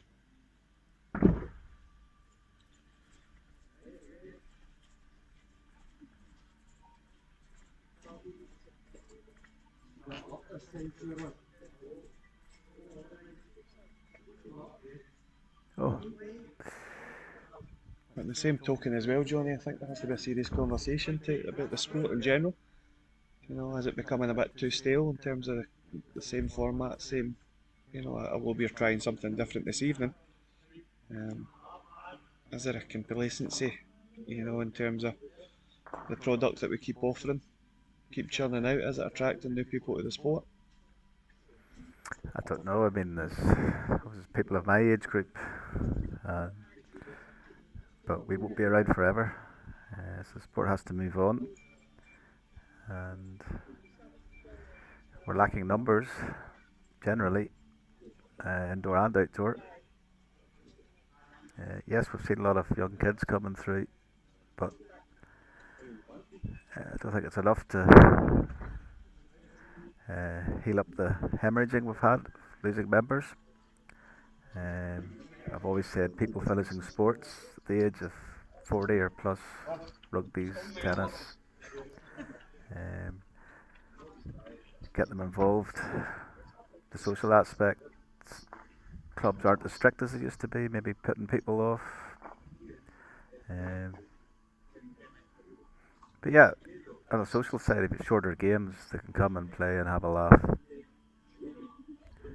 But coming into the more serious stuff, I don't know how you address that. For me, it's getting too short a game. Respots take the firing out of the game. There's whole lots of little things. Yeah, I But then suppose. people and sponsors don't want to sit and watch a 4-hour game as well. Yeah, I've got to agree. You know, there is something there for the way I call it, the bread and butter. You know, the bread and butter should be your big championships played at the correct formats. You know, your 21 end games, 4 hours. I totally agree with that, and I'm sure we showcased, hopefully, that side of the sport, which I don't think has been showcased enough. Especially, you know, we do it at a kind of amateur level, but there'd be bigger and better kind of companies out there and stuff that can actually showcase team sport within bowls at a broader level and do it obviously a grander scale and cover more of it. And I feel as if the British Isles and stuff like that, the home international series should be televised and you know would attract certainly folk to that, you know, seeing the passion. And you certainly see wee snippets. I mean, the atmosphere that was at Abbey View a couple of years ago, they're all singing the Flower of Scotland in the background while they're out playing bowls. Yeah, it's fantastic to play in and the camaraderie, but unfortunately it's very hard to cover 6 rinks. That's the only problem, and I don't know how you address that.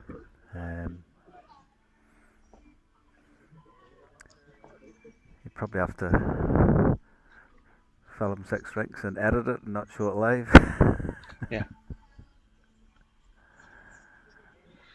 Yeah, there's no right or wrong to it, but you know the players have then got a responsibility if it is being streamed to, you know, stand out the way the cameras and try and do, you know, these things as well. Watch your P's and Q's, but you know there should still obviously be the hunger of team sport and shows of emotion. We can certainly showcase that in a correct way as well, I think.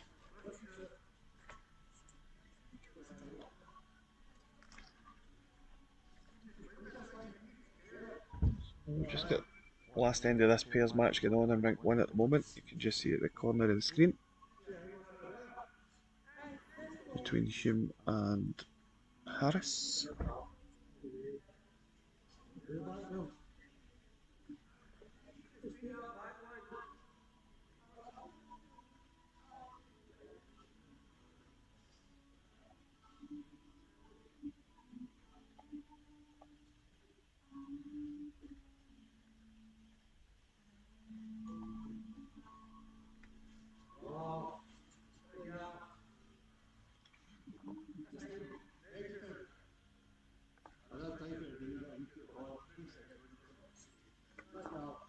doing their triple.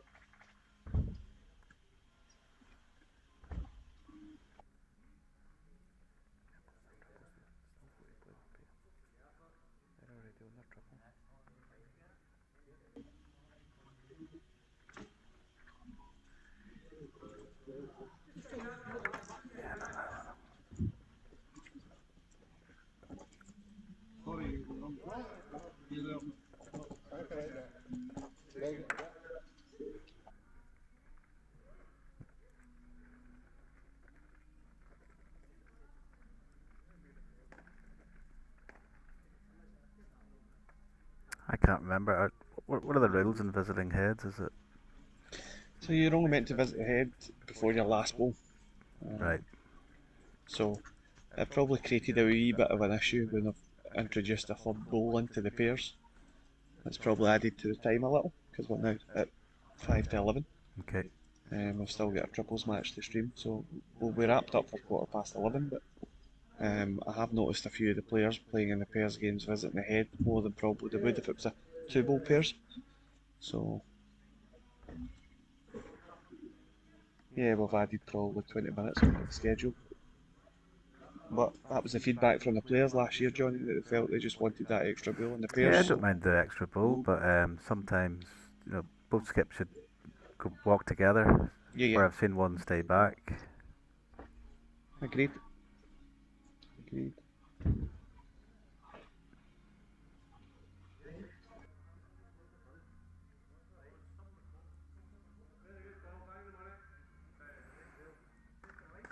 Yeah, Stuart's played a good one here.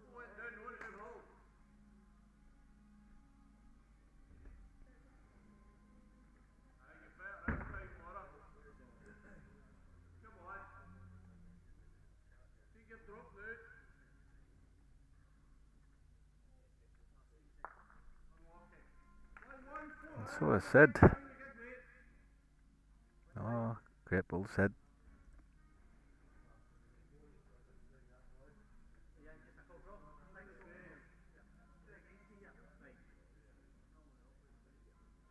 Look at that one. Tails end up there, Puck.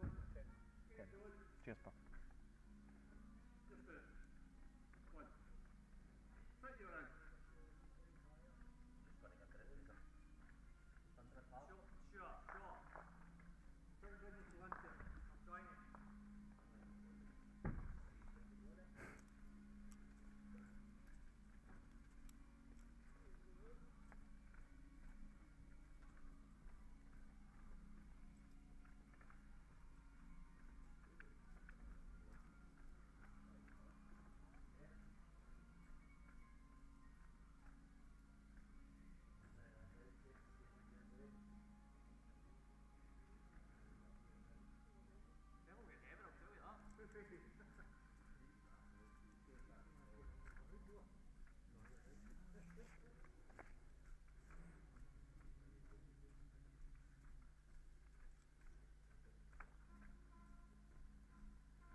So let's come into the last bit over that pair's match. We're finally catching up. And then we will wrap things off with a triples match.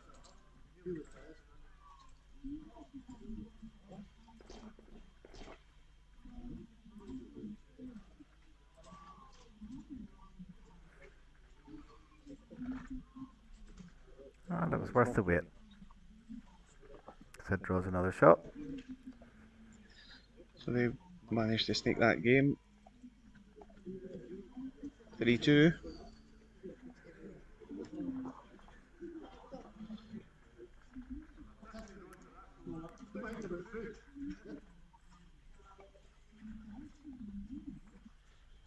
So, heading into the final triples games of this evening.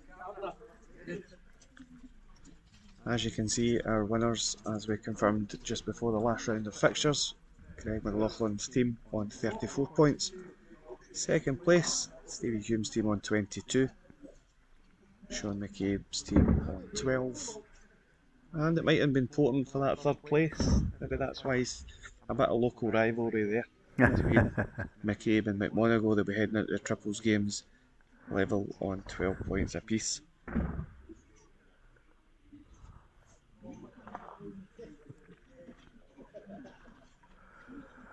So this is the final match of the evening. It is a triples game between Hume and McMonagle.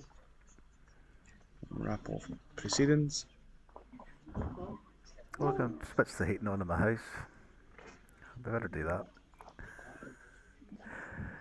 I can tell you're getting old, Johnny.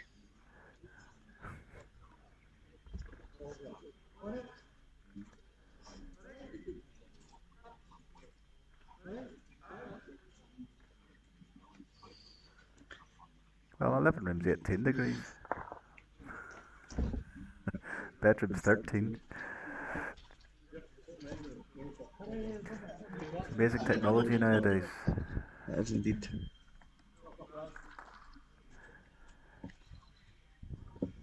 Yeah, nice start, Fraser McDonald.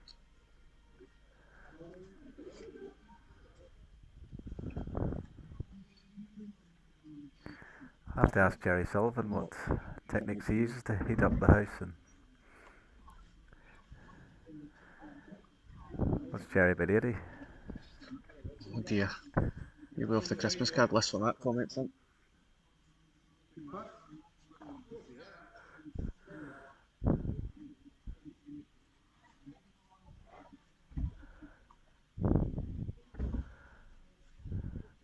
I think I'll get a warm welcome at Blantyre.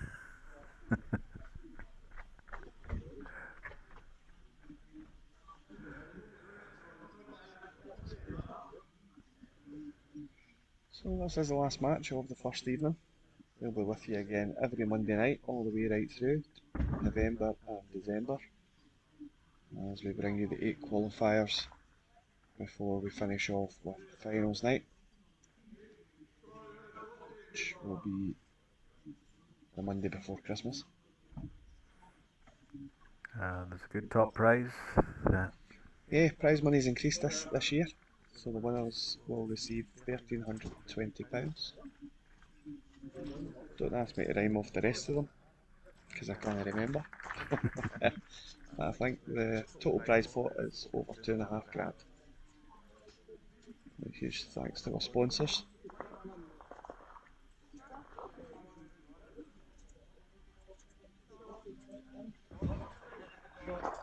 I think Sid thought it was 3 bowls. Just brought his extra bowl up. Now can Stuart draw in and tidy this up. And falls off that bowl, it makes it difficult.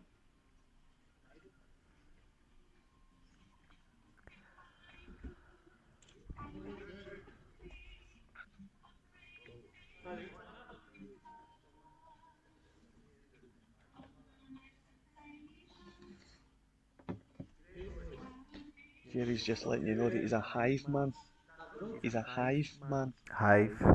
Oh, I'm Tado. There you are. Or Tado. Potato. Potato, aye. You're a potato, but that's a different conversation.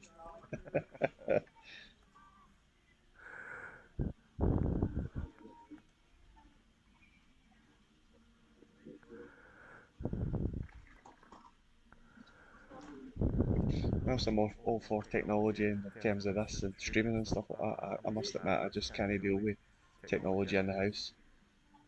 Alexa lights off and all that nonsense, it's just a step too far for me, because when she doesn't work, I'm not the most pleasing guy.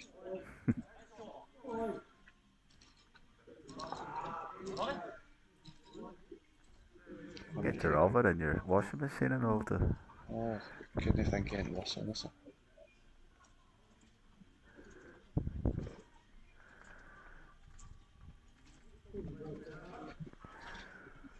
So, it's just a draw for Neil in the forehand.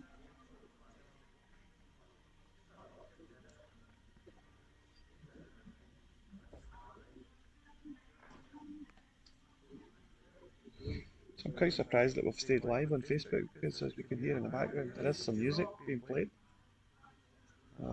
I've seen a few comments talking about the playlist. I can confirm that it isn't a playlist, it's certainly not mine.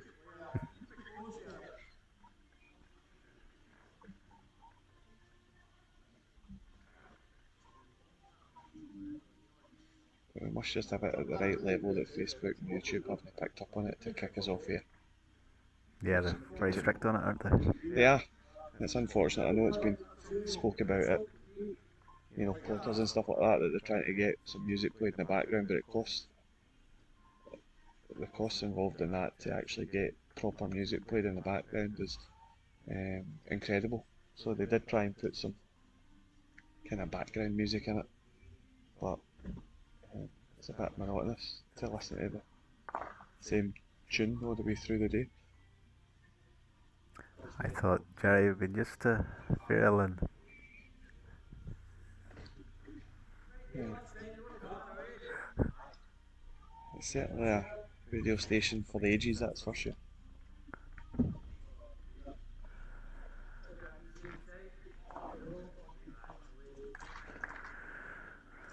Right. Neil's just missed his line. I did actually have another wee idea for a GBX kind of indoor bowls event. I was looking at the price of seeing how much it would cost for glowing jacks and stuff like that, and it is a thing, there is a market for it. But I'm sure health and safety would go mad if we had to turn the lights off and have some disco lights and balls going up the green with sort of a luminous stickers and stuff like that. But it was certainly an idea I thought about, and then thought, best not. Well, nightclubs. Yeah. Well, some people have said they've turned the main hole into a nightclub in here at the West, so um, never say never.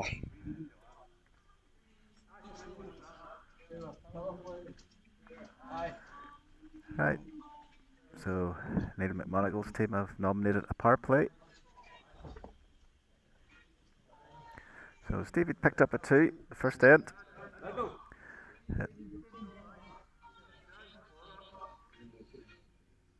Team McMonagall hitting back with power play, so all shots will double if they score this end. I think we've only had it once on the stream tonight, and that was from Greg McLaughlin against young Sarah. I think it was the triples both played it. I think Sean and they both played it the last end. Ah, yeah. It was the triples. But it's good that they're doing that actually, because they're actually playing it when it matters instead. I remember last year most all saved it for the triples games, which Correct. defeats the purpose. It should be used when required. Good start from Fraser.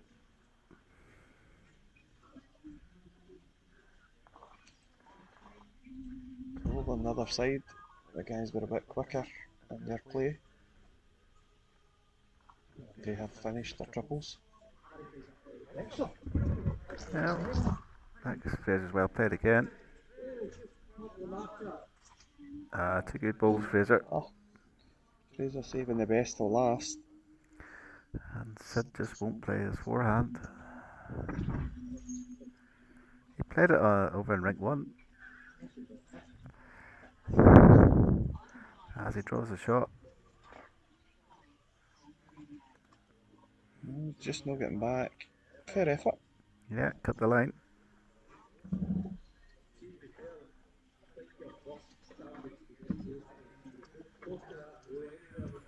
So Stuart's worried if Jack springs. So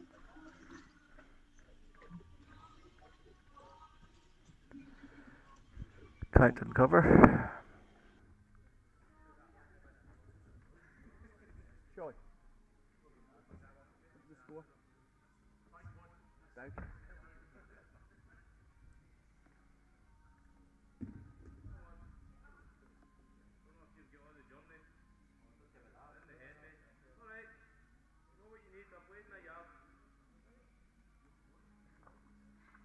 Oops. I don't think Stuart wanted to do that. I think he was trying to cover. It's just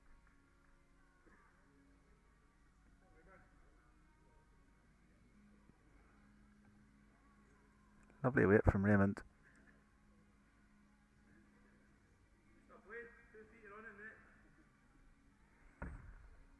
Yeah, definitely go for the cover shot here.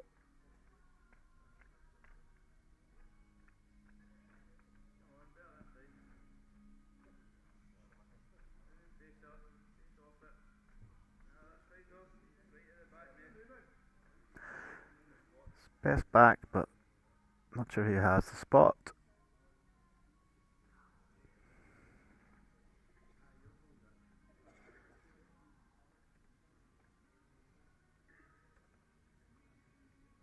That's another one towards the spot from Raymond. So I feel Stevie needs to cover those.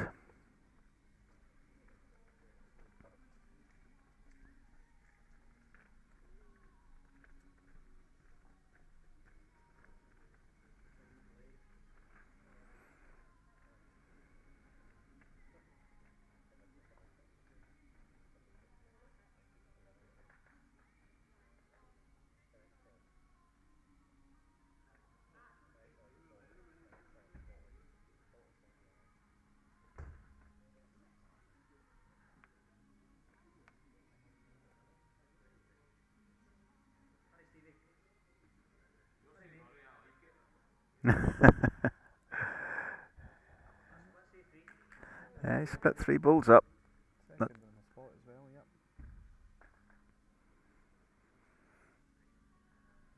I'm just thinking about my drive to Carlisle tomorrow morning.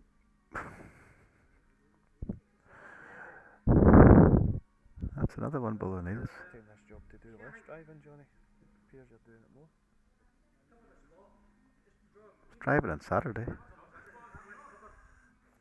One down on the spot. One down on the spot. What am I needing 2 feet?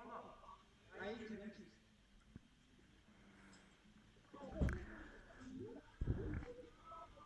Yeah. Another 18 inches was the call from Stuart.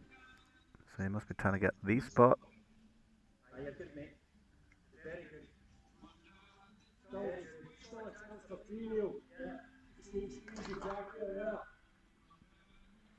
It's quite a hard shot that Sid's asked him to play. I'm not sure the jack.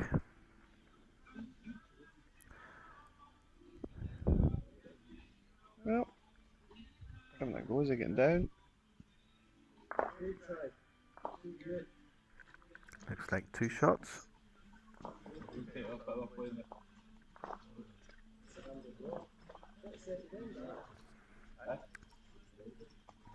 Right, so Stevie's playing his power play. Yeah, 4-0 in front and doing his power play. As you say, shots could matter in the long run if a team is unavailable for the finals night. Yeah, he's on target to be the runner-up tonight, so quite within his rights. You just never know what will happen. If a team qualifies and pulls out, we'll go to the second place teams. So the boys doing the right thing and playing right to the end.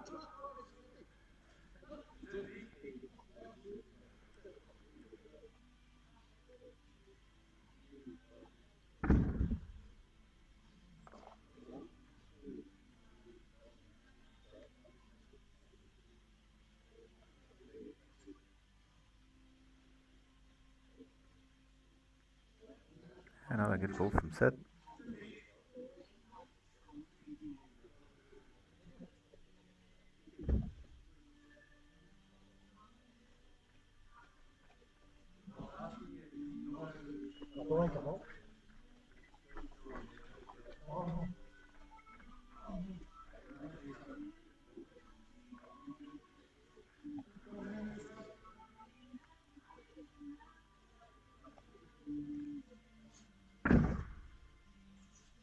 We've got a forehand shot from him.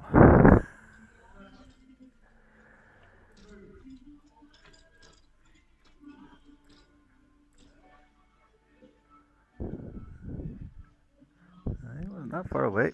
Just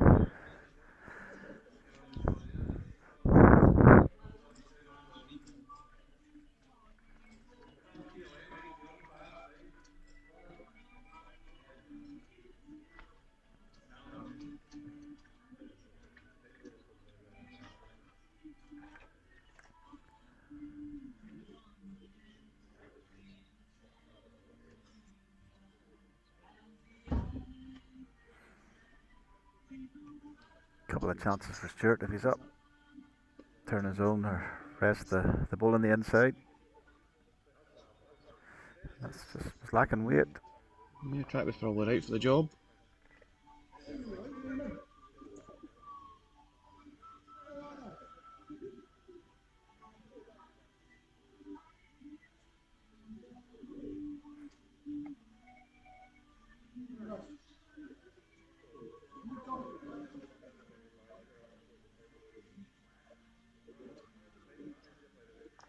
Oh, he just got through the hole and no more. He's going through it.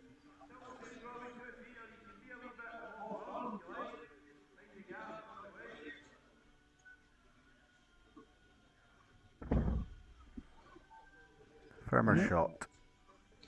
Certainly giving something a rumble. On the front, what's he going to get? Okay, he's an extra shot down, but it's given an easier, well, gives Stevie a bigger target. They could go for the 3 bulls. Yeah.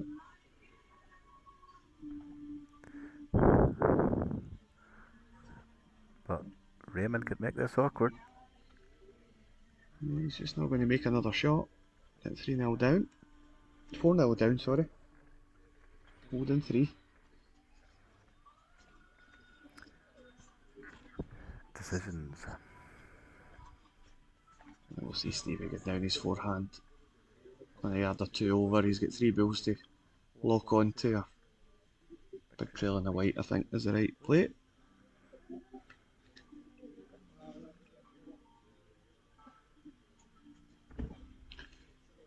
Or just do the opposite. Well, here you go. No. 3 of them away. Wipe the 3 of them away.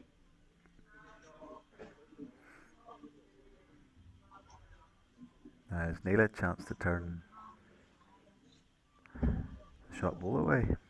A yard or 2 away.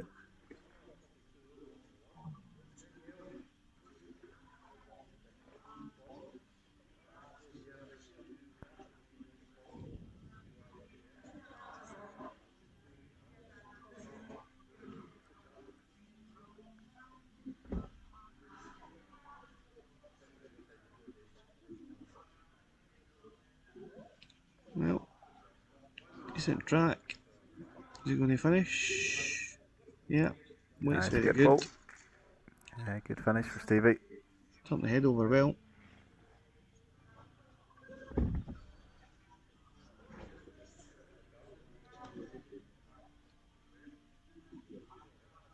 Well, Neil, you're down after him. And you play the bomb. You're only as good as your last ball. Yeah, very good. Well, we want to show the grandkids in the morning. So, Toucha! that finishes up tonight's proceedings. That would be a 4-1-1 for Team Hume. I'll just show you the last league table of the night before we wrap up. So there we have it.